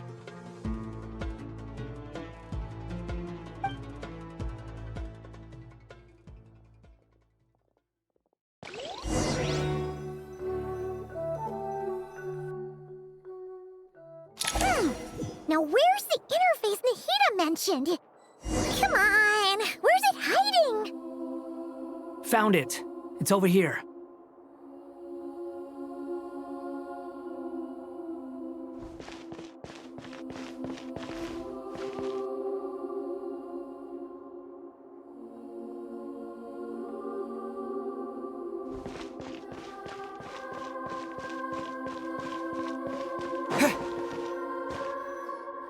We can connect to the inside of Irminsul through the Sanctuary of Surasthana's built-in security system. You should be pretty familiar with the process. Is it the same route as last time? For the most part. We don't need to adjust any of the parameters. Then I should be fine. And Paimon? Once you're both ready, we'll set off. Wait! The stakes are way higher this time, right? Maybe Paimon outside and help the others. Then, you can focus on the fight without having to worry about Paimon. Huh? Why are you staring at me like that? It's nothing. I just suddenly realized how much you've grown. Hey, you've grown quite a lot yourself. Don't you two start getting into it again. Well, anyway, Paimon thinks she's pretty knowledgeable. Who's the best guide into Vatican? And don't forget, Paimon's a college student now. If we say Alhatham's not a weirdo, it's hard to explain how he came up with the idea of you applying to the academia. But for all that he counts, you're doing surprisingly well in your studies. Just goes to show how important it is to have someone supporting you. And Paimon's not the only one. Let's not forget that you only became a student because of Nahida's personal recommendation. That's fair. I have learned a lot in Sumeru. Oh yeah, did you ever come up with that ugly nickname you promised me? What? No way! We're friends now! Paimon gave up on giving you one ages ago. Anyway, isn't Hat Guy enough of a nickname for you? Fine. Suit yourself. We need to go. Paimon, if you're staying, look after yourself. Will do. Paimon's gonna link up with Tainari and Sino. You guys are the ones who need to be careful. We will be. Bye for now.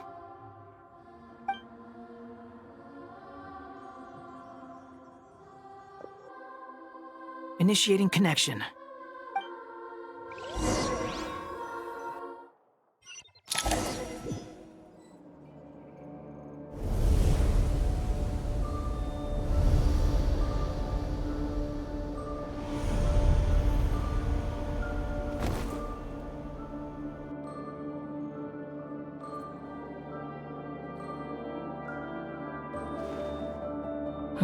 Well, here we are again. Come to think of it, I still don't even know where we're going. Thanks to our terminals, it should be impossible for Irminsul to read. I can... Don't tell me. Only you need to know. That way, whatever happens to me next, it won't affect your progress. Listen to me. Your safety is just as important as mine. Don't even think about sacrificing yourself for the greater good.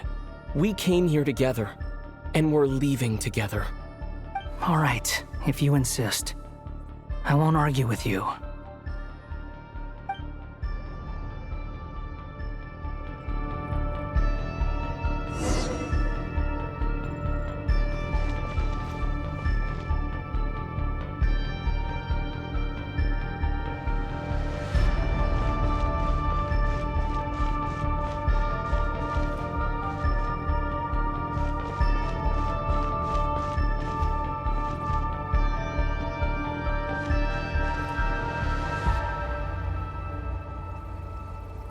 This place looks so different from how I remember.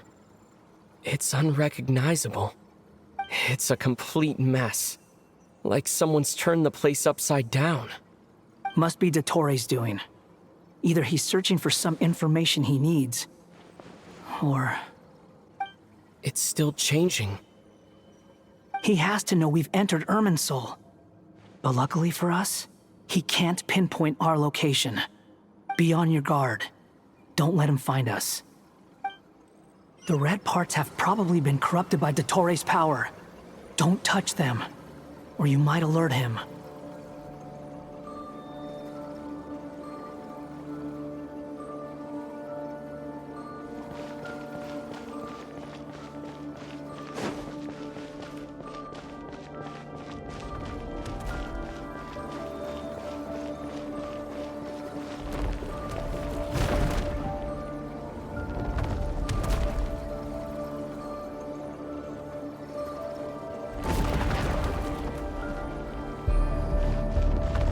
He's looking for us.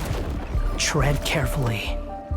That wall could be a problem. Fortunately, it looks breakable. Give it a shot.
Squall Fury!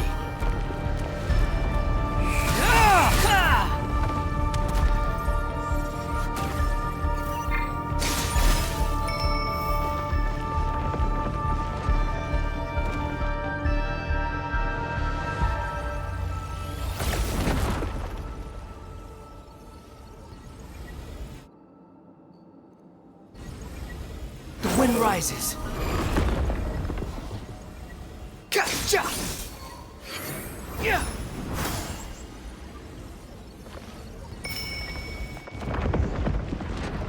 Squall Fury!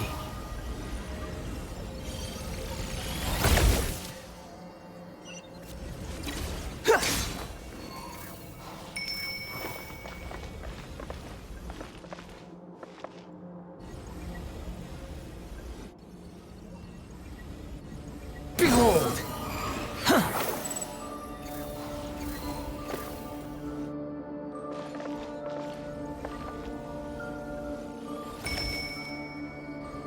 The wind rises.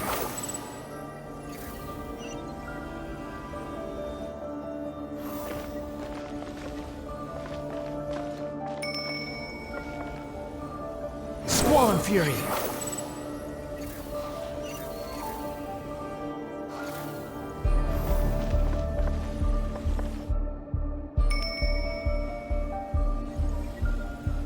Behold! Ah!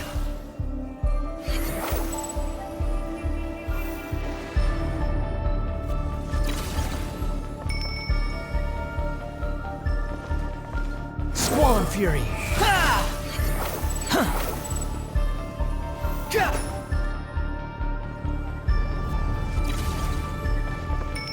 Behold! Ah! Ha! Ah!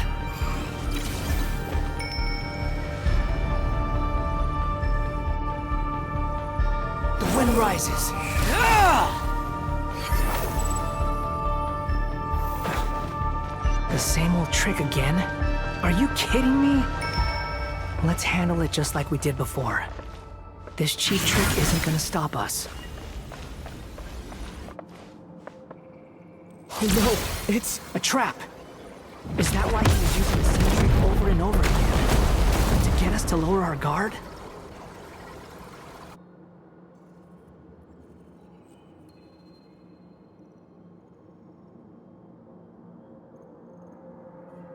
I'm trapped!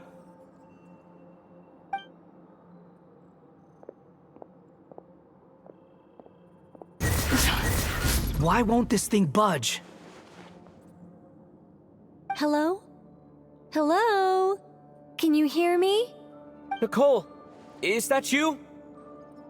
Yes, it's me. I'm monitoring your progress from inside the Eternal Oasis, and I have to say, this terminal is simply marvelous. It makes tracking you so much easier. I couldn't see anything at first, but now that you two are inside, I can use your location with support from the terminals to get a partial view of the situation inside Irminsul. It's not the clearest image, but it's better than not being able to help at all. So, here I am. I can't intervene directly, but I can help to guide you out of the jam you're currently in. So please, just follow my lead. Dottore in his current form is a blight upon both Irminsul and the ley lines. Pay attention to your surroundings. There must be sources of his contamination nearby. The corrupted information is his means of manipulating the environment. You must destroy them.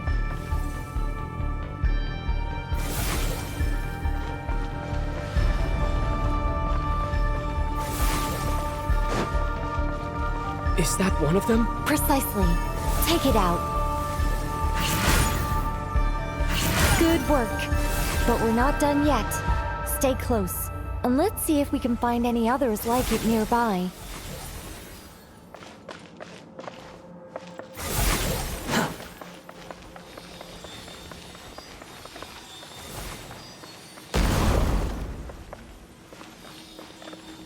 Quit following me. Too slow. Behold! This must be another one. Agreed.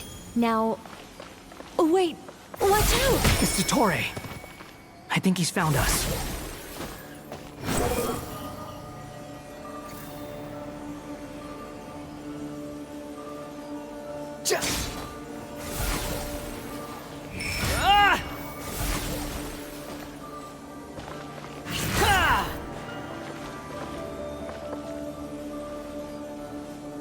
Squall and Fury.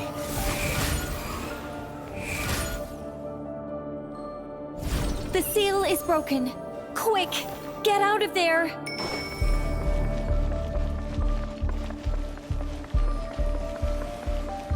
Behold! And where exactly do you think you can run to? Wait, what is that? Pursuers! That's gotta be it! Run! Don't let that thing touch you. Dodge that attack!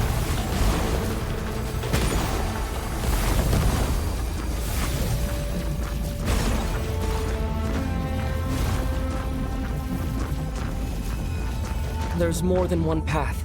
Which way do we go? To the left! Trust me!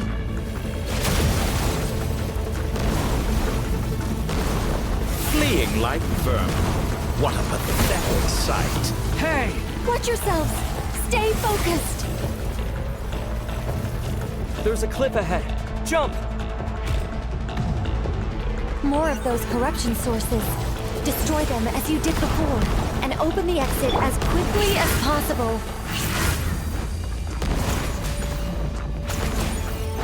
Follow the wind rises. They're relentless. Is he trying to wear us down? You'll just have to destroy these too.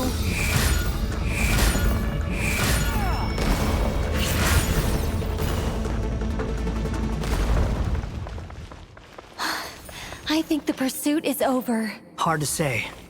Stay alert.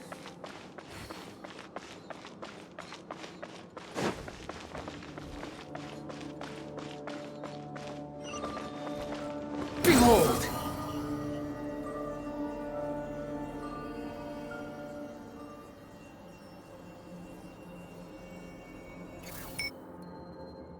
Whew. I think we've made it to relative safety. Phew, goodness. That was tough.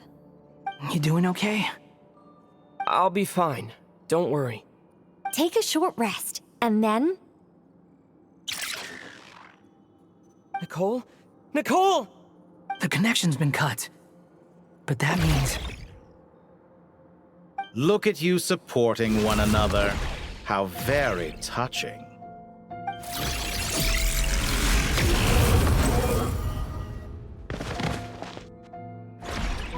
Dottore! Took you long enough to find us. You're more useless than I thought. Oh, really? I think I deserve a little more credit for my methods than that.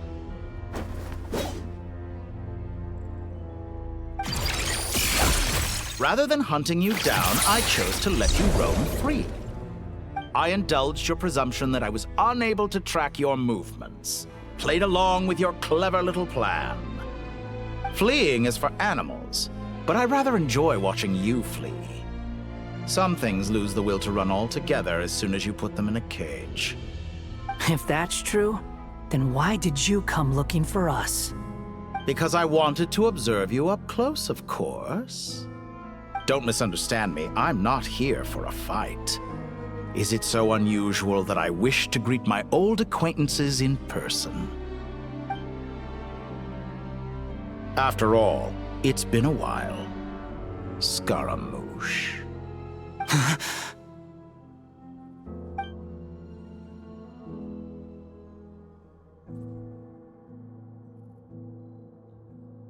Why are you so afraid? I have done nothing unprecedented in discovering the truth. Nor did I go to any great lengths to uncover your story. You made a bold series of moves in deciding to erase yourself. And with the power of this great chronicling device called Irmin's Soul, you were able to achieve something quite remarkable. Once most people form an opinion about someone, it tends to imprison their mind. Yet you managed to erase every trace of your existence. A novel take on death indeed. However, this meant that you stood out to me all the more when I saw you in Nodcry. I didn't even have to go looking for you. Just the sight of you was enough for me to intuit the truth. For someone in my position, connecting the dots was a trivial affair. It would have been more surprising if I hadn't managed to piece it together. You seem very pleased with yourself for figuring it out. I'm sure you'd even be more delighted to learn the full extent of your crimes. That would hardly be necessary. Besides, isn't there something that concerns you more right now? Something that fills you with dread? Let me put your mind at ease. I have no intention whatsoever of restoring any of the records you deleted. For one thing, it would be exceptionally difficult. But more to the point, I doubt that the prospect of losing your current life is all that frightening to you. Because in your case, the cruelest twist of fate is that you'll never again have the chance to make up for any of your mistakes.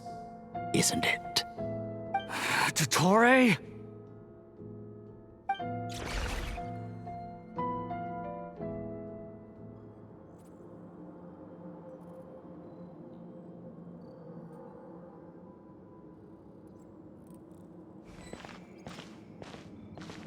All here shall bend to my will. Time to ignite!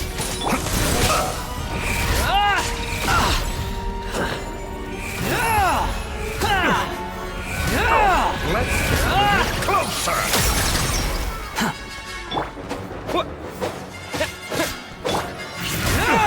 Squall and Fury!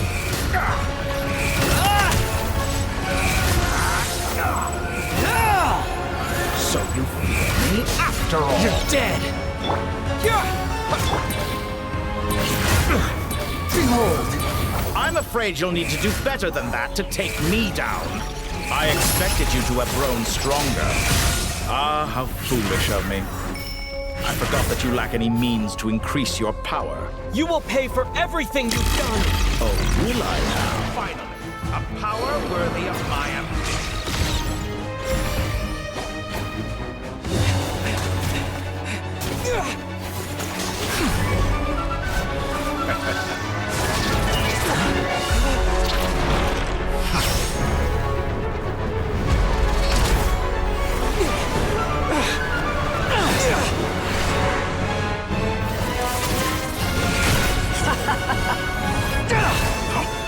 Does the prospect of death amuse you? I could ask you the same question! I'll distract Dottore. You focus on the mission. Got it!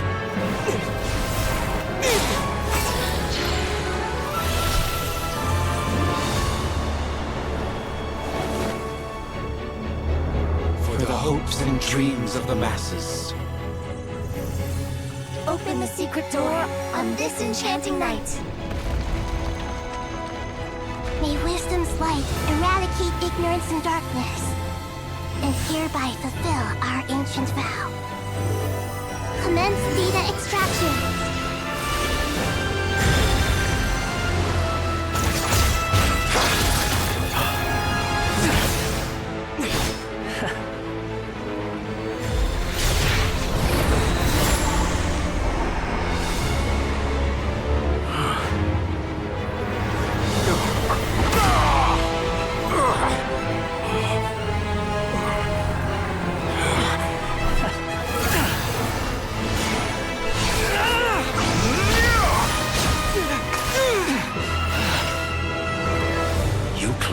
Outdated ideals and stand in the way of progress. You will pay for interfering with the grandest experiment of all time.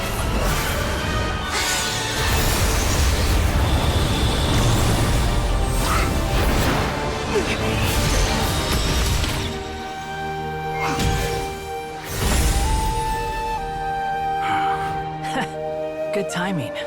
Dottore, as clever as you are, you fail to understand wisdom. Wisdom takes many forms, but the path you have chosen eschews them all. Huh.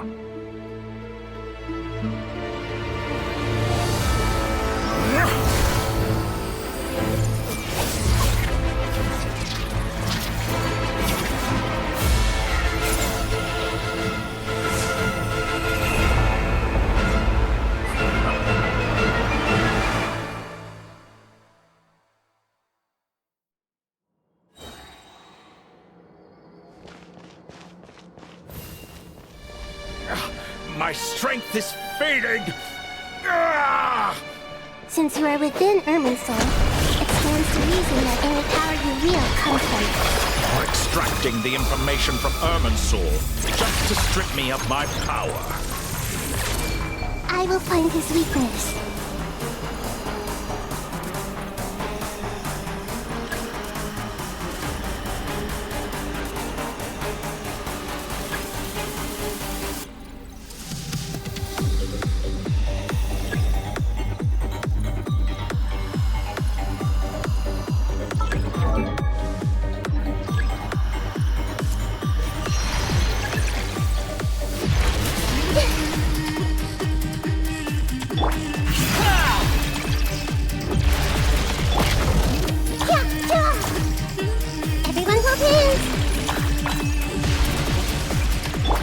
Scorching burn!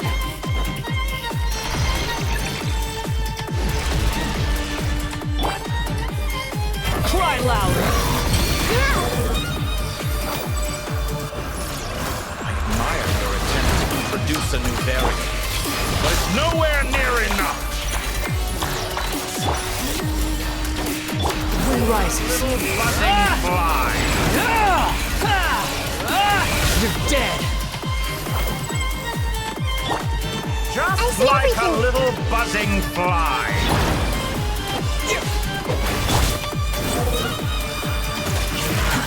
Too slow. Scorching burn! Commit it to memory.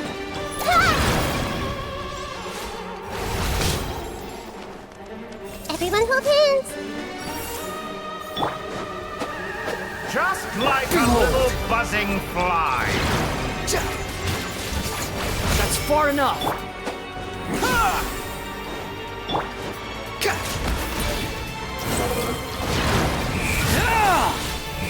You're dead. A petty trick.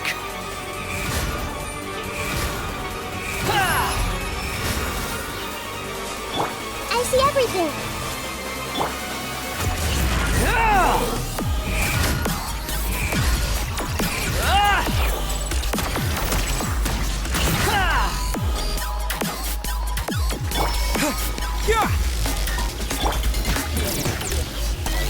The wind rises. Try this! Muso no Hitokachi!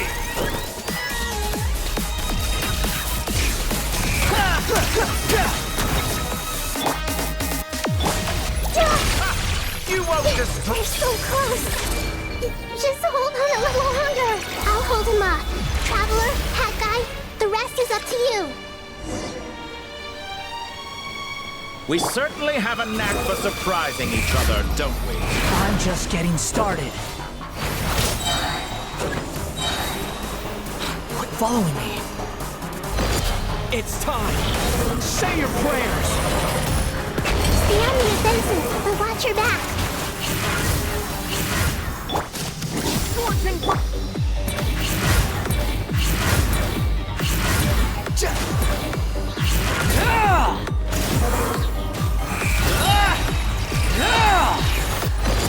It's time. Say your prayers. Oh no, Hitokachi!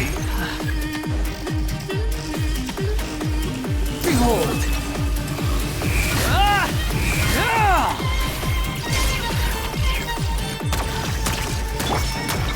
Honed in flame. Burn all before you! Flame of the primal blade! That's far enough.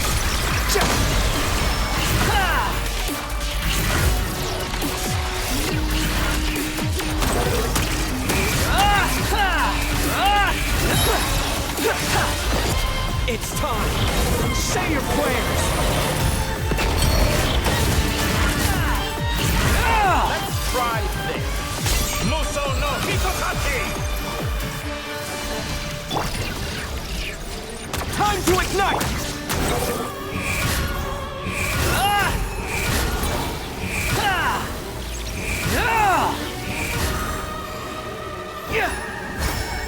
Burn all before you! Blade of the primal blade! How amusing. It's time. Say your prayers.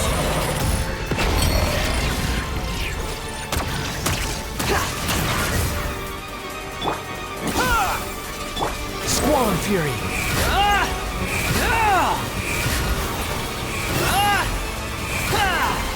Let's try this. Muso no Hitokaki!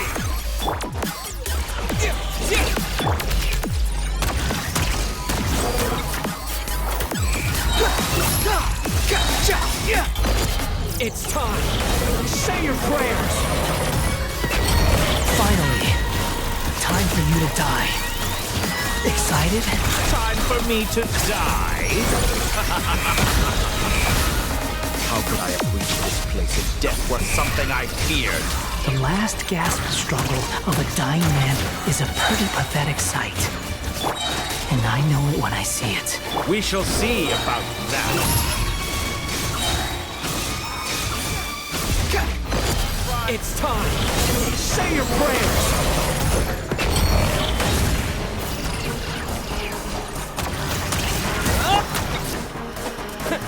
Scorching burn!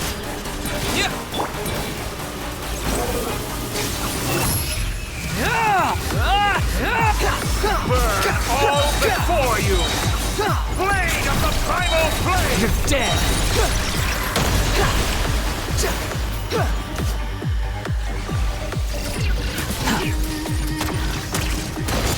It's time! Say your prayers!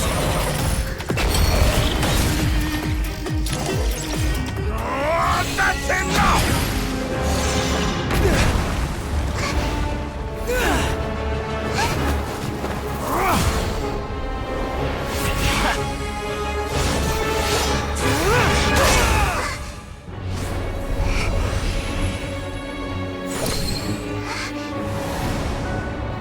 It's all yours.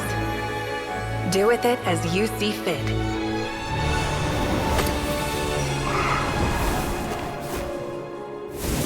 Just as you say, this world is home to some archaic things. And as you suppose, you are a formidable opponent. You have long coveted the secrets of wisdom. So now, I will demonstrate true wisdom in action. I invoke my supreme authority as the keeper of Irminsul. Commend me or condemn me, but give your verdict now!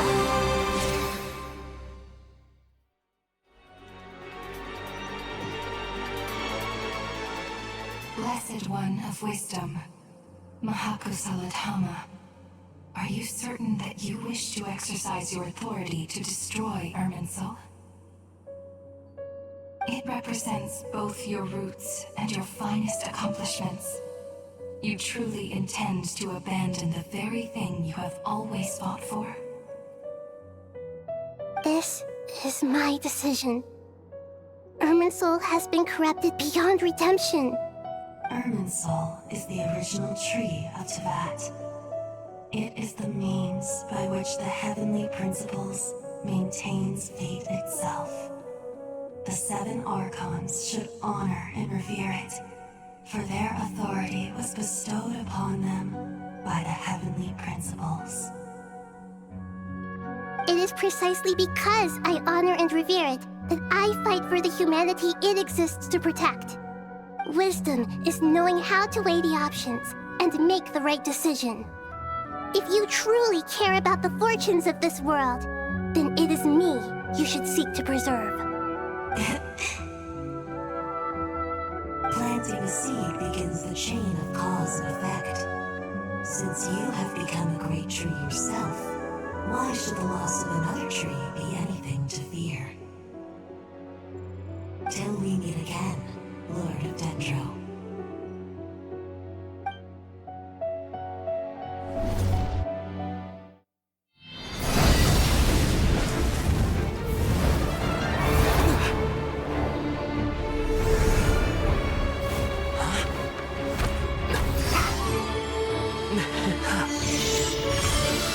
The first flame. The pure, cleansing fire.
Shall we? Where were we? I was suggesting that you needn't perform when signing a contract. You're only sitting here because your bank demanded an evaluation of the trustee. So you told a story about a young scholar from a merchant family in Sumeru? I told a compelling tale, didn't I? The post-expulsion story is far more captivating. The human experiments or the elixir of immortality? The part where you die. Ah, yes. My favorite part. The 35-year-old Segment thought of himself as Dottore, reserving the name Zandik for the original specimen. Of all the segments, he was the most selfish. After his expulsion, Dottore searched for a new direction. He joined the Fatui, studied Elazar in great depth, secured resources. He was rather fortunate in his career. Zandik turned to Conrian technology and successfully created his segments. But this was not immortality. Even with backup segments, his body would still age. Still, thanks to Snezhnaya, Zandik found the ideal base for his experiments. Then a perfect partnership materialized at a crucial moment. The year that both parties realized they needed more time. Fortunately, Zandik succeeded. In a miraculous turn of events, he gained the extra time he needed. I seem to recall it differently. All right, it's true. No matter how much elixir he took, Zandik remained human and continued to age. Then, on the morning he turned 85... Help me up! Call for help! Surely he would be rescued, Zandik thought. But to his surprise, no one helped him. Zandik was too selfish for that. Don't forget, you're one of us. Yes, and we're all waiting. Waiting for me to die. Pantalone arrived for a meeting and happened to witness what followed. He found it unsettling. I never said that. But the Zandiks were unfazed. It was a rare opportunity for self-dissection.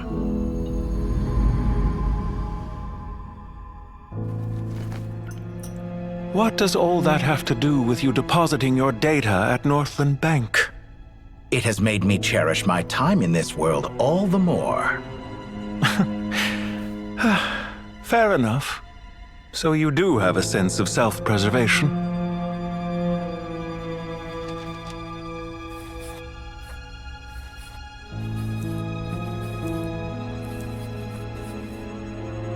What do you mean? You're hardly normal, and you don't cherish life. You just don't want to admit defeat in the limited time you have. Even so, don't I deserve an interesting ending? I'm counting on it.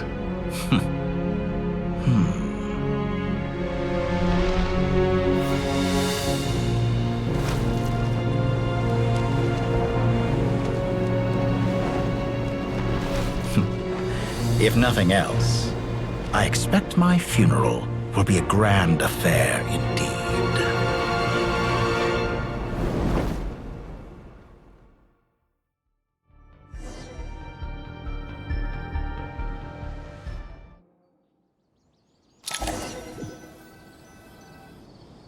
What a magnificent fire. In Snezhnaya, we light fires to ward off the cold. Fire, it seems, is antithetical to ideas such as cold, frozen, and unchanging. Perhaps it has always been that way.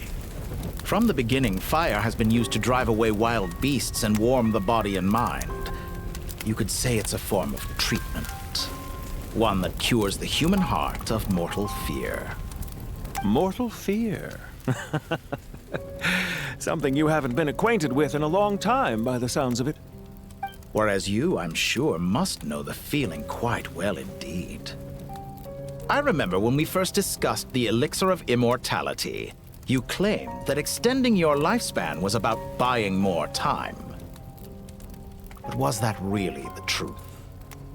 You fear the prospect of dying a wretched end in this world, don't you? Of course I do. I'm only human, after all. And while you may have forgotten it, you cannot deny that you too were once human, Dottore. I do not believe that there is no such fear in your heart. Perhaps you are right. But I abandoned it long ago and devoted myself to my experiments. I have felt no fear since. From the very beginning, I never thought you could win this game. But still you came, contract in hand, to honor our agreement. Because I am a reputable partner. And as we have discussed, experiments are about more than results alone. The process is equally important. I have come here and completed my creation, and I do not regret my decision. I'm afraid your journey ends here. After I die, there will be no one to make the elixir of immortality, and your remaining stock will only last a few more years. How then will you prove that you didn't perish in this incident alongside everyone else? When I feel optimistic about market environments, I never forcibly adjust them. They have their own direction. And I myself am one such environment. I have been quite particular about many things in my life. But where the manner of my death is concerned, I choose not to be. You make yourself sound so magnanimous. Oh, but I am. And I hope you will be too. It may have been a long time since anyone told you this, Dottore, but I recognize that you are a truly rare talent. Ha! I can see it. The experiment in blasphemy that I've been performing all this time. It has been a long process, and I do not care about the results as much as people might imagine. If the very goal of your experiment was to explore infinite possibilities, then there was never any reason for it to end. Indeed. Yet now, the experiment has officially drawn to a close. What should I call you? Zandik? Or do you prefer Dottore? Suit yourself. Goodbye, Feofan. This time, that's what it truly is. And don't I know it? Goodbye, Zandik.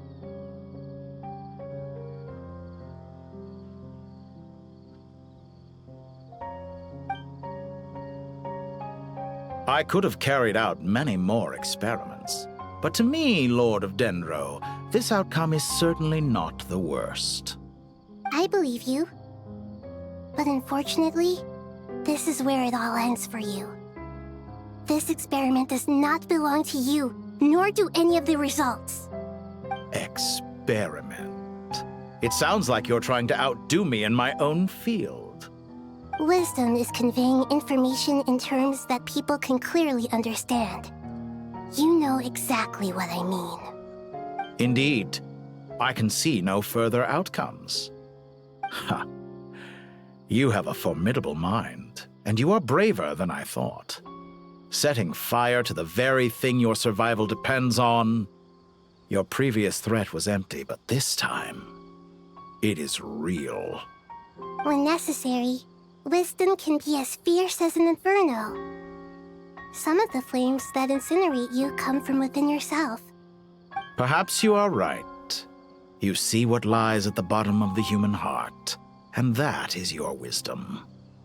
Here is where your journey comes to an end.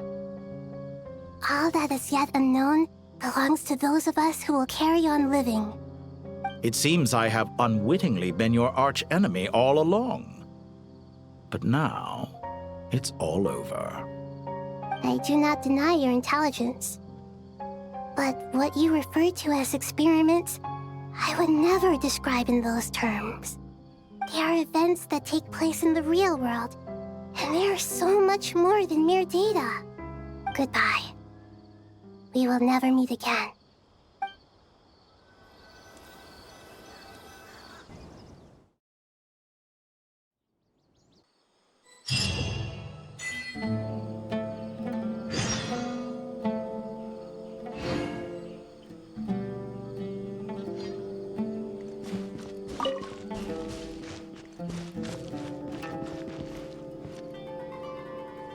Well, that's the last of them.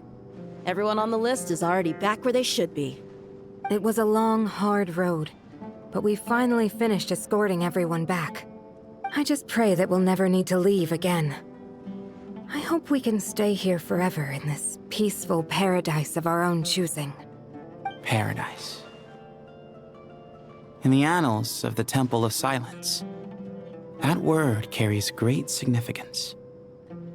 It represents the hopes and desires of the gods. Their longing for a place to rest. I wouldn't think gods need such a place. People always think they're the only ones who can lose their homes.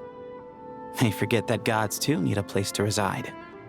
As the Goat King once said, "A god without his people shall cease to exist." Gods need their believers every bit as much as their believers need them. Only we can truly understand how much the desert faith has faded over the centuries.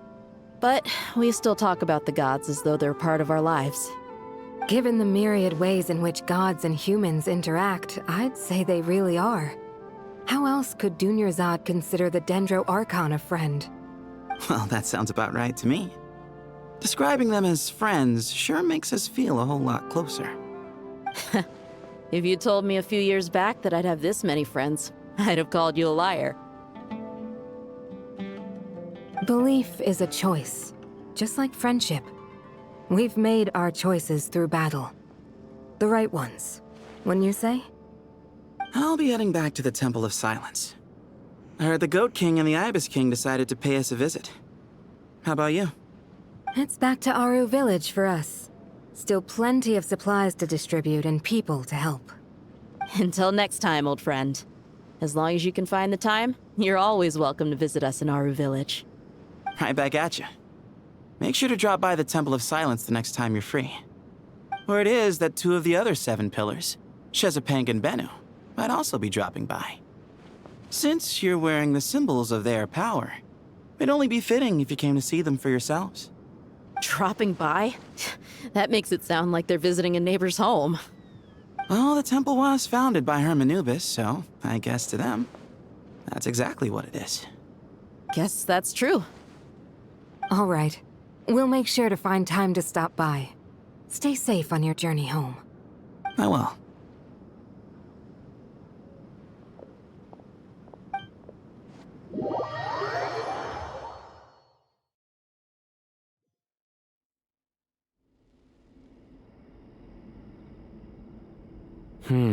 You do have a point. See? Retirement has always been a problem, especially for old-timers like us who've been locked away all these years. You finally step out into the light, and bam! You're face to face with a whole different world. Naturally. What do you think, Layla? Huh? Why would you think to ask me? How could I possibly be qualified to decide where the servants of King Deshret should live? Sorry if my question was unclear. Do you think their statues will stand out too much if we place them here? Hey, I never agreed to this. How could we possibly allow our statues to be left in Hermanubis' home? That would be like breaking into someone's house, then pretending it belonged to you in the first place. Different beliefs can coexist. We still need to respect one another. By which you mean, you two plan to stay at the Temple of Silence, for a while at least. But you have no intention of relocating your statues here. So, you see this as sort of a family visit? Is that correct? Family. Huh. You could say that. In a sense, Hermanubis would view this as his home. Just look at this place. Magnificent, is it not?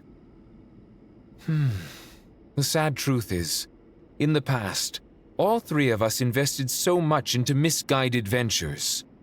We failed to build what we should have, and wasted so much time instead.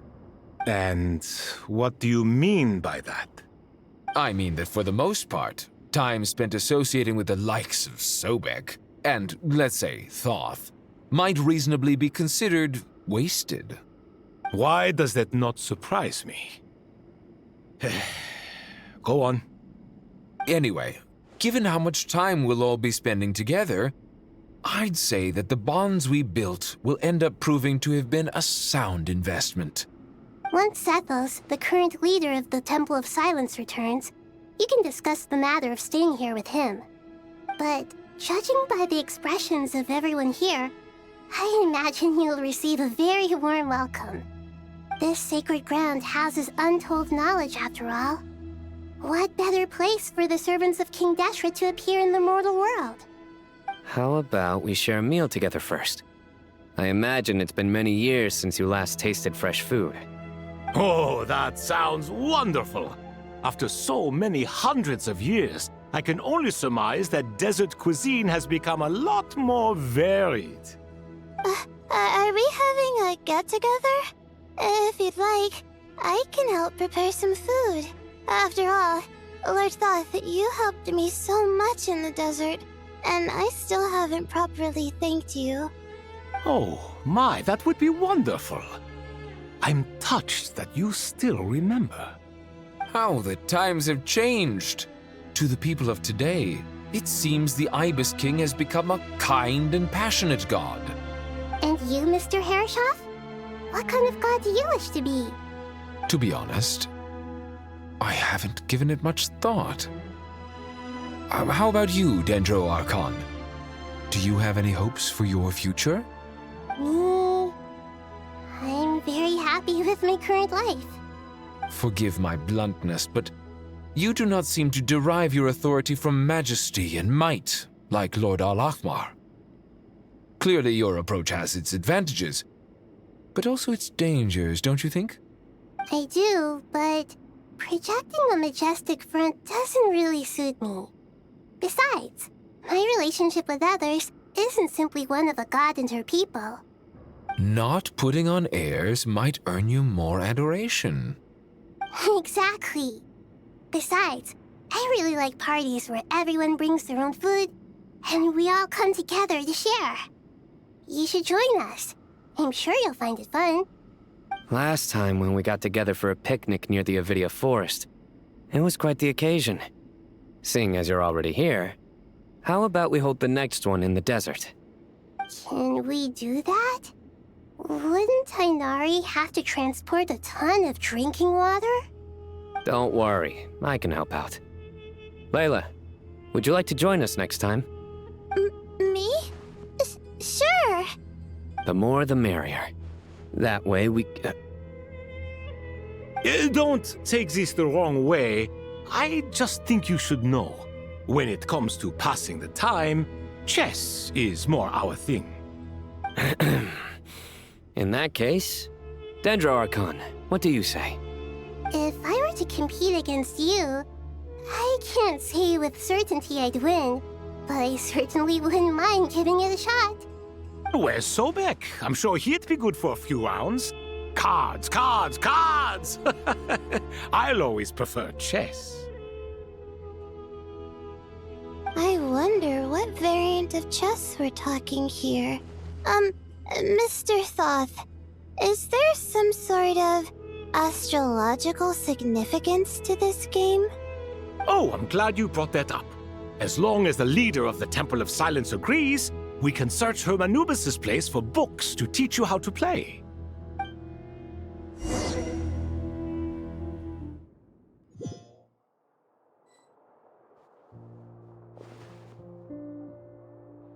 Such devastation visited on Sumeru City. So many houses destroyed or damaged in the fighting. Who could have foreseen this? Look at all of this. It's going to take me forever to tidy up. I suppose living below the academia doesn't always work out to your advantage.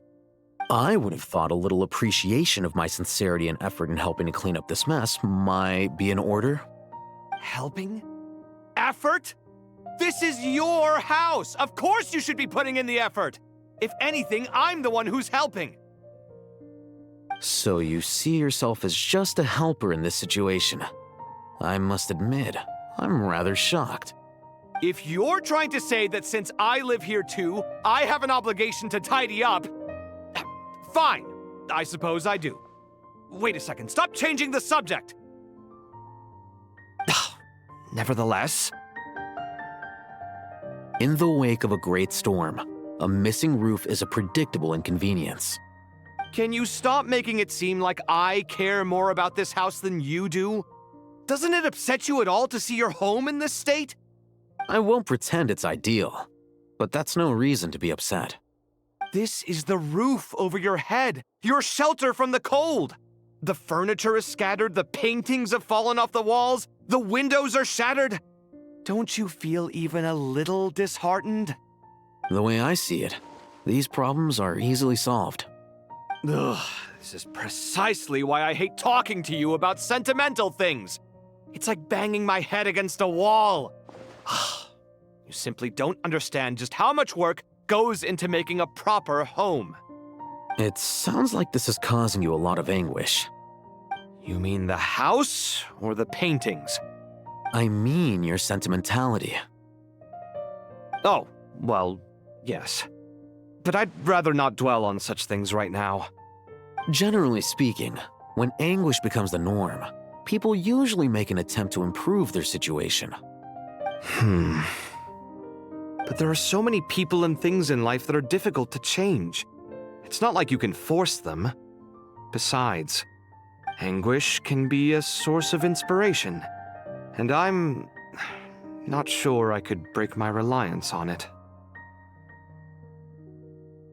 I'm glad you're able to make yourself think like that.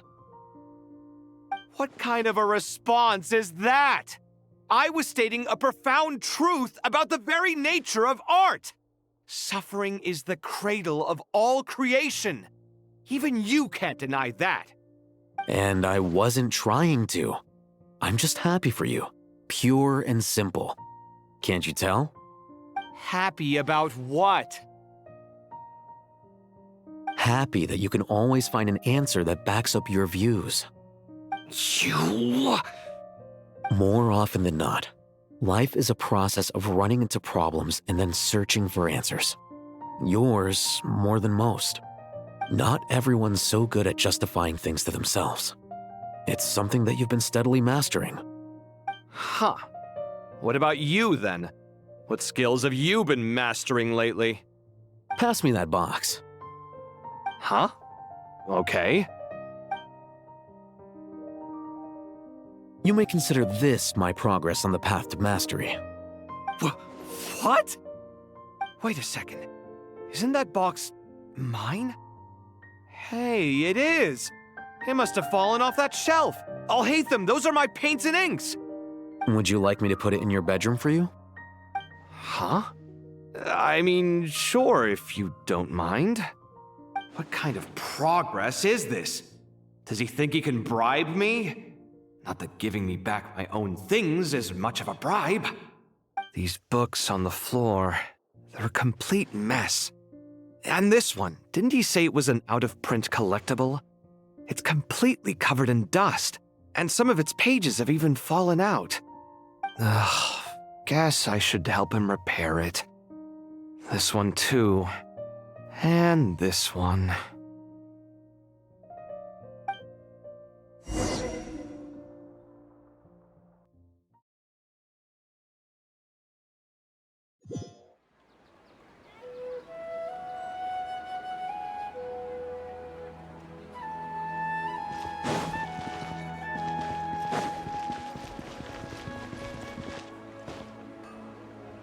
Local sumpter beasts, imported goods, such a bright future ahead. I can picture the Mora just rolling in.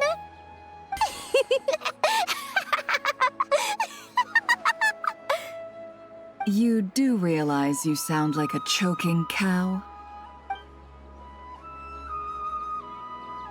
It's called being imposing. Can't you feel it? Are you not intimidated? Oh, I'm positively shaking in my sandals. What commands do you have for me, oh mighty Lord Sangama Bay? You've got a lot of nerve, Nefer. You went and told Candace and the others everything, didn't you? Seriously, do you have any idea how differently they see me now? Surely that's a good thing. I presume they're more disposed to actually like you now, maybe even view you as a friend. You traded my secret for sympathy! Thanks to you, I've lost every last shred of my mercantile majesty. How am I supposed to make anyone think I'm a big, scary investor now? The dark days of Lord Sangama Bay are behind you. Why not take this chance to make a few honest friends?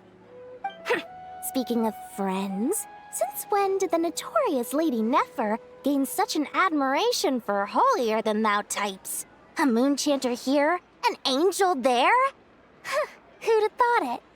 A coming together of fates, nothing more. No need to throw around accusations of admiration. Forget it. You're right about one thing at least. Making friends is never a bad thing for a merchant. So, I really took a loss this time.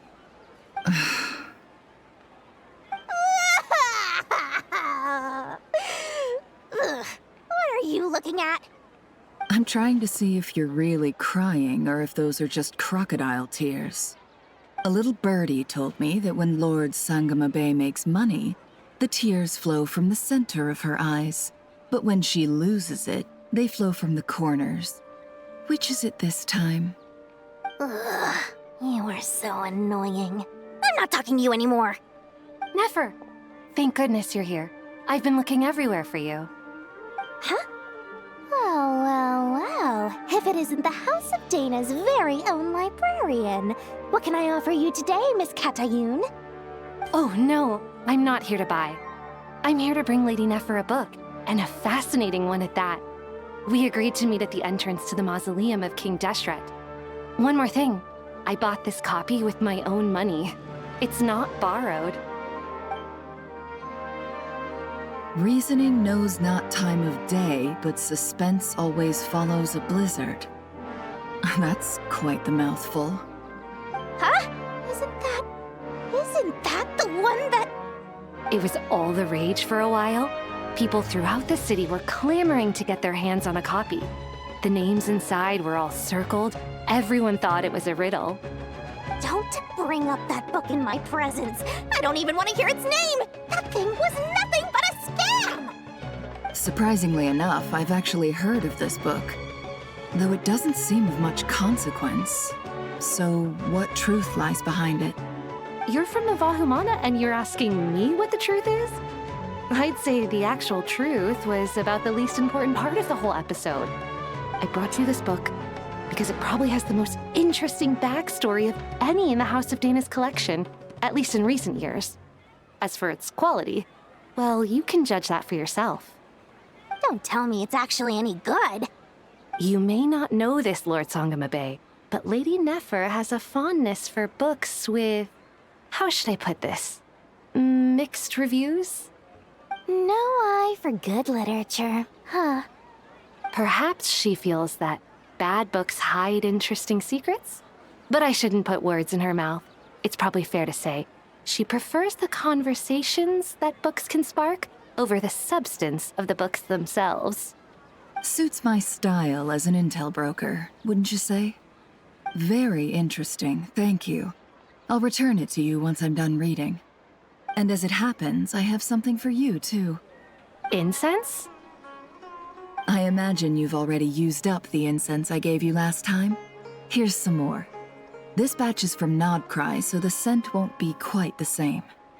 Well, actually, I've been saving the incense you gave me. I couldn't bring myself to waste it without a special occasion. But I'll gladly accept this, too.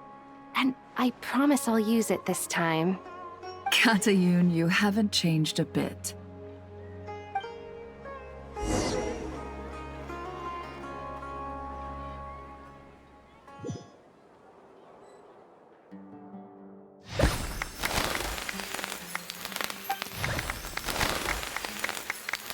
Congratulations, Kale. Well done, Kale. After studying for so long, you've finally become a full-fledged ranger. Sure hasn't been easy for you, huh? This really is fantastic news. All grown up. No longer a trainee, but an official forest ranger. Oh, the next step is to secure tenure in the academia. Thanks, everyone. It's true. I'm an official forest ranger now. Master Tainari, thank you for your guidance and support. I wish Mr. Sino were here so I could thank him too. Sino had a matter to attend to at the Temple of Silence. I don't imagine he'll be back for some time. But don't worry, we can celebrate together once he's finished. I'm afraid the party will have to wait. Kale still has some matters to attend to first. Kale? Is everything all right? No, it's not what you think. There's nothing wrong with my health. I just have a few things I need to deal with. I've made plans with the Traveler and Paimon to visit Mondstadt. Master Tainari and Mr. Sino will be accompanying us too. Well, that's a relief. Let's get together when everyone's back. I'm sure you'll be doing even better by then. Of course. I have a feeling you're right.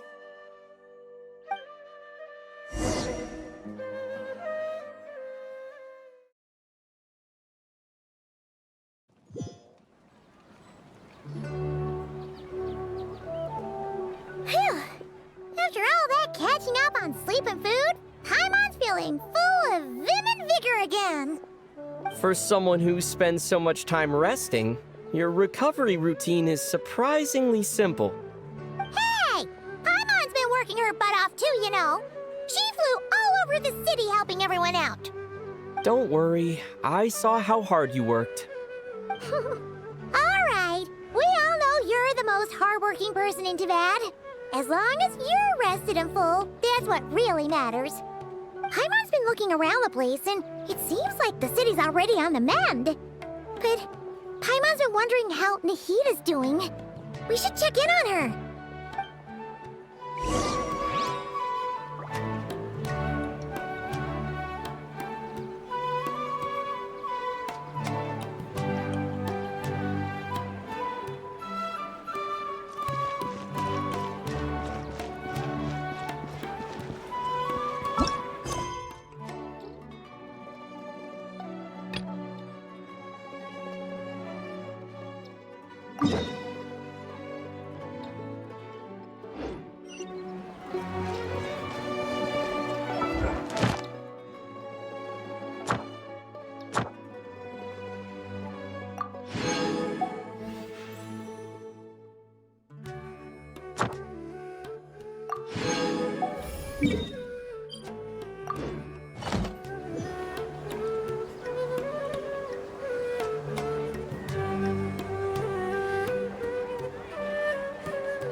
Ad Astra. Thank you for Ad Astra.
Traveler, Paimon! What's going on here? Nothing much. Nahida was just expressing concern for my physical and mental well-being. Oh, the Traveler told Paimon all about that. We've both been very worried about you. Are you feeling alright? You make it sound like I'm on the brink of some kind of breakdown. Truth is, I'm doing much better than you might imagine. If we can just get to the bottom of Dottoro's intentions, we can minimize his negative influence. That's the sort of thing I excel at. Just listen to that newfound optimism. It seems like having you enroll in the Bahumana was a truly inspired move. I can really see the positive influence. Observe, a classic Sumero specialty. Chalking everything up to education and learning. To be honest, even I can sense the change in you. Everything Dottore said to you was a way to manipulate your mind. Fortunately, you're no longer under his sway. Can someone as old as me really continue to grow? If it helps, just think of yourself as a late bloomer. It's all a matter of phrasing, and it comes down to what standards you measure yourself by. For a puppet, developing at such an age is perfectly normal.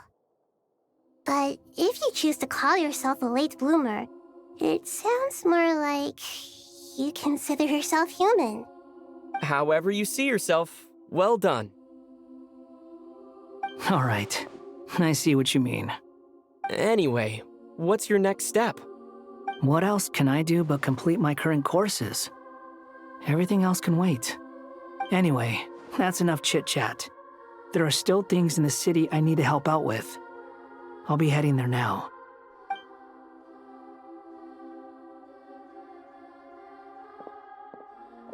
I'm so happy that Hat Guy is doing better than we thought. But what about you, Nahida? How are you holding up? The pyronosis burned down the corrupted Irminsul. The flames blazed for 7 days and 7 nights before they finally subsided. All that was left were the parts underground. Now, Aru shoulders the responsibilities that once belonged to Irminsul. The situation was contained before it got out of hand, so Tevat's most vital information has largely been preserved. Irminsul has a strong influence over you, doesn't it? How will you cope now that it's gone? There's no need to worry. Thanks to Nicole's extraordinary talents, my connection to Irminsul has been severed and transposed onto Aru. Angels can do things like that? They can. Such abilities are precisely what makes them so powerful. The goddess of flowers, Nabu Malikata, once claimed that she too could perform feats beyond the reach of mere mortals. In my eyes, much of what she went on to achieve reached such transcendent levels. Her and Nicole really are both fascinating and magnificent. So, does that mean your situation is stable now? Correct. Just imagine that Aru has become the new Irminsul, and the essence of my existence has been bound to it.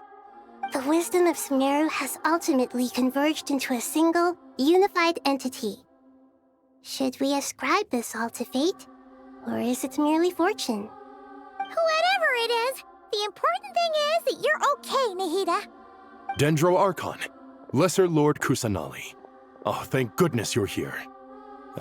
Greetings, Traveler and Paimon. Sir Nevis, do you have something urgent to say? Yes, there's something I need to report. We've received a message from Snezhnaya.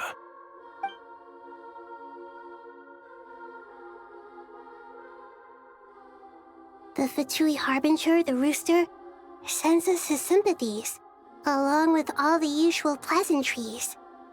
His stance is that, following the unrest and Nod cry, Dottore was subjected to internal censure.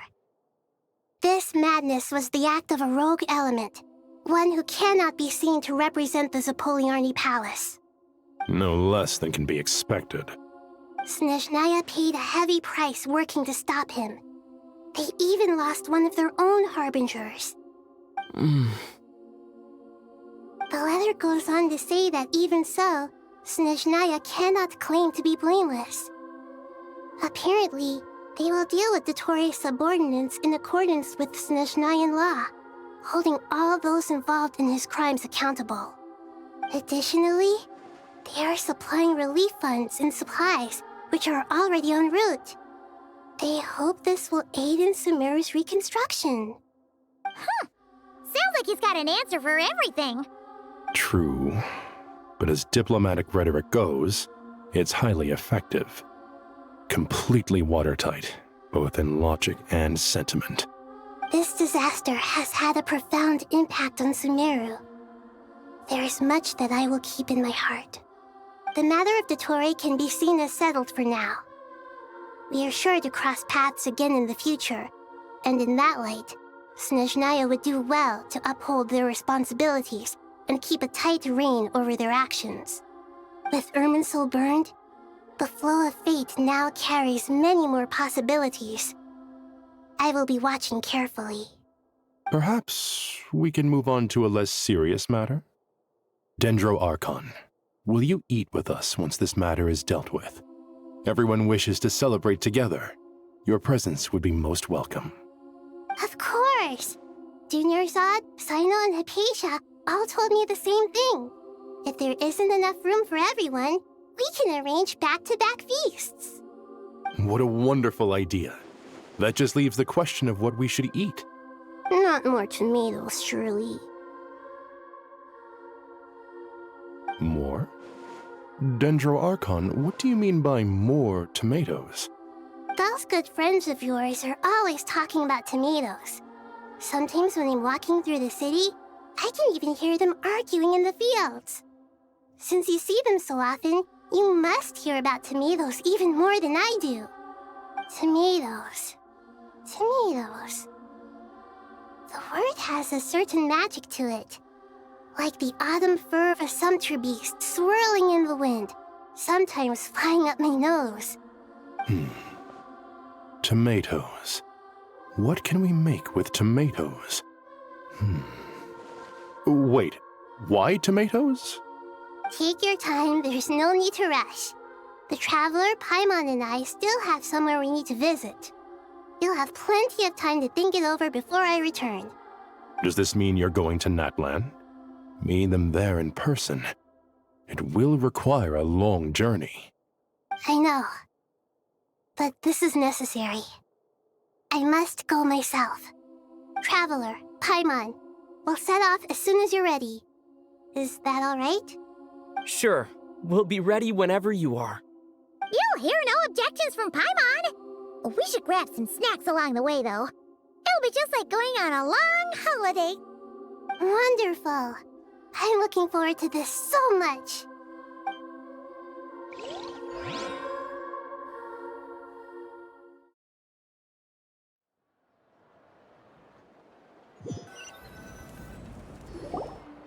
Natlan is such a lively place. It's super cheerful and positive, too. I can see that.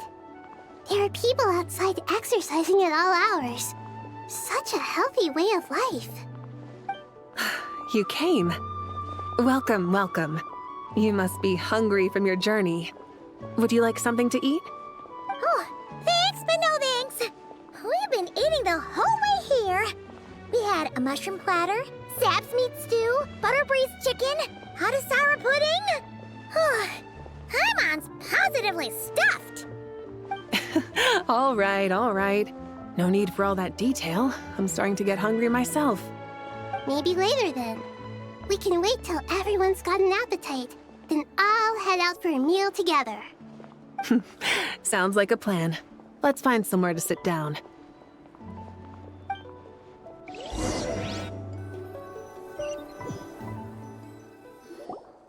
I should tell you, I already have some sense of why you've come. Why's that, Malika? To say thank you. Your senses are spot on. But on top of that, we also feel guilty. Because the pyronosis has vanished? I sensed its loss. Despite scouring through the remnants of Irminsul, we couldn't find any sign of the pyronosis. Not even any trace of it burning to ash. That's certainly unusual. Still, the potential fallout from Irminsul's loss is significant, to say the least. Perhaps the pyronosis's disappearance is simply a knock-on effect of the impact it's had on a certain strand of fate. There's no need to feel guilty. We were clear that this time, there was to be no returning, only giving. Pure and simple. Thank you really is a fascinating phrase. We use it to express gratitude for the smallest of things. Yet, when faced with a kindness too immense to describe, we use exactly the same words. It's not that we lack other means of expression. It's that when we truly need to express our feelings, the simplest and purest words are always the most powerful. You're right. In Natlan, we prefer simple expressions too. Companionship, friendship, support. They might not sound fancy, but the sentiment behind them is sincere. That's wonderful to hear. Sincere feelings are often a vehicle for the deepest wisdom of all. Irminsul's destruction doesn't seem to have done you much harm. I'm glad to see you're doing well. There's still a lot of work to do, but before we begin, we felt it was important to come here and speak with you. Partly to express our gratitude, but also because we felt that seeing you, in a sense, is like basking in warm sunlight. That's a nice way of putting it. I like that. To tell you the truth, though, I'm not a fan of somber meetings. So, since there's nothing more to say, why don't we go bask in some actual sunlight? The weather's beautiful today. What a great idea! Paimon's gonna lie back and soak up some rays.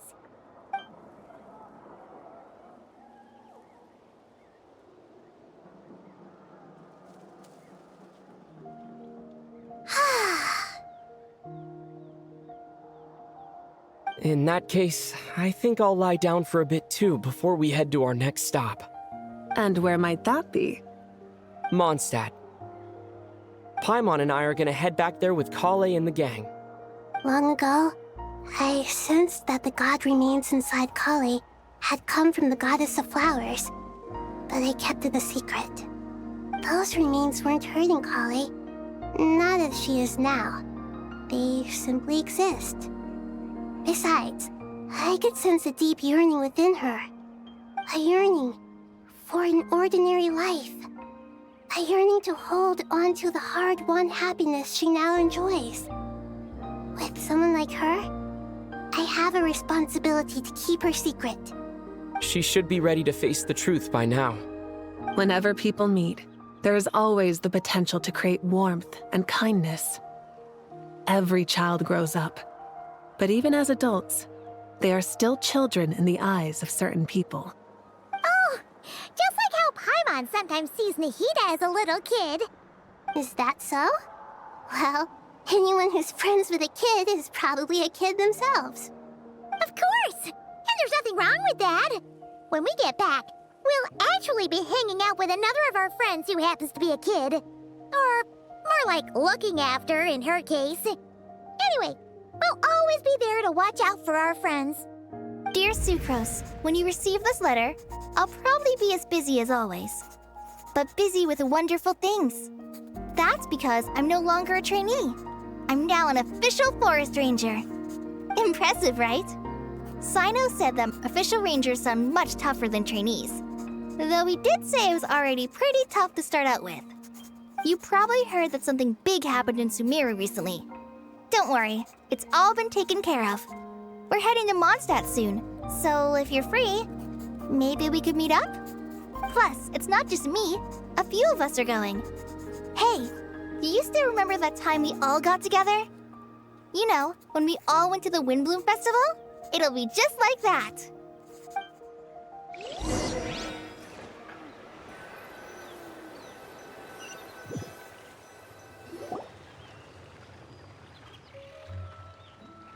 Dainari, is that... Don't you say it! Is that the great Vayu-Vyastra? Behold, the great Vayu-Vyastra, General Mahamatra. How times have changed. I wasn't expecting you to beat me to the punchline. You've changed. You've really upped the aggression in your battle against Sino's jokes. Kale, how did you know what I was going to say? For the love of... Hey! Traveler! Paimon! You're right on time! I hope we haven't kept you waiting. Kale! Sucrose! It's been so long! How have you been? I've been well. Everything's going great. What about you? Are you still busy? Not at the moment. Oh, right! That juicer you gave us works amazing! Farzan loves it. Seriously? That's wonderful. I don't suppose you drew up a detailed test report. Oh, what fruits did you use? How's the texture of the final product? Sucrose, you might want to try asking your questions one at a time. Albedo! Paimon didn't see you there! It's been a while since all of us were together like this. How about we follow the same plan as last time? Good idea, my friend. You never disappoint. So, what are your identities this time? Don't remind him. First things first. Allow me to introduce our very own official Forest Ranger Kale. The rest of us are simply her humble travel companions. This sounds like one of those mushy stories that gets people hooked on some corny, heartwarming premise. Oh, is our story not heartwarming? If I recall correctly, there was even a scene like this in King of Invocations. Besides being heartwarming, our story's also about tough, impressive-sounding job titles. At least that's what I think.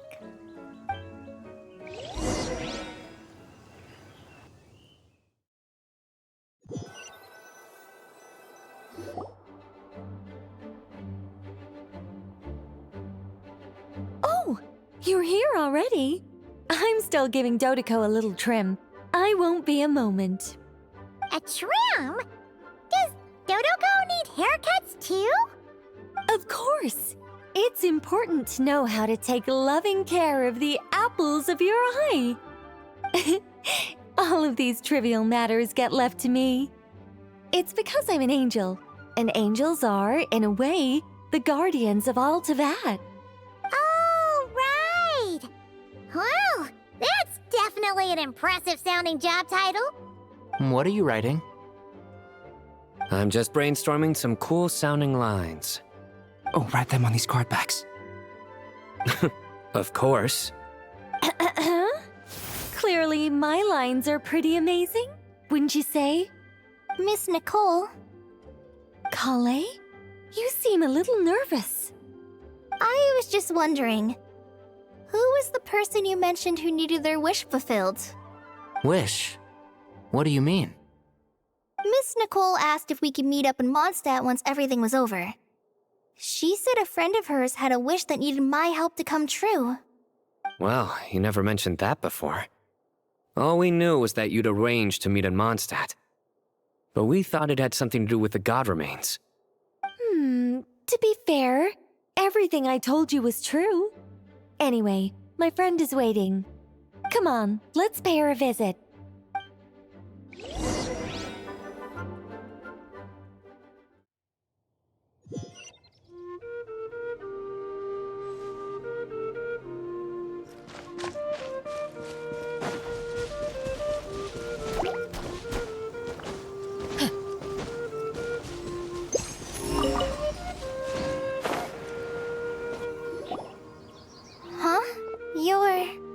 Surprised?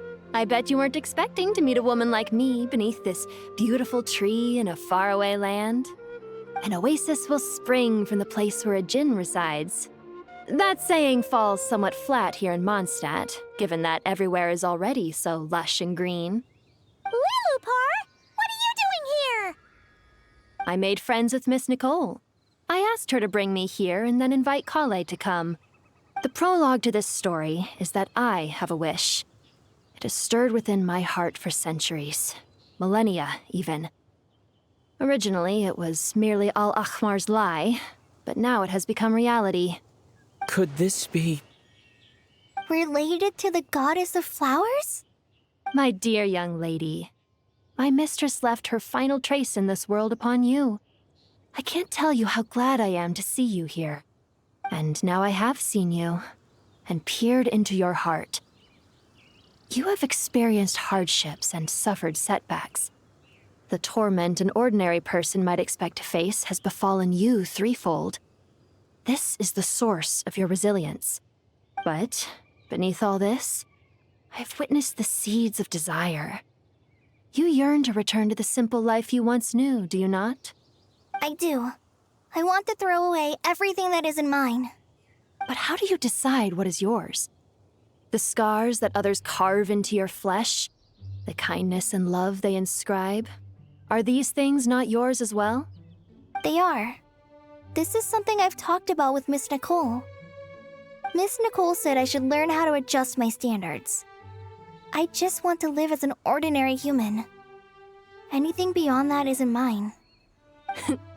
Don't you want anything from the remains of the goddess of flowers? She gave me a revelation once. I think that's already more than enough.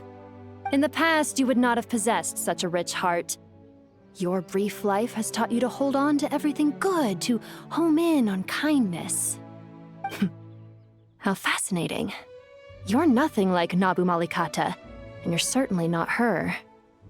Of course not. I'm not some great and powerful being, Miss Lilupar. Yet I am a djinn. We exist because of the Lord of Flowers. We revere and love her.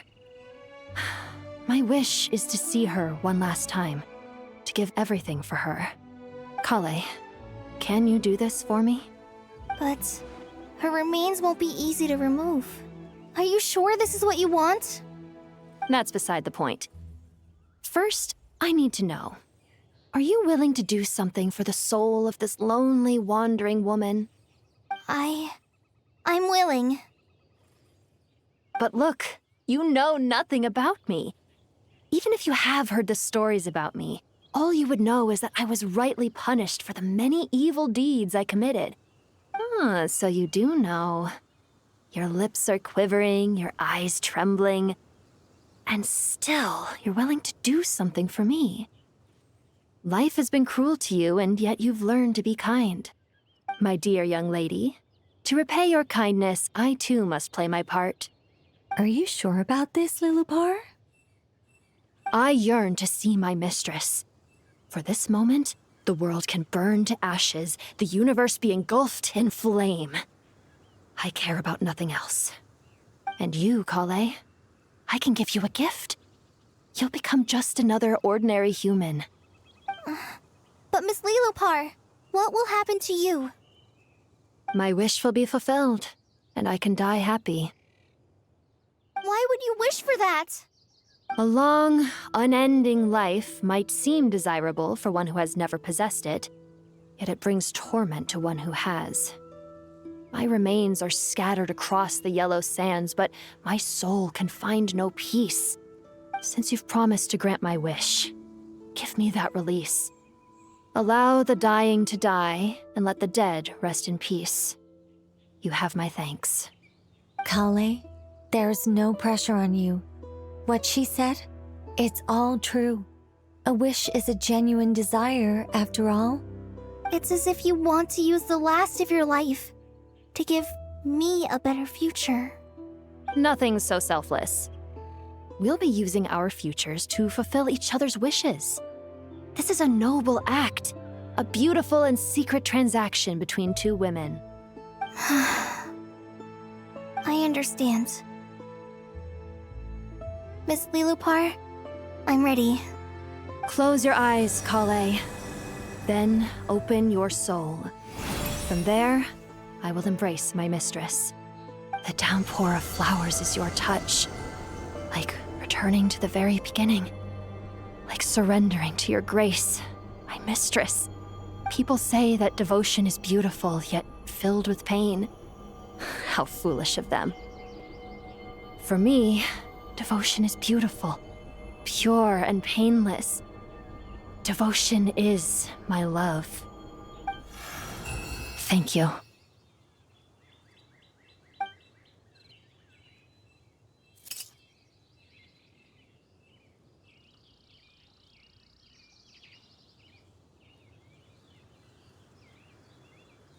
Lilupar! She disappeared? She left, carrying the blessing of flowers. Kale, are you alright? I'm fine. Now that the remains are gone, I don't actually feel any different at all. Those remains weren't hurting Kale. Not as she is now. They simply exist. Besides, I could sense a deep yearning within her. Kale must have already received what she was yearning for. I'm doing fine. I feel relaxed. There's really no need to worry. Then my wish has come true, too. To become ordinary? That's just one of my wishes. Actually, I have a few more. For instance, I want to protect the people I meet and help them find happiness. That sort of thing. So between Miss Lilupar and me, you fulfilled 2 wishes already, and protected 2 people. Wonderful, isn't it? Oh, I feel so fantastically happy. I guess that settles things here. So what's next? What do you want to do when we get back to town? Clay, look who I've brought to see you. Hey, Kale! I heard you guys were holding some kind of secret event. How come you started without me? Huh? Oh no, it's nothing like that. We were just saying goodbye to an old friend. Really? Who? Me. The old me. So that's what this is all about. Did you come all the way to Mondstadt for that? Because we knew the old you so we could witness the change? Exactly. The old me is gone. I puffed her into the air, and she became a fluffy pink cloud, floating into the sky, before disappearing forever. Do you think, maybe up in the sky, she has friends waiting for her with test tubes, flasks, and bows? Oh, when you put it like that, it doesn't sound so bad after all. What do you think, Miss Nicole? I think maybe that's right. At least, if it were up to me, I'd consider that a happy ending. Dear Sucrose, even though my childhood ended long ago, these past few days have really felt like growing up again. I've become stronger, and I feel like I can finally accomplish things by myself. Surely someone as mysterious as you will find a friend like this fascinating. Always growing, always thriving like a plant. I came to say goodbye to my old self. I know that after this, she'll be gone. Thinking about it makes me feel a little lonely. I know the weakness that kept me company will one day leave me too. But somewhere in my heart, I feel a great sense of joy. It feels like I've always wanted to take this step, to walk towards the new me.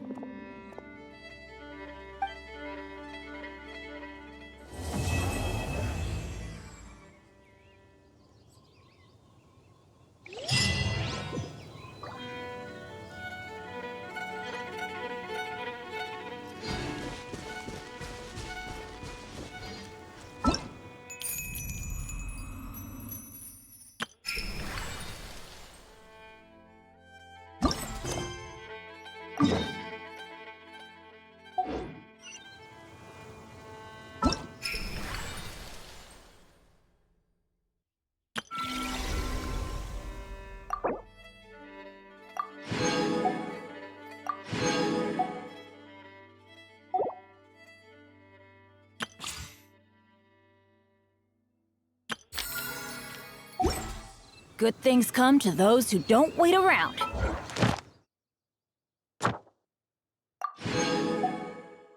That's what they say anyway. Knowing my luck, the opposite is probably true for me.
weather's not bad today. Oh, crud. I jinxed it.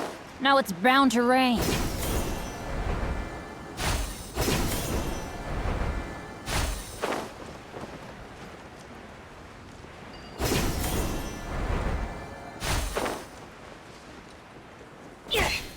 Adventure time!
Oh, ow!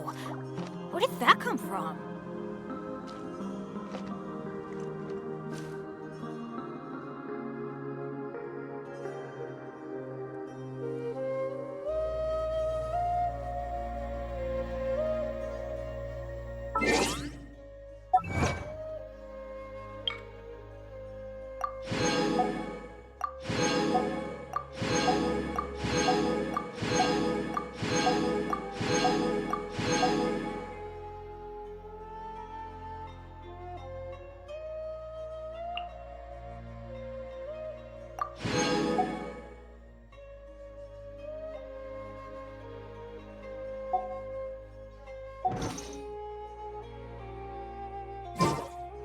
Benny's adventure team, assemble!